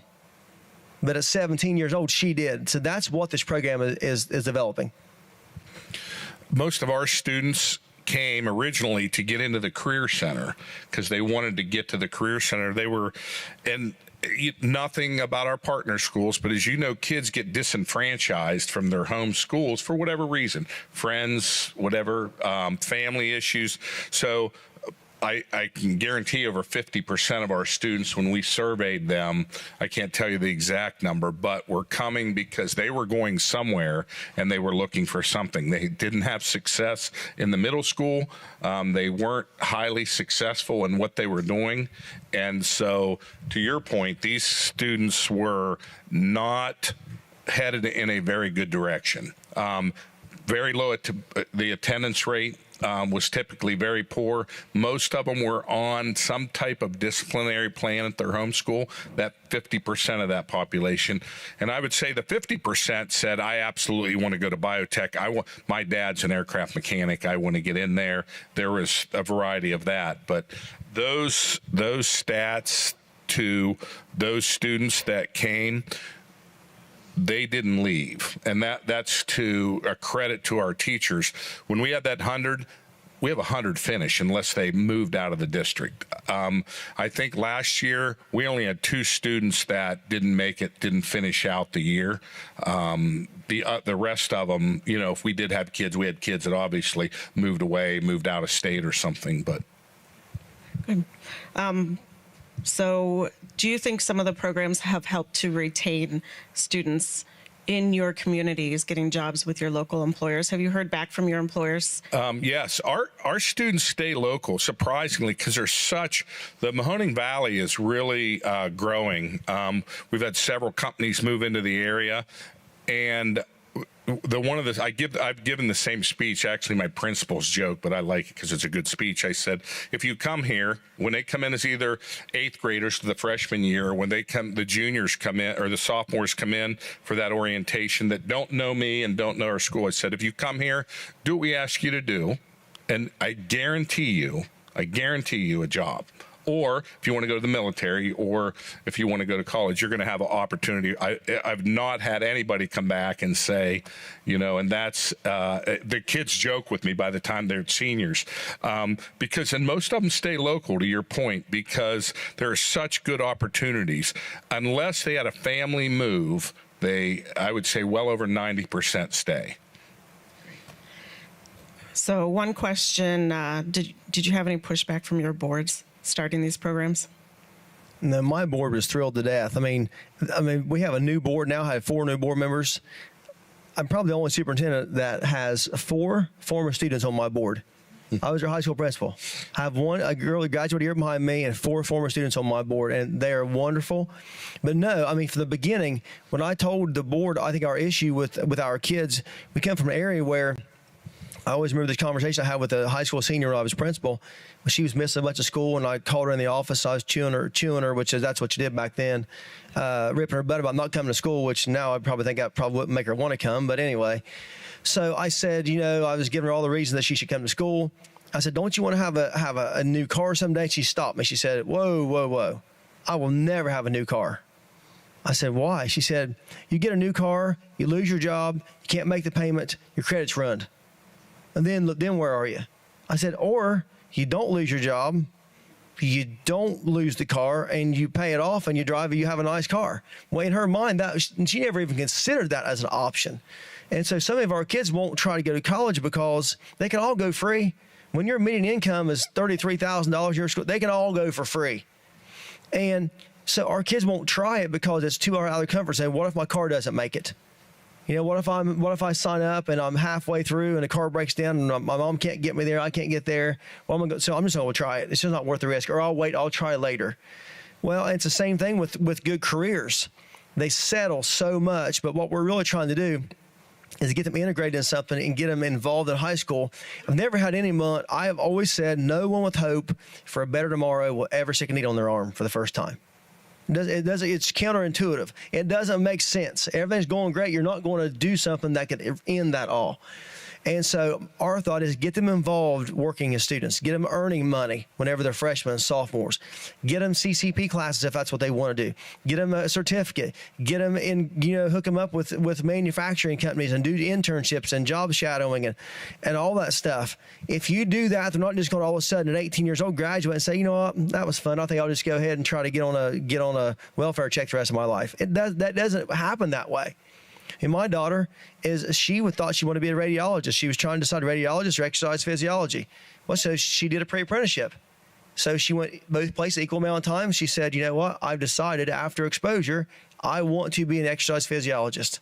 I'm glad I got to do that, Dad, now instead of a year into college. To his point, that breaking the cycle, we see a lot in Appalachia of getting kids to see a vision of something bigger than themselves by, as you say, some of them never been out of state. Some of them never been out of state. We provide, I'm a big youth club fan. You've heard of them, Skills USA, HOSA, and a variety. All of our kids have to belong to these organizations, and they have to do volunteer work, and they help out. And, they're a little grumpy to begin with, but they get so much pride and passion in that. It shows them a little bigger world. It's a fine line because our employers like, hey, we want them here. My aviation students, and I call them my aviation because I guess, I got a tremendous aviation teacher. The industry is just tremendously booming. And not to be biased, but if you're getting your A&P license out of high school now, these jobs are between $70,000 and $100,000 a year. I got kids making $130,000, $140,000 after a year. The biggest problem, I had a mom tell me, you realize my son he went to Philadelphia to start, wants to come back, but he goes, they hired 3 students. She goes, they got an apartment. I have to go out there and wash their clothes. These are 18-year-old kids and so you start thinking about some of these maturity things. And so that made me think a little bit different. Why are we thinking that these kids can't be adults earlier? So we really push them to, take care of themselves. If you come to our school, the first time a junior parent comes in with me, and usually with me, if there's usually an issue, I'll tell, if they're coming to the superintendent, it's a little bigger issue. But I'll say, Mom, Dad, just sit outside. Let them handle it. And they'll go, but you're not going to talk to my... I go, yes, we are, because there's a placement. There's employee enrollment list. There's a 4th placement. It's in your basement on the couch. Is that the placement you want? It's not the placement you want. And I think parents just have and I think once they get that mindset and you get that buy-in, it's really cool. And I think that's probably what separates, and I'm sure you feel the same way. You try to get them to mature, to take care of themselves and move on. What we tried to do at Western is we in our new building, our upperclassmen, they have the ability, they have a badge, just like staff members, to be able to go in and out of the door. If they're working in West LA, we treat them like adults. We don't treat them, they're 17 and 18. We don't treat them like they're 7th graders. They have the ability to come and go. If their class is over, they're working on CCP, they can go out in the back in the lounge out back, and they can get a coffee. They can eat out there, and they can do their work like they would be, because we are competing with colleges for kids. No one wants to say it, but we're competing with online high schools and online colleges. So we better figure out a way to make our kids want to stay with us, or we'll go broke. And so treat them like adults, respect them, trust them, and they'll step up. Rarely will they ever let you down if you treat them like adults. And how have you funded these programs? I'm a believer, and some people are going to look at me and say, I can't believe you said that, Superintendent, but I believe you can always find money to fund where your values lie. If your values lie in a good football program, you'll find a way to put turf on the field. I will guarantee you. If your values lie in career development, you'll find a way to make this happen. And so you can tell where your district's values lie by what they spend their money on. We created a K-6 STEM program. We hired a career development director. We're paying 53 kids to work, and they're paying themselves because these businesses pay. What school doesn't pay them, the businesses pay the kids. So GRIT funded the buildings for us that allows us to do some of this stuff. But we have spent our money where our heart is and where our mouth is, and not everybody does that. And shame on them for not doing it. I switched gears a couple years ago because inherently I really enjoy being with the kids. It's fun going into lunch, and hanging out and I love going to the skills competitions, but I realize that's not my job. My job is to provide funding for those students. And I spend a tremendous amount of time finding money. With the legislators, as I said, and when we ran out of space, we have it's my duty to find a spot for 100 students, and there was a lot of pressure. We wrote the CT expansion. If you remember, the Lieutenant Governor, put out $200 million and another 100. We got the $100 million in equipment. We got the third largest in the state because we had a great plan. And one of the pieces is to everything with STEM, and everything we think about, and you heard today, is not what's happening today. I was getting a junior or a sophomore. What I teach them is going to be irrelevant if we don't think as educators what is going to be happening in 5 years. And sometimes that's a guess. You can't be afraid to lose. Like literally, you're taking bets. When we developed our program 5 years ago for our CT expansion, it was an AI program with manufacturing, tied to manufacturing, where they did remote, where students would run machines remotely through robotics and automation. I went to a company here down in Columbus called Path Robotics, and this was when they were just in their inception. And I had very fortunate. I'm like, wow, this is pretty cool. And some passionate people came along. We wrote that grant, and if you remember, it was December before anybody was talking about it, and they said, "Have you seen these algorithms they're writing for AI?" And somebody shared it, and it blew my mind. It was at a conference like this, and it was a real small presentation.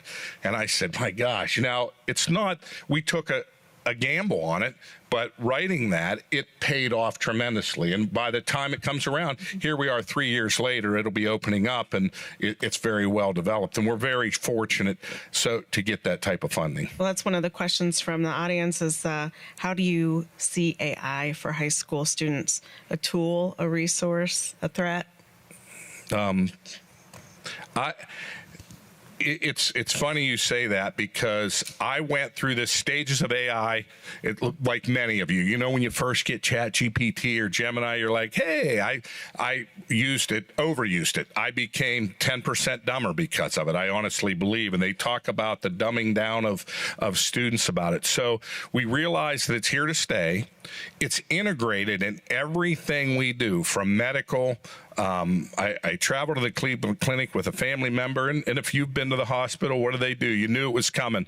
They're gonna have it listen to you. They're gonna write your notes down. It makes that a little bit easier. So we have embraced it to the fact that we use it, we understand it, but it's about educating when is the proper time and what to use it, and that's the key. So then for Dan, for the GRIT at the local schools, including 7th grade, is that fully funded through GRIT or the school district, or a combination of both? Yeah, to date, that has been fully funded.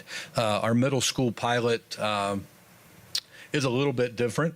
So we did some design theory and some design thinking. We actually created that instrument with teachers in the field. So it's been used and developed in the classroom. Oddly enough, the foundation of that is also artificial intelligence. And to tie a couple things together, when you talk about breaking the cycle, we automatically put a picture of a kid. But I can tell you, nobody needs to break the cycle more than adults. Our expectations, our belief of what's possible, how we behave. We need to quit wanting things to be like they used to be, because guess what? We're preparing kids for something that won't look at all like it used to be. So whether it's AI or any of those things. So yes, we're fully funded to date. Obviously that game comes up every biennium budget, but we're just finishing up our 7th year of state funding. It's no longer something just for Appalachia. We're in Upper Arlington, we're in suburbs, we're in Delaware, we're in Worthington, we're in Northwest Ohio, we're in about 52 counties. When you think about what we're talking about, we now have 1/4 of Ohio's school districts doing this work. It's not necessarily the exception. And when I see several faces, Lynn's right in front of me, I remember many of us went to Danville, Virginia, and we talked about the Institute of Advanced Learning and Research, preparing our kids for jobs. And I remember the director said, he got pushback from the Danville community because they said, you're just going to train our kids and they're going to leave. And he said, but what if we don't and they stay? Workforce 30 shows that 74.3% of people living in 32 Appalachian counties still live in the county in which they were born. So if I were thinking of a drawing card of bringing and attracting business to our area, it would be one, our workers are stayers. They're going to be here for the long haul. And oh, by the way, we know exactly who has the talent aligned with what you need. That's two pieces of strategy that we have that many don't have. And so hopefully, I think our return on investment with the GRID project and future plans, it kind of speaks for itself. We've doubled our Career Navigator project, which is coaches and advisors in the school. That's also reflected in a pending bill called Senate Bill 328, which looks to actually legislate what we refer to as our 5-step process. So again, we look forward and confident that this is going to continue to grow and become the norm, not the exception. Great. We don't have time for all your questions. I apologize. But one of the other ones that's a part of my heart is, are students with different abilities considered in your programs? Yeah, we have, at Western, we have kids of every level working, and we don't try to funnel them. It's not like that. I mean, when we were in school, I was in school, if you had an IEP, you might have been pushing a broom. I mean, we don't like to talk about that, but that's how it was done for a long time. And so we really try to integrate all of our kids into these different businesses, even if they can't be, taking the money for something like that. They can still be a part of the coffee shop. And I don't mean cleaning that. I mean, they can be a part where they feel a part of it. One of our kids the other day said, he was interviewed, and they said, what makes this program special? And he said, if it wasn't for this program, he said, I'm not the same kind of kid as Foster. We're not the same. If it wasn't for this program, we would have maybe never been friends. Went to school together all those years, would have never been friends. He said, now we're best friends. The four of us are best friends, and we will be forever.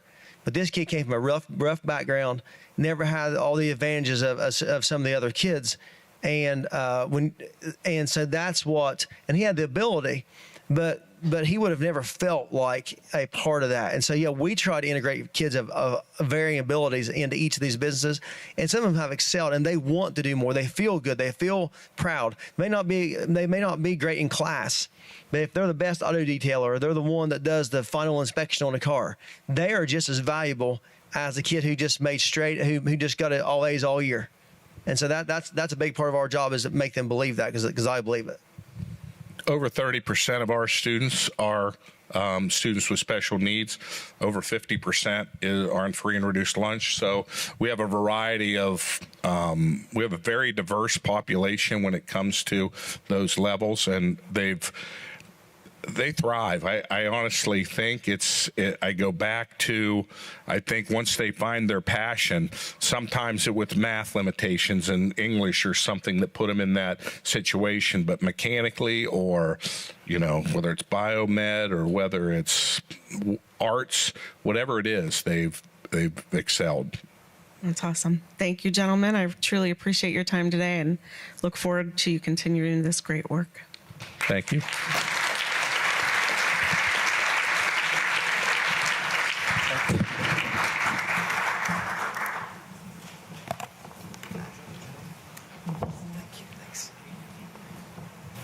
Hey, good to see you. Awesome.